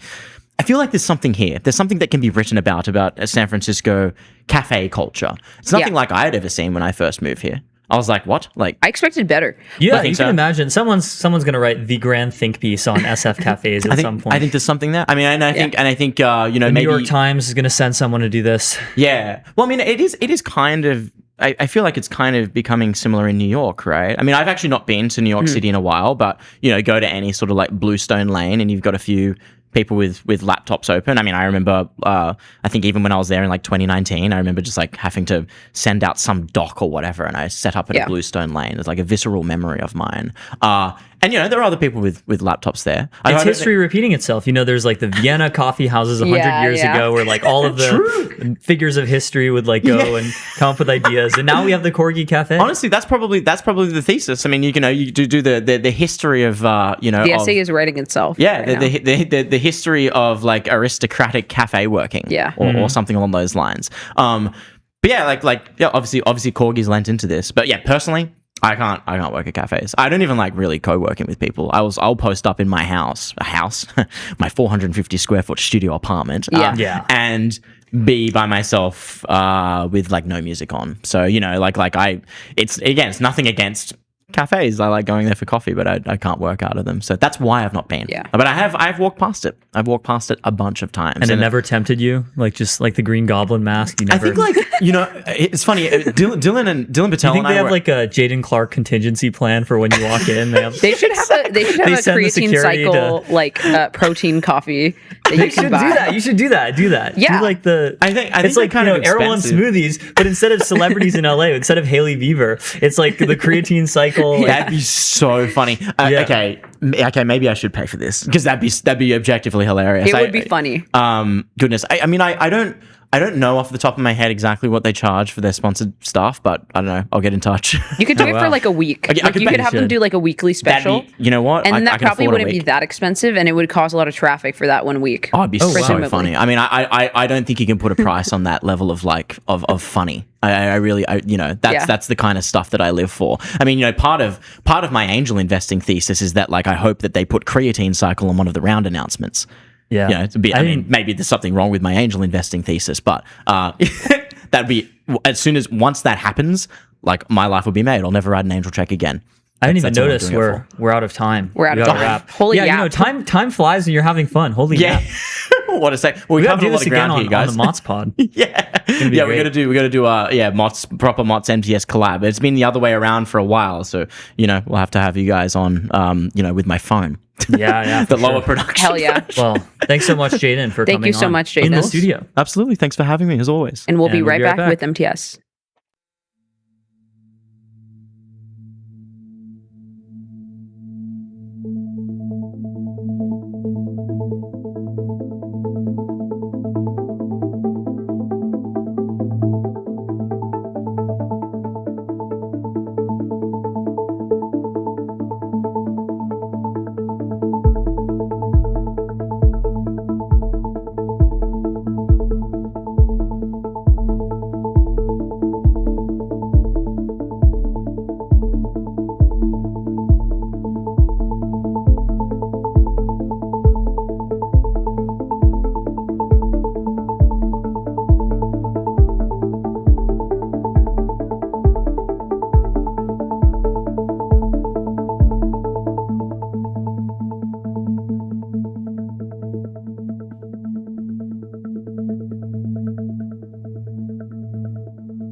Hello, everyone, and welcome to MTS. Today, we are talking to Annie Jacobson, who is an investigative journalist, best-selling author, and Pulitzer Prize finalist. Her books include the popular Area 51, as well as Nuclear War, A Scenario, and The New Biological War, A Scenario. We'll talk about what makes biological warfare uniquely dangerous and how AI is changing both biological threats and our ability to defend against them. So, Annie, welcome to MTS. Thank you so much for having me. Super excited to have you here. I think a great place to start is a little bit in how you started off spending years investigating nuclear war for your previous book, Nuclear War, A Scenario. And while you were reporting that book, many people in government were telling you that you should focus on biological warfare as your next subject. So why did you actually end up doing that? And why did they think the public was missing, and to better understand all of that? Well, you're absolutely right. When I was doing the nuclear interviews, a lot of those subject matter experts, presidential advisors, people who really are at the top of the chain of command said to me, oh, you should really look at bio next, with that kind of shark in the water feel. And when I did look at it, I understood precisely what they were talking about. whereby the government, the Pentagon in particular, sees nuclear weapons as like the most destructive. It's at the far end of the threat spectrum. Bioweapons, and that can include an incident, which means a lab leak. It's a really close second. It's considered at the Pentagon the greatest overall threat. And that is precisely because of what you alluded to in your intro, which is that there is almost no barrier for entry into making a biological weapon, unlike nuclear weapons, which of course have an incredible high barrier for entry. So, how informative do you think COVID was in terms of how society prepares for and reacts to biological threats? It's contested as to whether it was a lab leak or intended as a biological weapon. But, the impact was clear. It killed something like 6 or 7 million people globally and, shut down like the global economy for some time. It was a near miss for what could have been like a really, really severe bio warfare scenario. So do you think that society has learned from this at all? Well, wouldn't it be amazing if we did? Because you could see the COVID pandemic, which impacted all of us and made us all clear that this kind of a threat is not theoretical. It could have been a learning experience. Instead, it has shown two really important things. One, despite billions and billions and billions of dollars spent by the federal government on biodefense, that's the sort of fancy term, we were completely unprepared. And the second thing is we learned that all of the debates that you also alluded to fractured public opinion so dramatically that now the trust in science, the trust in public officials, particularly public health officials, is at such a low point that it's really dangerous when you really understand what an actual threat a lab leak really is. If it were to be a genetically modified pathogen where the case fatality rate was extraordinary. I mean, last detail here on this point, COVID had a 1% case fatality rate or perhaps less. So like 1 out of 100 people died. That's what that means. There are pathogens, including the one in my book, which is an actual science fact, not science fiction, that have a 100% case fatality rate without medical intervention. 100%. You get it, you die. Yeah, but would they be transmissible? Well, that's the whole rub. I mean, when you can have an airborne pathogen, now you have pandemic possibilities. Ebola, which is so terrible and we're hearing about in West Africa, that's what's called fluid transmissible. So you have to actually come into the contact of the fluid of an infected person. It's why you see doctors, nurses, first responders, family members dying in West Africa. That's an epidemic. To become a pandemic, the pathogen needs to be airborne. COVID was airborne, but it had a very low case fatality rate. So you take a pathogen like pneumonic plague, which I use in my scenario of biological war. You take that pathogen with its 100% case fatality rate, it's already airborne. And you add into it a very easy genetic modification to make it medical countermeasures that were previously thought to be able to defeat it, you make those obsolete, then you have an absolute nightmare situation on your hand. And again, this is something that has a very low bar for entry. What's fundamentally different between nuclear weapons and biological warfare weapons? And as someone who's researched both very deeply, what scares you more? Okay, well, I mean, that is a terrific question. Let's just think about nuclear weapons for a minute, okay? First of all, you have to have fissile material. You have to have, weapons grade uranium or plutonium. Look what's happening in Iran with them trying to get weapons grade uranium. It's not gone well, okay? Then you have to have a delivery system. A nuclear warhead on its own isn't going to do much damage sitting in a room. You have to have an ICBM. You have to have a submarine that you can launch a ballistic missile from. You have to have a B-2 bomber. So you get the idea, like, you need an actual nation state. You need a command and control. You need a triggering system to make that weapon work. This is complex engineering. Biological weapons, think about this. If the pathogen is airborne, as we were just discussing, the weapon system, the delivery system is the human lungs. That is all you need. And that, coupled with the fact that a biological weapon is alive, it is self-replicating. Now you understand the true, what feels like science fiction component of it, and it's actually science fact in the world in which we live. I know, that's the part that scares me the most about your books, is they're not totally science fiction. It's they hit a little bit too close to home. One of the things, when I originally would think about biological warfare, I guess I imagined you'd have some terrorist that deliberately releases a pathogen into some community, into some society. And the way that you wrote your book, you actually begin with a laboratory accident. And so I'm curious why that specific decision and why a lab accident?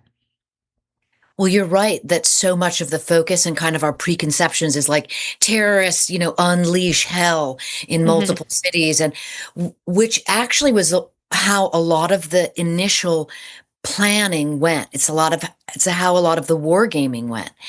And now what you realize is that would actually be easier to defend against, because you would certainly know what just happened.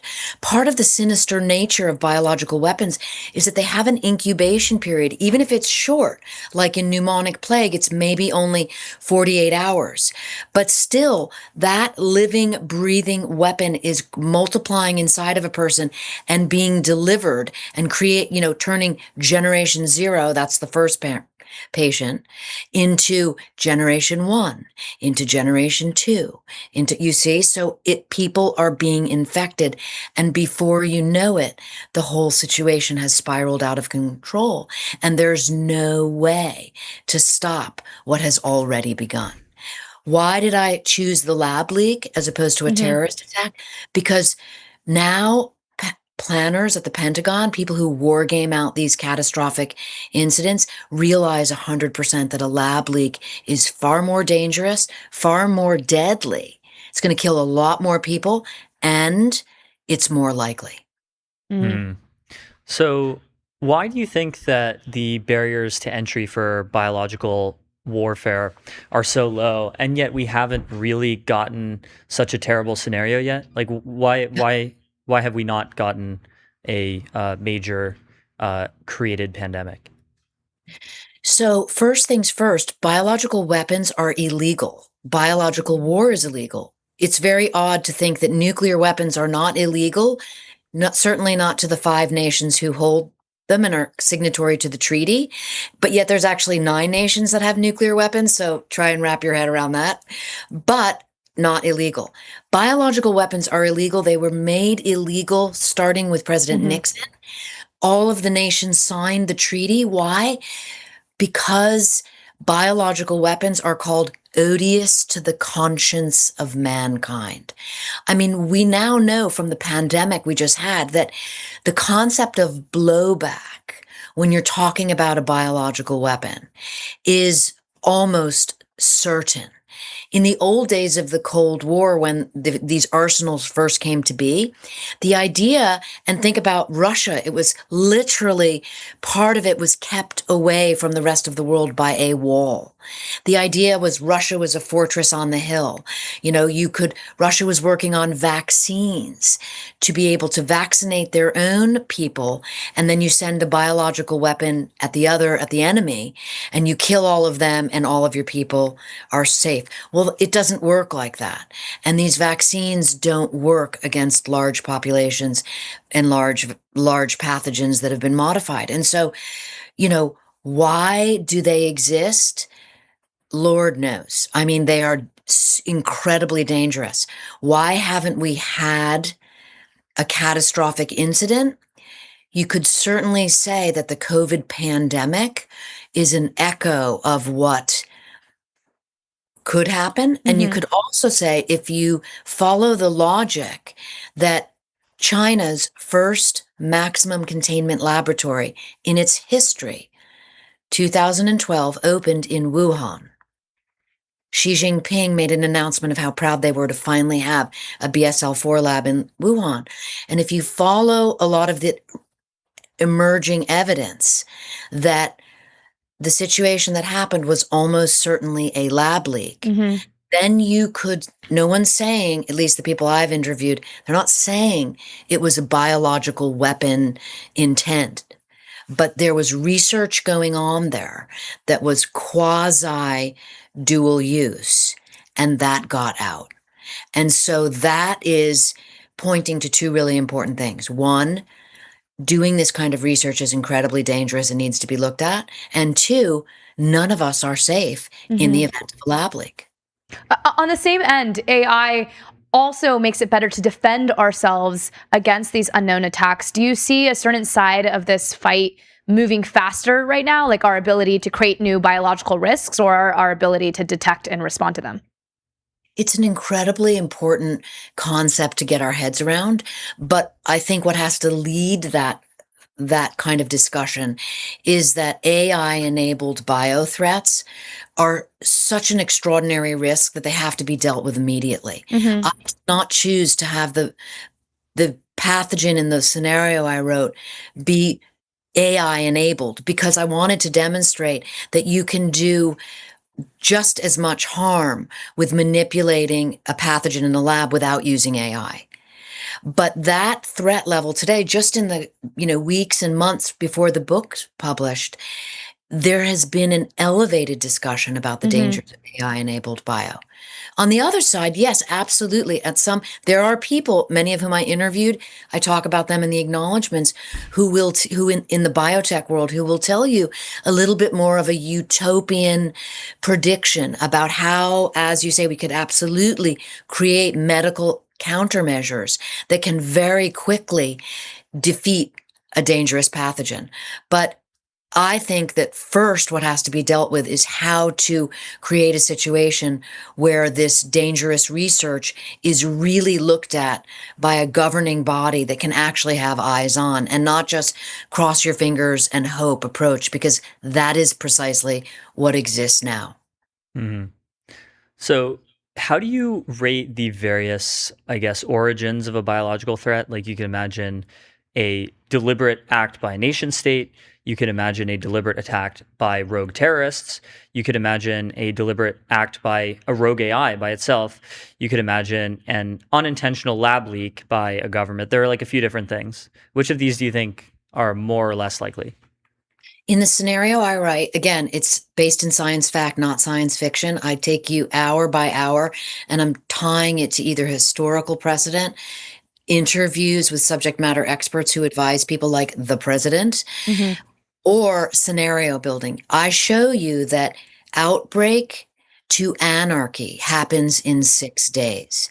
So to your point, it might not matter to any of us whether it's deliberate or an accident. The point that is the most threatening is, as I learned and I explained to readers, is that everyone in the business of preventing a near extinction level event from a biological catastrophe knows that in the first 24 to 48 hours, that is this only window of time where something could be stopped. And for that, you would require nation states to be in direct communication with one another, and they would also have to be transparent with one another. Because biological weapons are illegal, any kind of accident, and you see this in Wuhan, is immediately met by a clamping down of information by the government, almost certainly because they don't want anyone else to have eyes on to what is going on in their own labs. What is the current method right now for prevention? If you could do something specifically today, like what would you do? Well, here's a terrifying quote from Colonel Tom Earhart, who's retired, who ran catastrophic nuclear and biological war games at the Pentagon for decades. I asked him that question, like, what is the homeland defense? We're just talking about America here. Sorry for the rest of the world. What happens in America? And he said to me, Annie, there is no real homeland defense against a biological catastrophe. There are only things you can do to mitigate extermination. Those were his words. Oh, God. I mean, given all of this, do you actually think, would you still even describe yourself as an optimist at all? Do you think there's anything we can do to prevent this from happening and becoming a reality?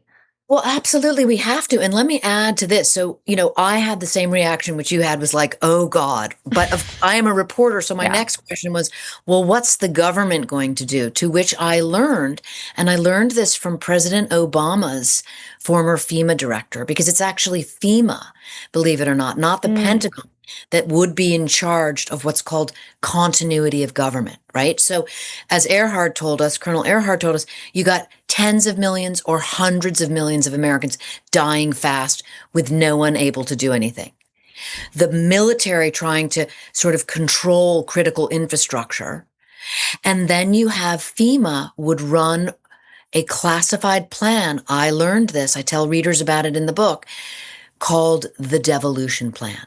And this is shocking to learn. It's a classified program with an unclassified name, which is why I was able to learn a little bit about it from Obama's FEMA chief, which is that there is a secret, pre-assigned group of individuals who know who they are, they've signed contracts, and they've rehearsed the devolution plan. And that means that when the you-know-what hits the fan, they are given the orders to leave Washington, D.C. immediately and set up an alternate government inside a series of underground bunkers across the United States called hot sites, warm sites, and cold sites. And when you learn about that, you go, okay, wow. So the government knows this is a possibility, has plans to save a shell of itself. Maybe some of our billions and billions and billions of dollars spent on biodefense, which clearly doesn't work because look what happened in COVID, should be spent in a different manner to keep this kind of thing ever from happening. What should the billions of dollars in biodefense tangibly be spent on? For starters, it has to be spent with State Department, with diplomats, with tier 2 people being able to open the door to communicate with nation states who are perceived as either our enemies or our adversaries, to be able to have discussions about how dangerous this is, and that there has to be some kind of an international treaty that actually works. The Biological Weapons Convention Treaty is a dusty old dinosaur that is just there in name only. There needs to be a new treaty, and there needs to be serious efforts about transparency. Let me give you a specific example so it doesn't sound too vague, right? So I base all of the major plot points in the scenario on real incidents. So everything begins in the book with an accident at Russia's BSL-4 lab. That's its maximum containment facility in Siberia. It's called Vector. And the reason I did that was because there was an actual explosion at Vector in 2019. And the subject matter experts I talked to about this told me, you know what? In 2019, we had an entirely different relationship with Russia. They weren't at war in Ukraine. We had scientists in the Vector lab that we, the Americans speaking now, could pick up the phone and say, hey, what happened? Because what ended up happening was the explosion was in a part of the facility that did not store dangerous, deadly pathogens. So the State Department and the scientists knew that right away. And if they hadn't known that, what I was also told is that the Pentagon, the military, we have troops in Europe that are ready and willing. I know this sounds very idealistic, but stay with me. We have troops ready and willing to go help, quarantine an area if there was that kind of an outbreak. But they said the problem now with this incredible moment in time where we are, where America has withdrawn from being a good partner in many regards, where we have no dialogue with Russia, where we have no dialogue in many regards with China. We certainly have no dialogue with North Korea. God forbid there's an accident, there's just going to be incommunicado, and that could lead to a missed opportunity. Mm.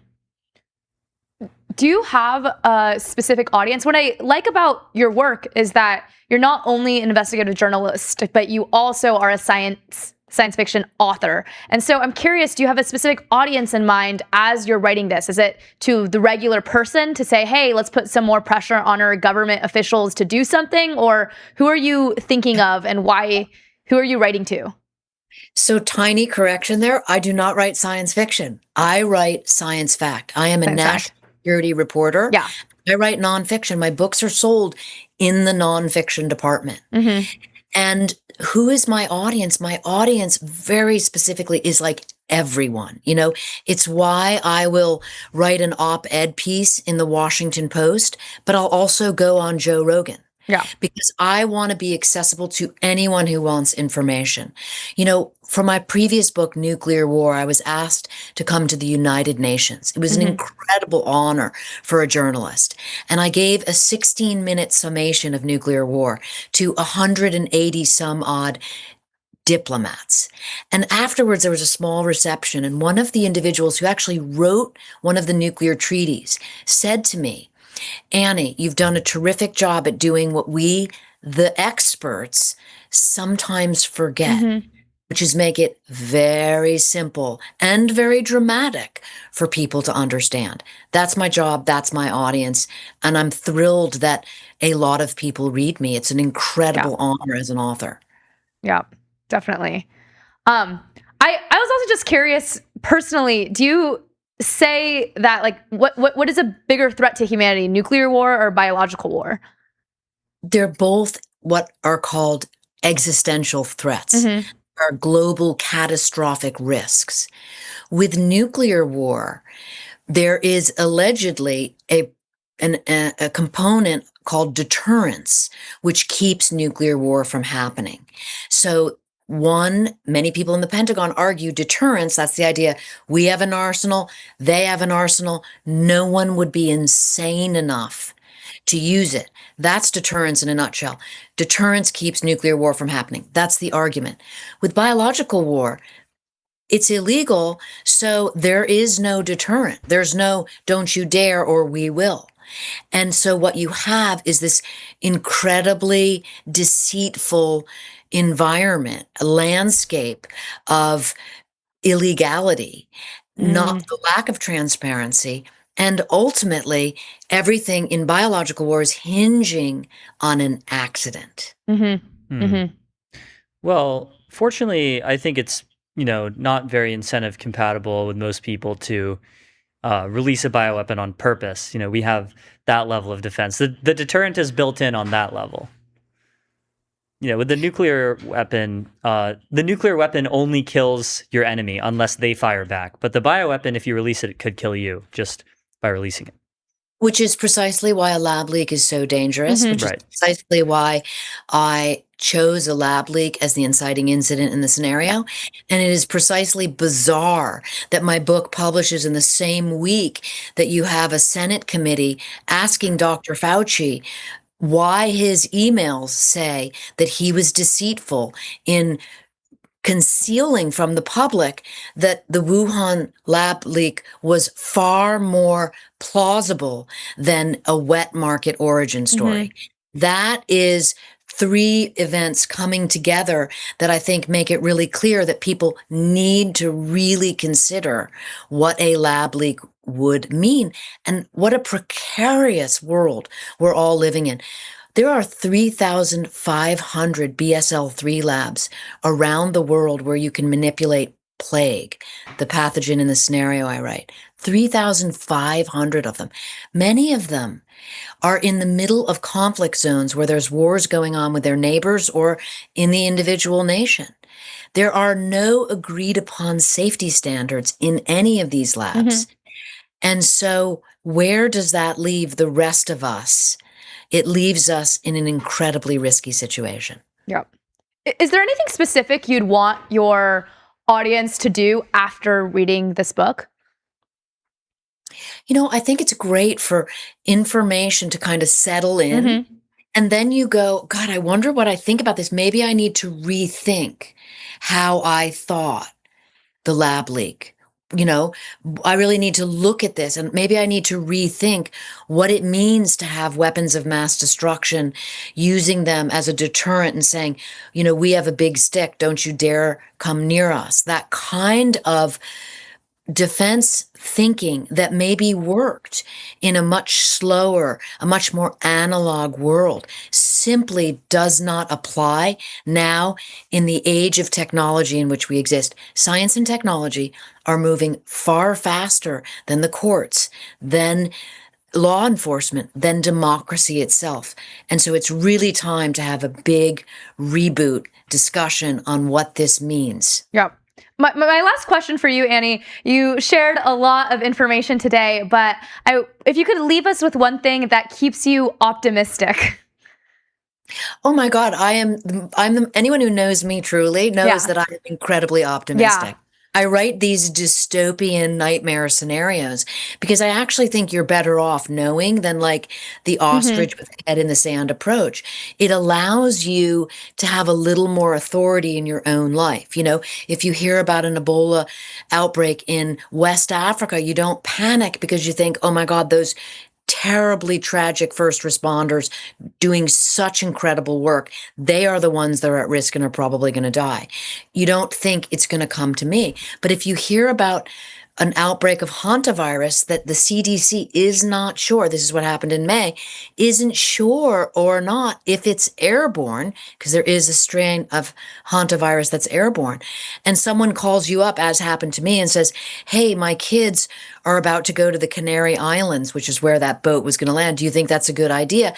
I can say, you know what? From what I know, I'd put a pause on that trip. And so it's just the tiniest bit of personal information gives you a lot more sense of where to draw the line between fear and sense making. Yep.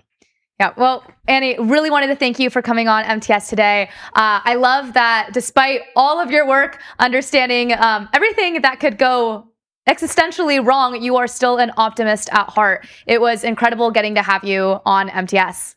Thanks so much, for Annie. having me. And we'll be back with MTS. We'll be back.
And we're back. To monitor the sponsors. Monitoring the sponsors. First up, we have Lovable. Turn ideas into software people love with Lovable. Start today at lovable.dev. Next up, we have Arena, measuring AI performance in the real world at arena.ai. Big thank you to Neon. Scale your startup on Neon, the Postgres backend for apps and agents built by Databricks. Neon.com/MTS. 11 Labs, AI that communicates at human level across every channel and modality. 11labs.io/MTS. Shout out to Kong, the AI connectivity platform. Connect APIs, LLMs, agents, and systems with serious security and governance. KongHQ.com. Today's stream is sponsored by VCX, the public ticker for private tech. Head over to getvcx.com to learn more. Thank you to Blitzy, autonomous software development for enterprise code bases. Ship 5 times faster. Blitzy.com. And finally, AdQuick. Make your brand a billboard. Out-of-home advertising as easy to scale as digital at adquick.com. Big thank you to Lovable, Arena, Neon, 11 Labs, Kong, VCX, Blitzy, and AdQuick. And that's it for today's episode of MTS. We'll be back tomorrow.